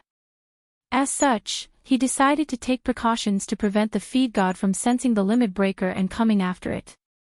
Nine Pillar handed the two treasures to the clone before waving his hand. In an instant, Tian's clone appeared before the mountain where the real body was. Meanwhile, Nine Pillar's gaze penetrated the upper dimension to check on his master and sect. And as expected, they were now all gone. He sighed deeply before shaking his head. He wanted to leave the coffin for his sect. But based on what he learned of the upper dimension, they could not keep such a treasure. So, he decided to disappear with it. And that's exactly what he did. With his obsession removed, he had nothing to keep tethering him in the world of the living. So, Nine Pillar and the coffin disappeared from this world as if they had never existed. Myriad Emperor World, Western White Tiger Continent, inside the sealed mountain, Tian looked at the limit breaker before him, deep in thought. What should I do? Which is the right choice? These questions echoed in the depth of his min, occupating all his thoughts. After syncing memories with the clone, he analyzed the situation, realizing he had to make an important choice: absorb the limit breaker now or wait later to remove Nine Pillar's seal. With Wang Wei as my opponent, I may not be able to win this generation's heaven will even with the 9 Extremity Foundation. So, I need the limit breaker to prove the Tao. He never thought about going to other world communities to prove the Tao. Every great emperor has a special connection to the worlds they prove the Tao to, and he needed that connection to revive Ninger. He used materials and laws from the Myriad Emperor world to create her. As such, she has an imprint in his world. An example of the imprint's importance was that she used it to live on for many years as a spirit. If Tian proves the Tao in another world, the plan he has to revive might fail, or at the very least, become hundreds of times more difficult since he could not access her imprints in the Myriad Emperor world. Tian looked at the purple orb floating before him, his eyes full of complex emotions. On the other end, after I prove the Tao and revive her, will she be my perfect Ninger or someone who just looks like her? Tian asked himself how he would feel if it was the latter, and he did not know the answer. He did not want to know. And with the limit breaker, he did not have to find the answer. His Ninger will be the perfect creature he envisioned and created. Then, everything would be back to normal. Maybe, Wang Wei will not reach the 10th extremity, maybe, I can still win with my current strength. He wanted to convince himself dearly of this truth. After all, a person as powerful as 9 Pillars searched for numerous Yuan epochs for a method. And he died after finding the answer. So, it is not far-fetched that Wang Wei would fail, especially given the available time. But he knew better than anything to underestimate an enemy, especially someone like Wang Wei. Di Tian took a deep to enter a logical thinking state. I have 2 options. Find a way to break the 10th extremity limit on my own to use this limit breaker on Ninger, or find another limit breaker or something of the same effect. As he analyzed the 2 options, none of them were ideal. Although he was intelligent, Di Tian knew it would not take intelligence to find a way to break the limit. Such a feat would require imagination and ingenuity, something Wang Wei seemed to have in abundance, but he did not. The second option could cause a problem if his wife were not resurrected on a specific timetable. No, I don't have to choose. I can use the limit breaker to prove the Tao. Then, gather Ninger's imprints but not immediately revive her. Subsequently, I got to the upper dimension to search for methods to perfectly revive her. He learned from 9 Pillar how vast the world truly vast. So, he did not think there would be only one limit breaker. So, no matter what he had to do or how long it took him, he was determined to find what he wanted. After making a plan, Di Tian suddenly felt his mind open up as if a group of dark clouds had been dispersed after a storm. He felt the world was brighter and had a new sense of purpose. Then, a rare smile appeared on the corner of his mouth. Without hesitation, he began refining the limit breaker to fuse later after he entered the Quasi-Emperor realm. Central Qilin continent, Tao opening sect, Wu Hong had a slight frown, thinking deeply about what had just occurred. She tried to rack her memories to find who was peeking at her, but she could not remember him. It was an anomaly that she did not know such a powerful everlasting Empyrean, especially one living in the lower dimension. And Wu Hong did not feel that the reason she did not know him was due to her missing memories. Has this timeline changed so much? Too many things occurred that should not have. The deceiving heaven trial never appeared in the previous timeline. Many of the current heaven chosen were not as powerful as they were. That included Tong Ruobing, Su Shi, and Ho Feng Huang. In the previous timeline, Lin Fan and Ji Song survived until the heaven will battle. Forget it. Too many things have changed for me to care. Anyway, the point was to change things for the better. Is something wrong? Asked Wang Wei. No, I just felt someone peeping. Oh, who was it? A very powerful and talented Empyrean. Do you know what he wanted? No, he seemed to be scanning you. Wang Wei nodded. He did not care much since Wu Hong did not indicate he had something to worry about. It's a shame, Wu Hong said with a small sigh. What is it? That person would not survive for long. I think it's a shame such a talented individual died.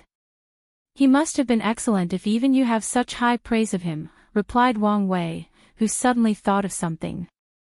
An Empyrean just saw us naked, but why did that suddenly arouse me?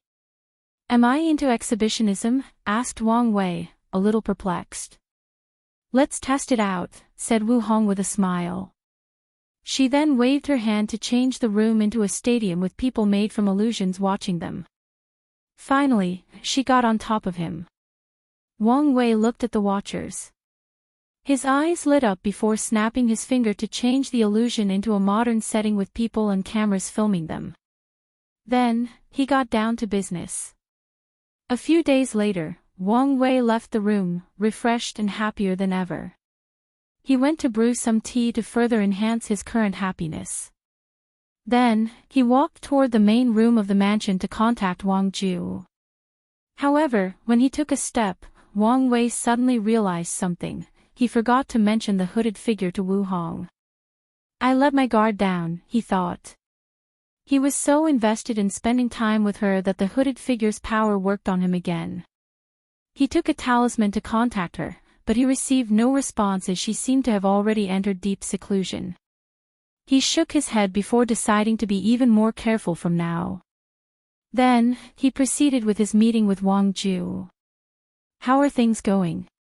Everything is proceeding smoothly as you instructed. We have been keeping an eye on the Alliance and the Sea Race, but nothing as of yet. What about the old beggar? Did you find him? Unfortunately, no. However, we did receive news of an innate treasure's aura appearing on the eastern continent. Our investigation has suggested that it might have been related to the old beggar. So, he succeeded, muttered Wang Wei. Even he could not find the old beggar through divination. You don't have to focus too much on him, he ordered. The old beggar will only be vital after he proves the Tao. And by then, no matter where the latter hides, he will find him. Wang Wei chatted with Wang Ju for a while before dismissing her. Immediately afterward, he received a summon from Li Jun from the trial. Someone wants to see me.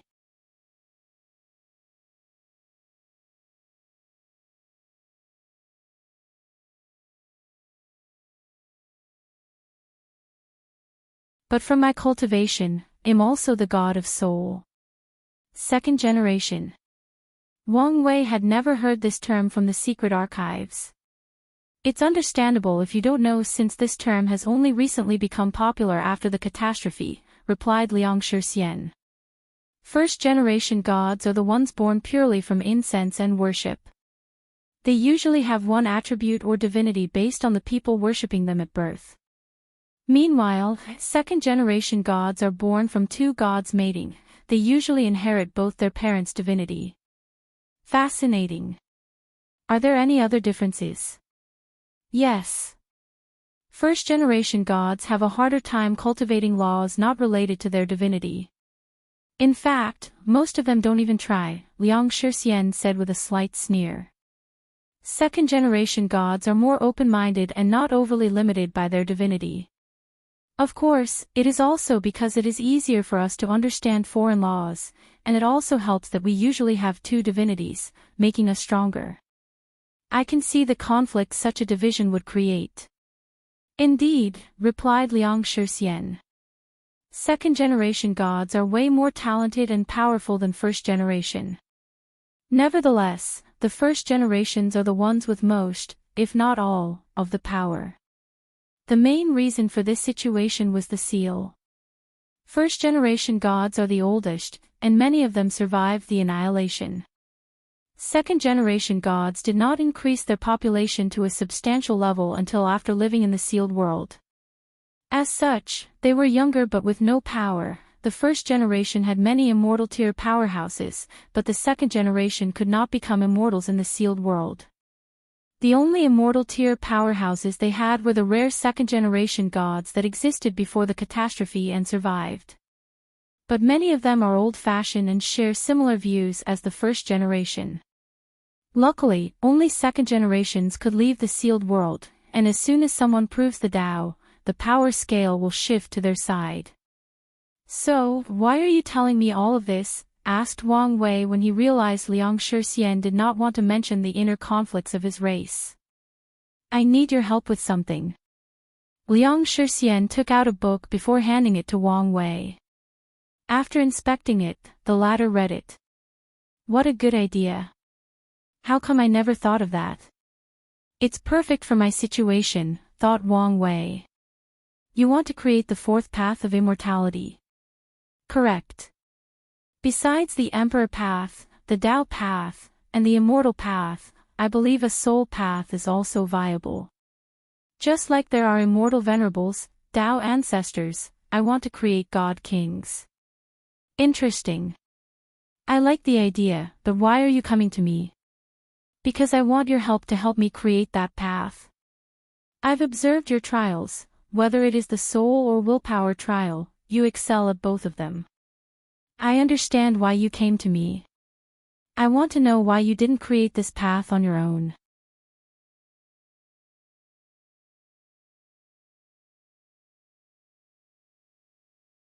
Now, if he reaches the top and realizes he cannot surpass these two using their rules, he will then walk his own path.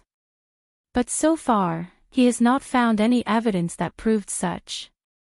So, there was no need to complicate his cultivation journey or goals because of his displeasure. I did not want to dissuade you, I just wanted to point the truth to you to eliminate certain expectations you might have. Liang Shixian calmed down, I understand. Quick question, do you have a name for the Tier 11 and Tier 12 realm? Tier 11. Tier 12. The realms after Great Emperor, Tao Ancestor, and Immortal Venerable. Liang Shixian frowned after hearing this, he never thought about these realms far away from him. Although he suspected they existed, he never learned about them. Let's call it God Lord and God Emperor. Good name, I supposed, said Wang Wei. In the Tao language used by all world communities, the character for soul can also be translated as God, depending on the context. And adding Liang Shixian's identity as a God race, it made sense he used such a name. Last question, aren't you worried I steal your ideas and leave you out? I've observed you, and amongst all the people here, you have the least amount of karma. I concluded that you're the type of person who likes to repay his karma and would not just abandon me. And if I can only blame my lack of ability to judge people. Wang Wei's facial expression did change much. He knew he did not have much karma due to his karma-unbound physique. Nevertheless, Liang Shixian was correct about him, he was a person who paid his debt and also kept his word when not facing an enemy. As such, he did not plan to kill Liang Shixian to swallow all the merit of creating the soul path. Anyway, he would still receive the majority upon completion.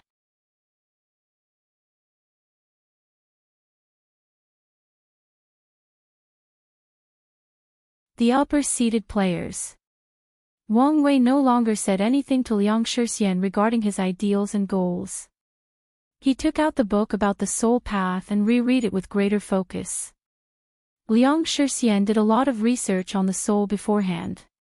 He studied incense, different cultivation systems, and spirits. He even traveled to the ghost immortal world, which was a world that focused on cultivating the soul to the point of entirely abandoning the body. From the book, Wang Wei saw that the latter included many studies in the soul path, even suggesting that all god kings abandoned their bodies to achieve an immortal soul. Other methods included fusing immortal qi or some other forms of energy with the soul, using a massive amount of incense, cultivating an immortal body before sacrificing it to nourish the soul and turning it into an immortal soul, and finally, using other resources like the law to elevate the soul to another level. After reading everything carefully, Wang Wei frowned. Why don't you try modeling the soul after an emperor? If a soul has the quality and quantity of an emperor, it will become an immortal soul. I know the easiest way for the soul path to become a reality is to have a great emperor use their grand Tao source to temper a mortal soul. But, as I said, I don't want my path to have anything to do with them. And as I said, you will have to rely on them. Yes, but I can reduce the amount of influence they have on my path. Fine, said Wang Wei as he contemplated. He activated all his spirit particles, acting like a supercomputer as he analyzed many things. I think I may have a way that used incense, he said a few minutes later. Really? What is it? Wang Wei did not immediately respond. He took out a highly binding contract before inscribing it with his divine sense. Liang Shixian looked at the contract and hesitated. Since I come to see you, I'll put my faith in your character. There is no need for the contract. I admire your nobility. But, we should never mix business with personal beliefs. The contract is for both our peace of mind. Liang Shixian thought it would help their future cooperation, so he agreed. However, after reading the contract, he frowned. why are all the rules about secrecy? They seem a little too harsh. He could not reveal any information, and the rules even involved his memories and soul. The contract would prevent anyone from getting information from him even if it meant killing him. The method I came with involves some secrets I do not want to get out before I prove the Tao, hence the harshness. If you want to remove these clauses, it's fine. But, I won't share the method I came up with you until I prove the Tao. Liang Shixian shook his head as he did not want this, he did not want to wait that long. So, he decided to accept the clause and continued reading. Once finished, he added a few clauses as well. Wang Wei had to use other means not involved with the Emperor's path, and the final division of merit would be decided based on the ingenuity method he thought of. So, after a few debates and back and forth, the two signed the contract with their souls before taking an oath to their Tao. Finally, Wang Wei told him the method he thought of for the soul path. The required secrecy was because this method involved another one of his plans after becoming emperor that would affect the entire endless void. He did not want the information to leak and cause trouble. With his mouth slightly opened, Liang Shixian looked at him. You're crazy and ambitious. But I'm glad I chose you. He had eyes on both Wang Wei and Chu Luo as his partner and chose the former after close observation. Chu Luo had an unapproachable vibe that kept most people at a distance. If your plan works, shouldn't there be no need for a great emperor? That's possible but very unlikely. I figured. Afterward, the two discussed the plan's possible success and the division of merit.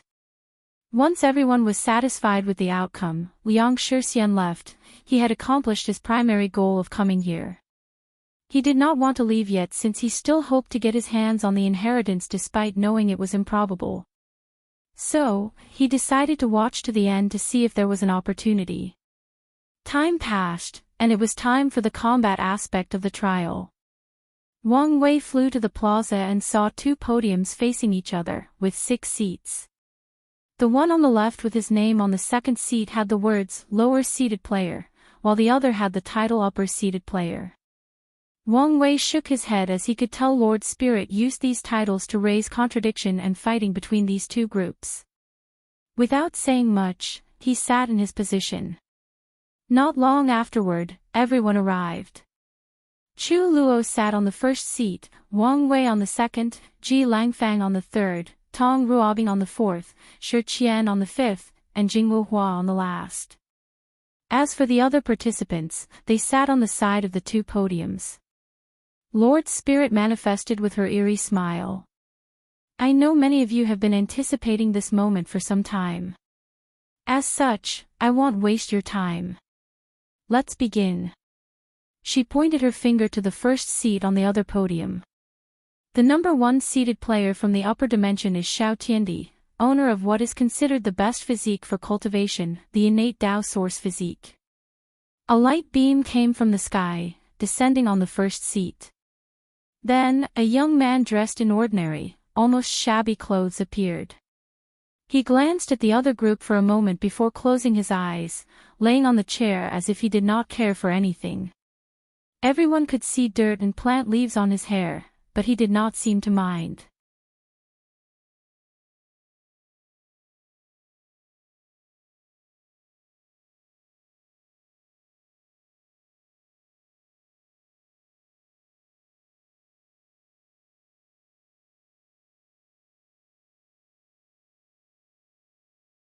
After acquiring the heaven will, he did not become an emperor but spent years analyzing it to fuse it with his immortal mansion and create a unique qi. The concept of heaven will qi existed long ago, but few people dared to try it. And the ones that did fail. But, to everyone's surprise, heaven will immortal king succeeded. The heaven will qi was one of the few qis that allowed an individual to become an insurgent from tier 10 to tier 12. The only downside was cultivation took almost as much time as the emperor path. The heaven will immortal king could fight and defeat paragons at his peak. Regrettably, he became dissolute with the immortal path because it did not grant him, eternal, attributes like the emperor path. If an immortal king or a Tao ruler died, that's it for them.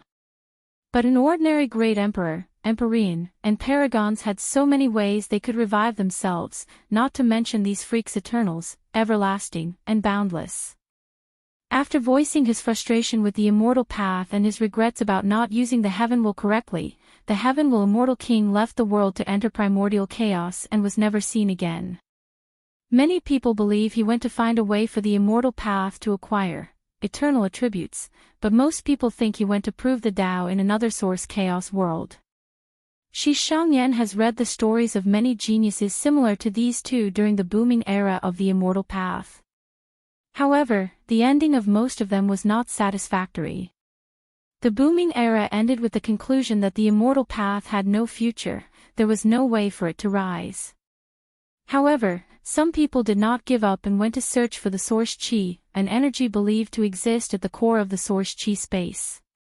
Source qi was theorized to be the only form of energy capable of creating an insurgent on par with a peak boundless paragon. Regrettably, to this day, only rumors of it appearing in some other chaos worlds are known. As Shi Shangyan thought of that period, she could only sigh to herself.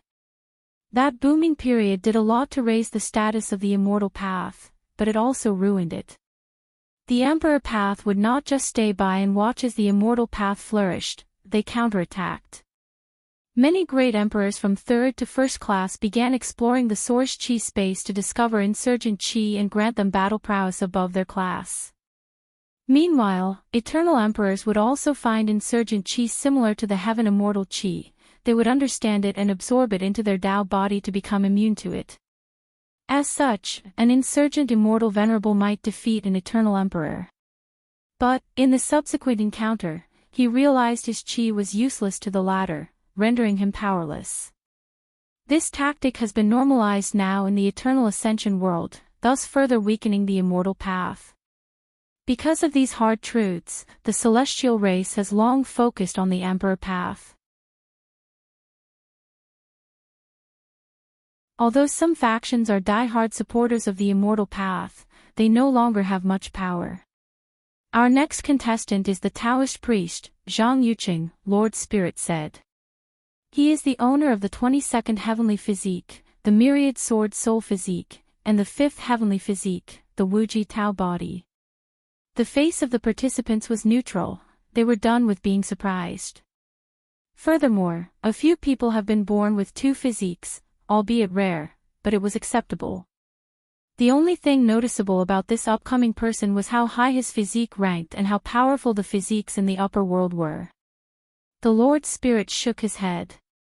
You ignorant people. In the upper dimension, having two physiques means you can absorb two heaven wills and instantly reach cultivation of 40% Grand Tao Source. Of course, there is also the possibility for someone only to achieve 10%. Wang Wei's lips twitched, and he was not the only one. Many people did not know how to react. So, more people just flew away back to their mansions. Things were getting even more ridiculous. A young Taoist with a very youthful face appeared. He politely bowed to the lower-seated players before bowing to the others and sitting down, not uttering a word. And everyone immediately returned the salute, including the previously arrogant Ao Tianyi. Even Xiao Tiandi opened his eyes and nodded before going to sleep. Wang Wei and the others took notice of this behavior, thus placing even more emphasis on this young Taoist. Wang Wei could even see Lord Spirit looking at the young Taoist with even more respect than the others. The final seated player is Monk Wuzhu, born with the 9 Nirvana heart, a longevity physique. Lord Spirit paused as he realized these people probably didn't know what he was saying. Let me explain. Longevity resources are one of the most precious resources in the upper dimension. They can appear in the form of spiritual herbs, cultivation techniques, physiques, pills, etc. Their purpose is to grant immortal cultivators one chance at revival without any cost. For example, once an emperor is killed, they must spend countless yuan epochs reviving themselves. However, if they had consumed a longevity herb, they could instantly resurrect without any resources or time needed. So, Monk Wuxia will have 9 unlimited revivals in his life after proving the Tao. Lord Spirit simplified the incredible power of longevity resources since their classification is too many. For example, some only work for a certain tier. As such, after an emperor becomes an empyrean or paragon, they no longer have the previous revival. Some longevity resources can work for a cultivator from tier 10 to tier 12, those are extremely rare. Some can only work for lower tiers. For example, a paragon cannot take a longevity resource that only works for tier 10 and 11. Nevertheless, no matter the restriction on the longevity resources, any of them are precious enough to enact wars with thousands of emperors, empyreans, and paragons. Monk Wuxia's 9 Nirvana heart will work for him even after he becomes a paragon. At this point, even Wang Wei wanted to curse out loud. He always believed that fate was unfair, and today, he has the final proof. A young man with no hair and 6 dots on his head and forehead appeared before the last seat. Like the young Taoist, he saluted the other sides before saluting his former comrades. And he received the same respect as the Taoist priest. However, Monk Wuxia did not appear for long before the sky suddenly changed. Then, lightning began to fall on him. Absolute beginning magic, thought Wang Wei with squinted eyes, observing how the situation would play out. A mysterious power came from Monk Wuxia's body and blocked the lightning as he watched everything calmly. Meanwhile, Zhang Yuqing seemed to hesitate about something but did not act in the end. A few minutes later, the lightning stopped falling, and Monk Wuxia smiled at everyone, sorry for the disturbance. Then, he calmly took his seat. Damn it, thought Wang Wei as he noticed something that made him unhappy. He could already predict that things would get messy, and he would be dragged into something he did not want to.